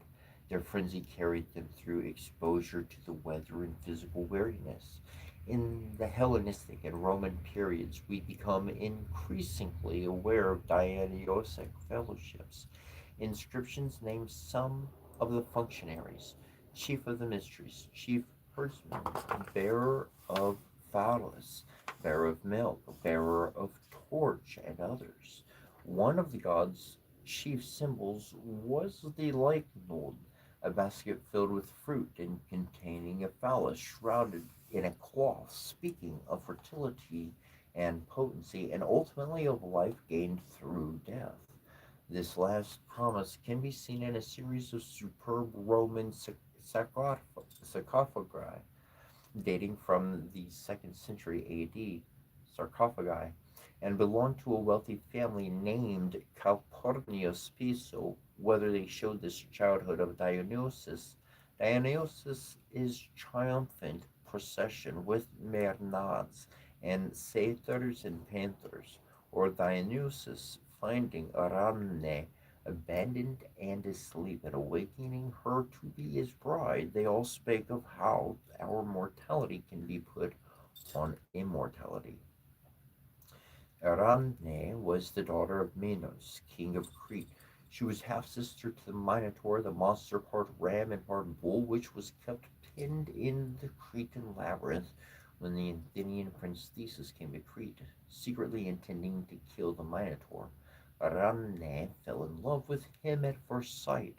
She offered to help him if he would take her back to Athens with him as his wife. Theseus agreed, and Arachne gave him a ball of thread, with which he was able to find his way into the heart of the labyrinth, destroy the Minotaur, and escape from the maze again. Then Theseus and Arachne fled from Crete, but when they came to the island of Naxos, he cruelly abandoned her, leaving her asleep on the shore. She was rescued by the god Dionysus, who came with his wrath of women and wild animals and drunken satyrs. Dionysus wakened Arane gently with a kiss and made her his consort. The underlying significance of this myth was believed to be that Arane represented the human soul achieving immortal life and happiness in the loving embrace of the divine.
You mentioned Cicero, and if I'm not mistaken, I've got a book on Cicero.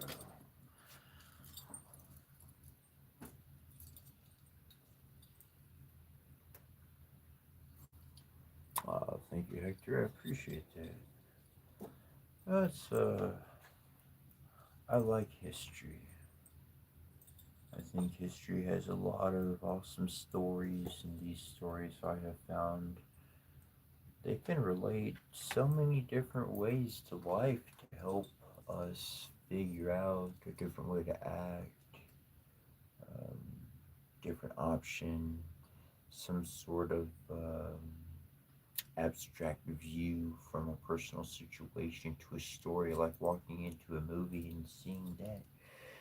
And as I looked into history and got into the stories, the storytellers, and I started digging everything I was learning about them. I mean, they they were preserving the memory of their tribe, and I thought that was really important. I thought that's pretty big. And so, through a lens of love, my eyes have really been open to be able to see, like,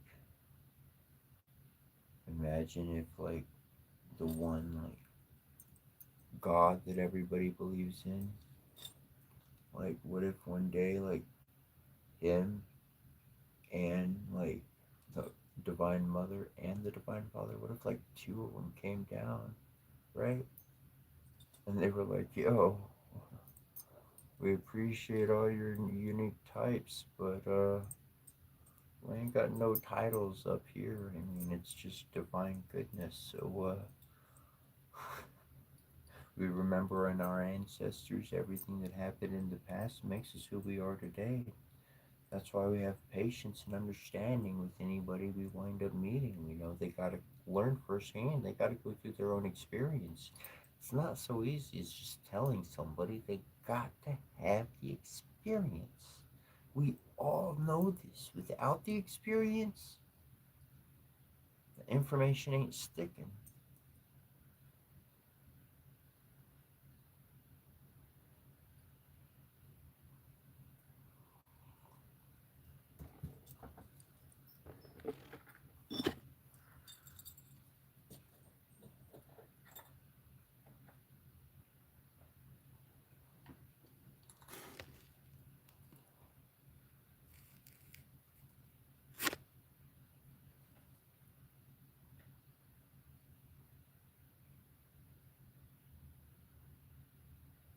Uh, so like essentially these were bracelets and necklaces in different format beforehand, and some of them broke. Some I wind up, you know, breaking up.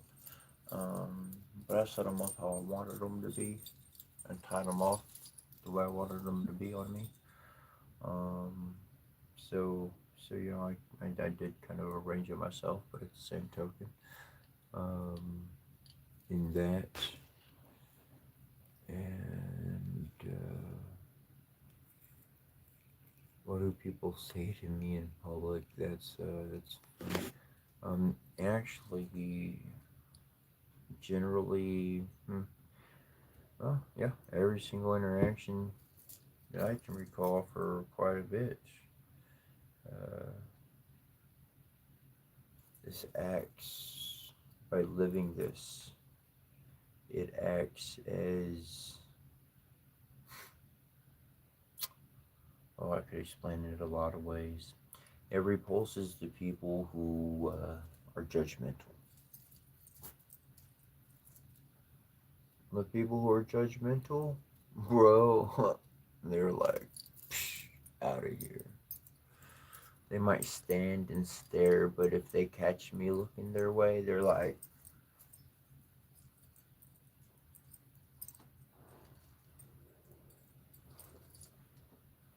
they're done looking, like that's it. Like they're going the long way home. Seriously, I've had people turn down they're coming down to turn down the street, like to go home, and they like turn down the street and they're like, nope, and they went down the other way.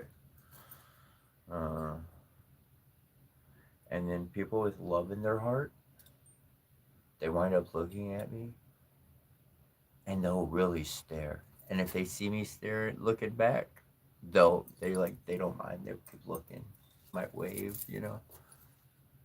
And then like the people with like love and peace, and the people who are there, they walk up to me and they're like, "What is up?" And like they're a stranger completely, but like the energy just matches. They already know. They already know, bro. And it's just full on embrace, like best friends the whole time. And that's the tribal connection. You could call it hippie, you could call it Indian, you could call it this, you could label it Aboriginal, you could use all the different words you want to call it. I say tribal, that's just our tribal human connection. And when that's recognized, like that's it. That's it. That's it. And I could care less for everybody else who judges it wrong or don't see me for what I am.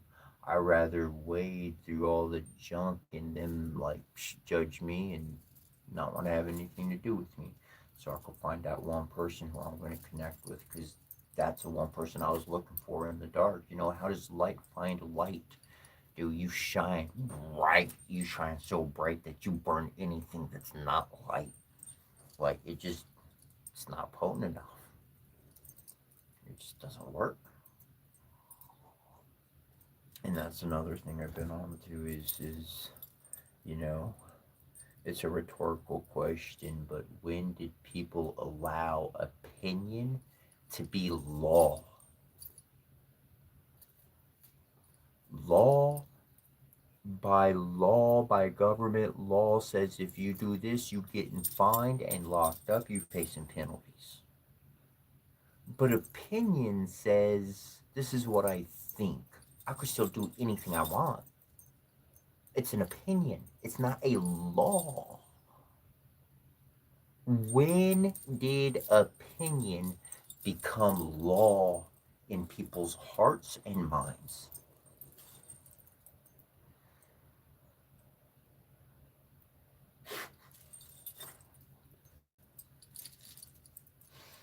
It's a good question to ask yourself. Because then life all of a sudden, in cages, those chains, all that stuff is broken off. And you can be rather independent and free. And if you want it to be a day of Halloween, you could be a day of Halloween. If you want to read this book, you can read. If you want to change, so you do whatever you want. You're free to change. You don't have to be stuck to one pattern. You you can get out of the Groundhog Day.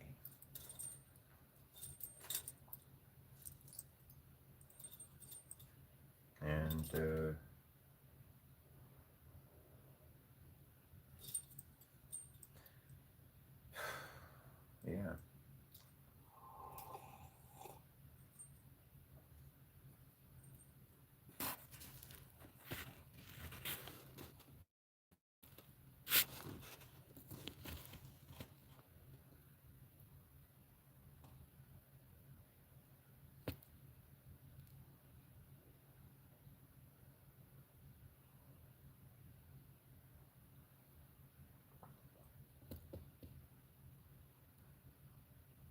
Knights magic. Yeah, man.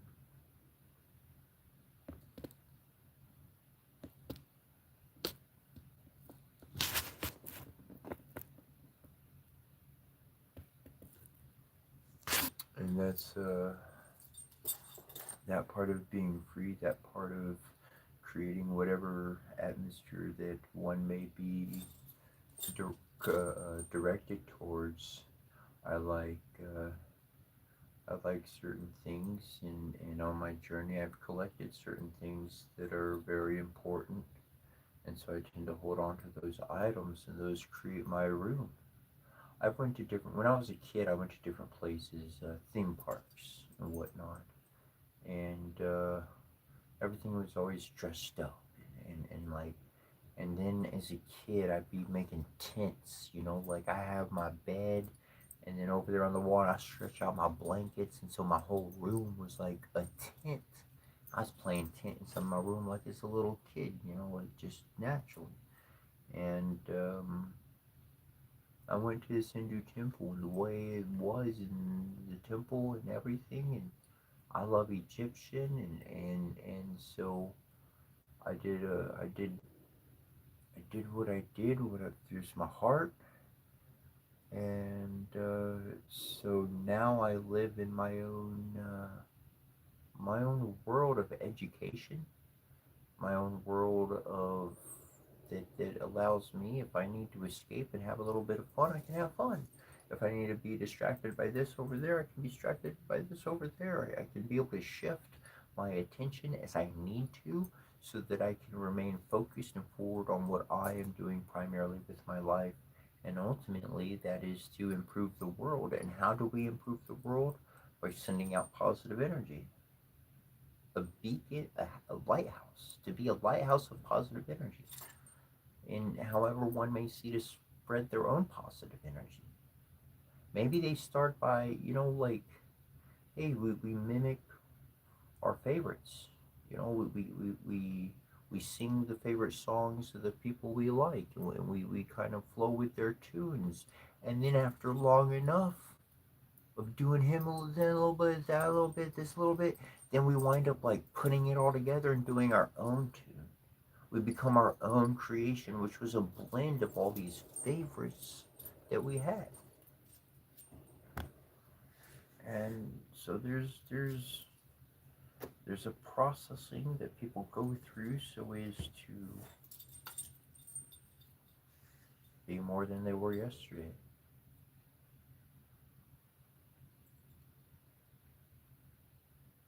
To the spreading of positive energy, I believe that can happen to the point that revolutions don't have to happen, bad things don't have to occur, but somehow the positive energy can just shape things for a better environment worldwide, and somehow all the bad stuff can just stop. I ain't got the answer, I ain't got the solution, but I know if I send out good energy over and over and over like a lighthouse,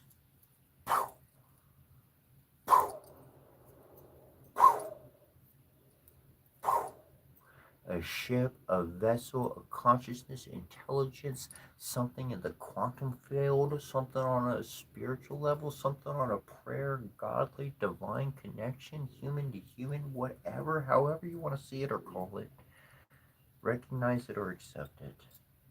That this creates a network of goodness. And, anyways,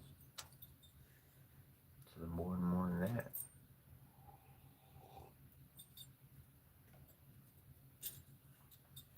Coffee. I do like my coffee. That is for sure.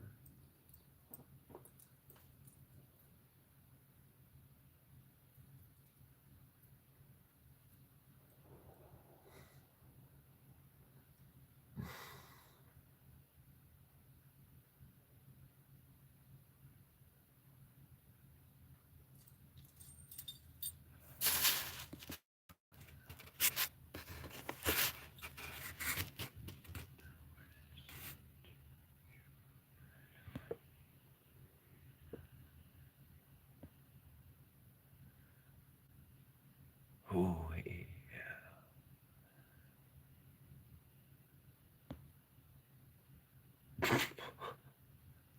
I'm laughing because there was a comment. If I was from somewhere,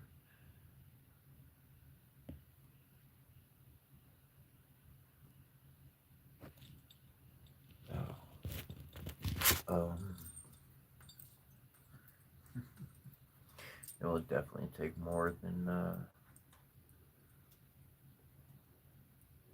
actually,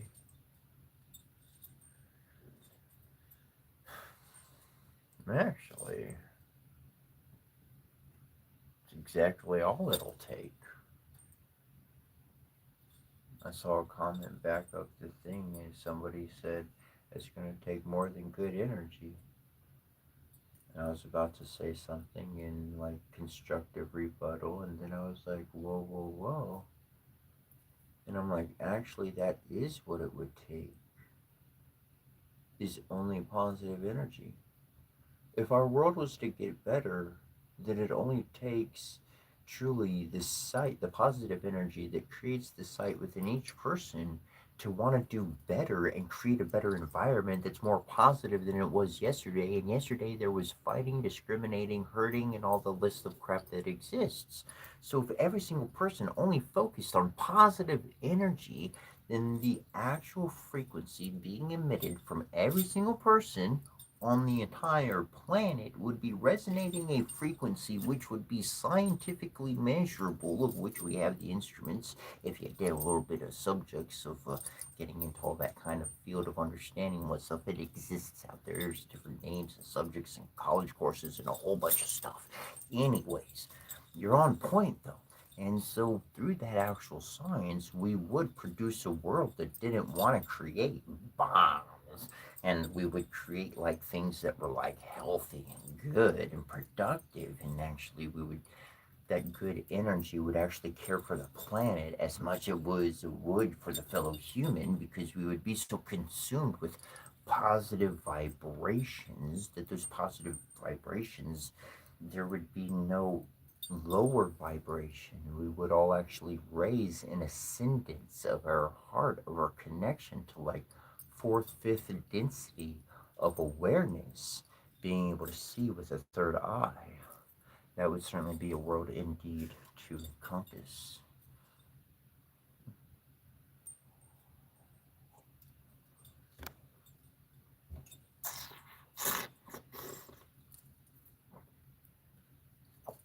Mm. Well, let's put it this way. Somebody mentioned like their best stuff comes from anger. No doubt, no doubt. Okay, because the anger really pushes. The anger is like the eruption of the volcano. The lava was always there underneath, but at this moment, that anger caused it to erupt. Now, just play a little pretend. Imagine you had full mastery over your chakras, the ability to release that energy at any moment for any particular direction, meaning, or anything. And anger was not required in order to have that creative existence. Positive force could actually be focused to create whatever it is you needed to create. Currently, and what we have been stuck with, what I was growing up with, what I grew up with doing as a spiritual being, as a child in human form, there was no positive love to feed on. Not really. I mean, like, not really, not massive. There was pain and agony everywhere. That's all there was to feed on. I didn't need to create it. He's just there in abundance. So I had to convert the negative, the pain, the agony. I had to eat it. I had to convert it to love. I had to do all of that without the understanding that I have now. And what if we could give our future children's generation an environment of positive energy to drink from? That would be a change. That would be a shift. And yeah.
Chaos.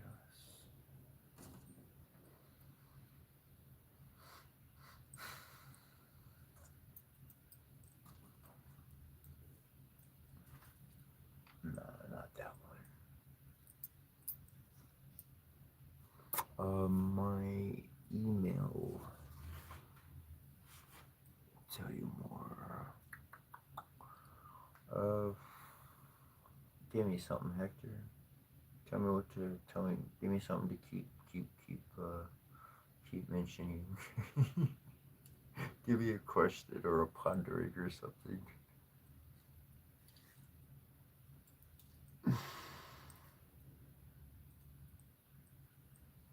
World peace. Oh, okay. So world peace is achievable, but it must be understood that there's a balance that occurs, okay? Now, if the world is full of peace, hear me out. Hear me out. Shamanic level mastery stuff. If the entire world is at peace, somebody's going to be suffering. I'm not saying sacrifice, I'm not saying by choice, I'm not saying to set it up, but there are the laws of balance. There is a cycle of nature. There is a way to live in harmony with that balance to where there isn't that person suffering. Right now, the world's pretty unbalanced. And if we go to balance and we go with too much force, then we go the opposite direction and we do not win. We stay screwed because we're imbalanced. We need to level out to, in a sense of achieving world, let's call it harmony, world balance, global balance. Let's call it global balance. Instead of world peace, let's call it global balance.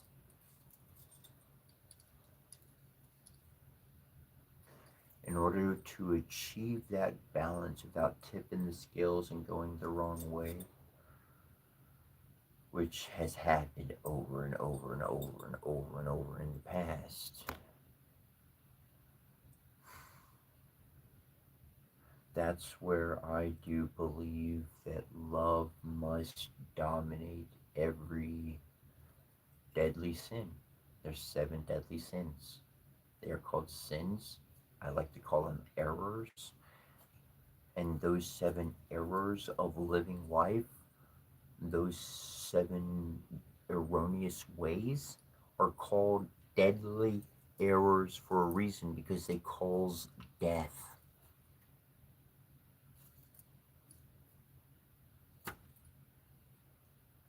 They cause death. Ultimately, they cause death.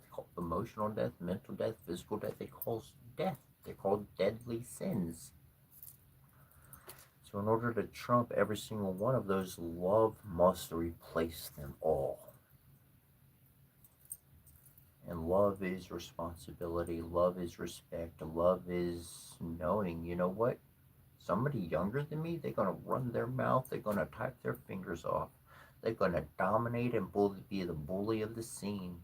But what they don't know is that there are so many eyes and ears observing their foolish, obvious actions out in the front that they are only proving themselves more truly childish by the moment, by every act and comment.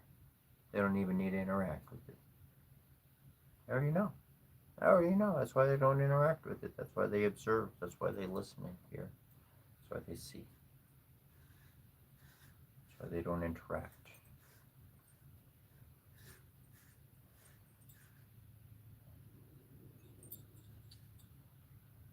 Their energy interacts.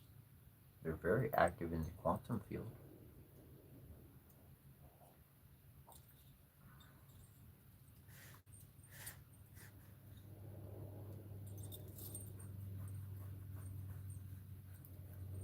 We have our fairies and all that good stuff.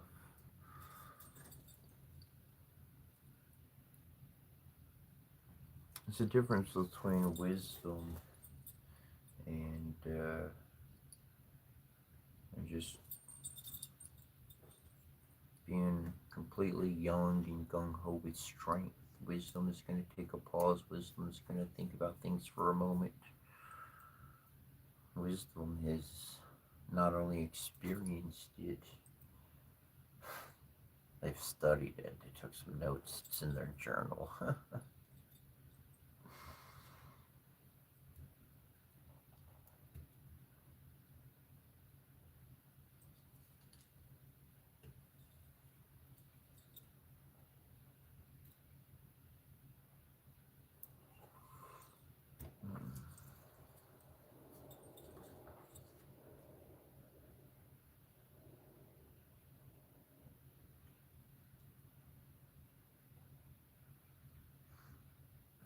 For those out there in the world, we're going to jump off here shortly as it's nearing 10 a.m. local time, anyways.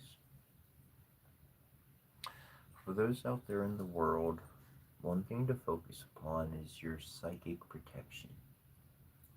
And you see this in a multitude of ways. Though the psychic protection is your own mind protected from the thoughts of others. Whether those thoughts are heard within the own mind, without, well, if it's truly protected, you won't even hear those thoughts in your own mind. For they are something on the external, they are outside of you, they are not you. You are an observer of what is happening outside of you. When that winds up happening as a spiritual individual, as a journey, as a journeyman, as a shaman, as a wise woman on their path, being able to keep your own mind free of clutter is that very psychic protection. Now, this oracle brings you confirmation that you're growing spiritually, and as such, there are higher levels of responsibility and skill required of you to continue to thrive and blossom to even deeper places of spiritual expansion. These new levels will feel joyful to you as they bring you to greater personal mastery and freedom from fear. Sometimes, when you're growing your light, darker energies become more interested in you. This is nothing to be afraid of because no energy can interfere with you without your permission. And if you have unconsciously given permission by action or deed in this or other lifetimes, you have the free will to withdraw that permission from a place of peace and love within you currently, right now.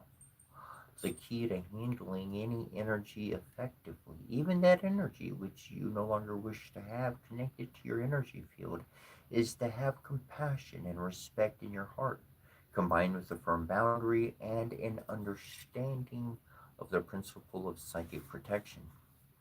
There are practices which are easy and helpful for you to use to nurture your light and make it easier to go into that place of inner peace and love on a daily basis and that help to protect and nourish the energy of your home and workplace too.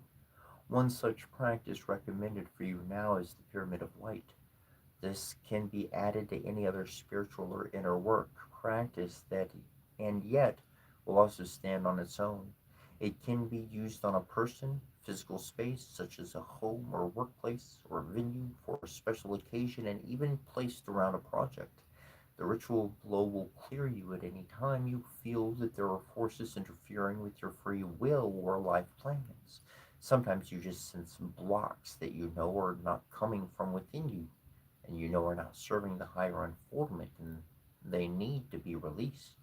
You can now use this ritual or a skilled spiritual healer to help you with this process, but know that what you most need is a compassionate heart and enough confidence to realize that you alone give or revoke permission for any being to be connected with your energy field, seeking to exert influence over your thoughts, actions, or life choices, either consciously or not.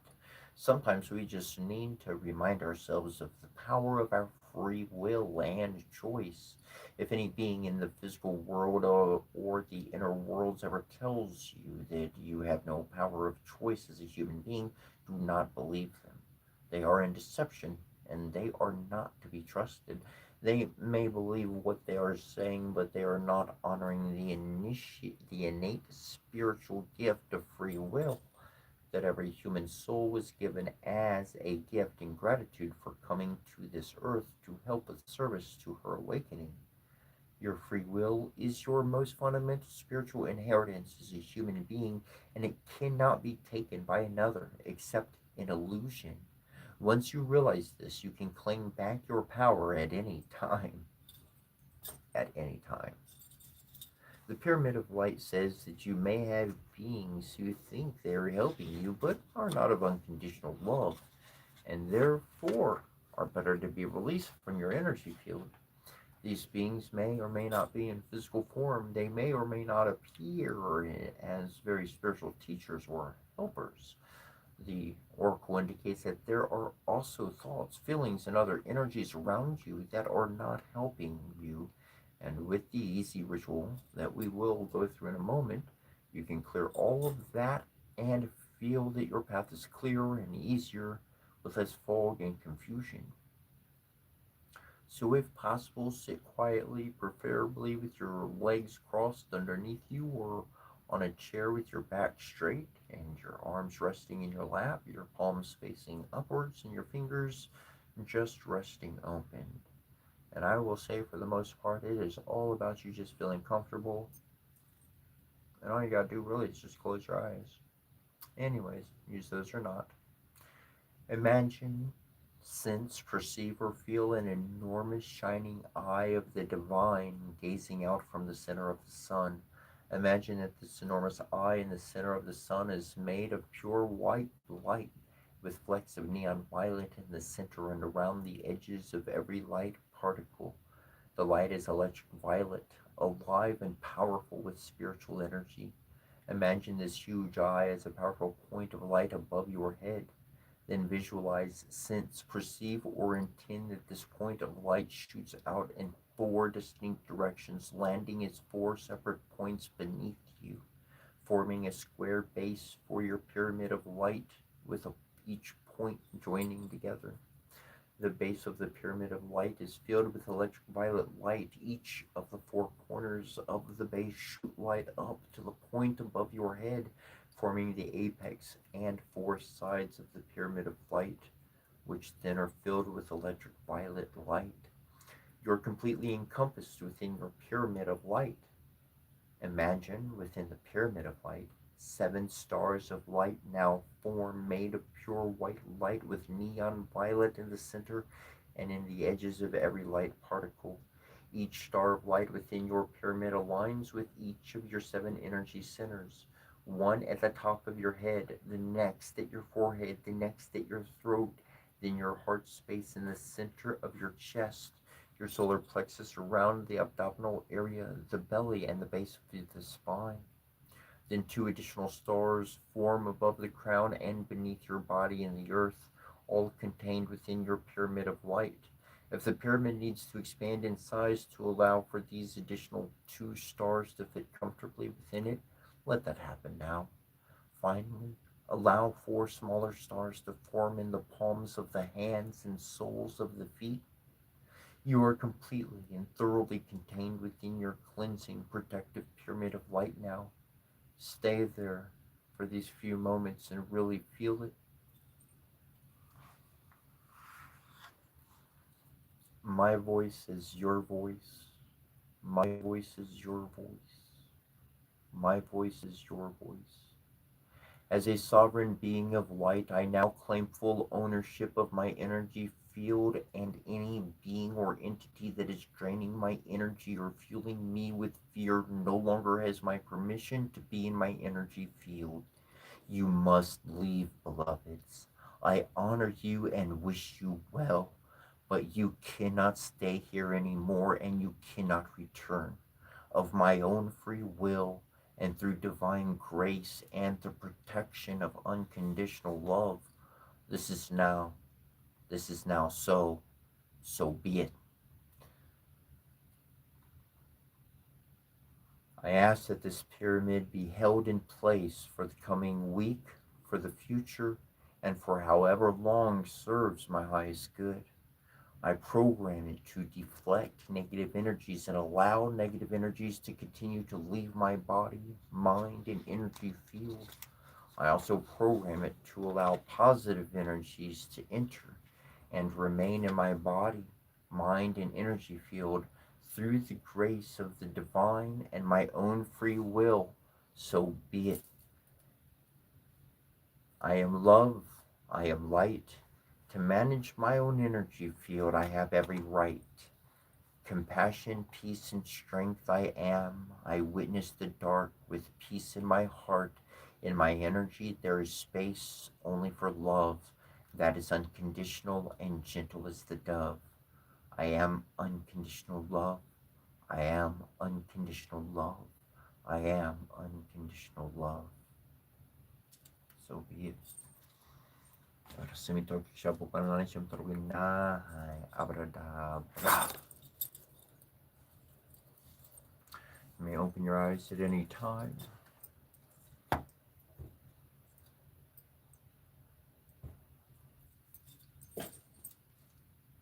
And that looks to be about our time.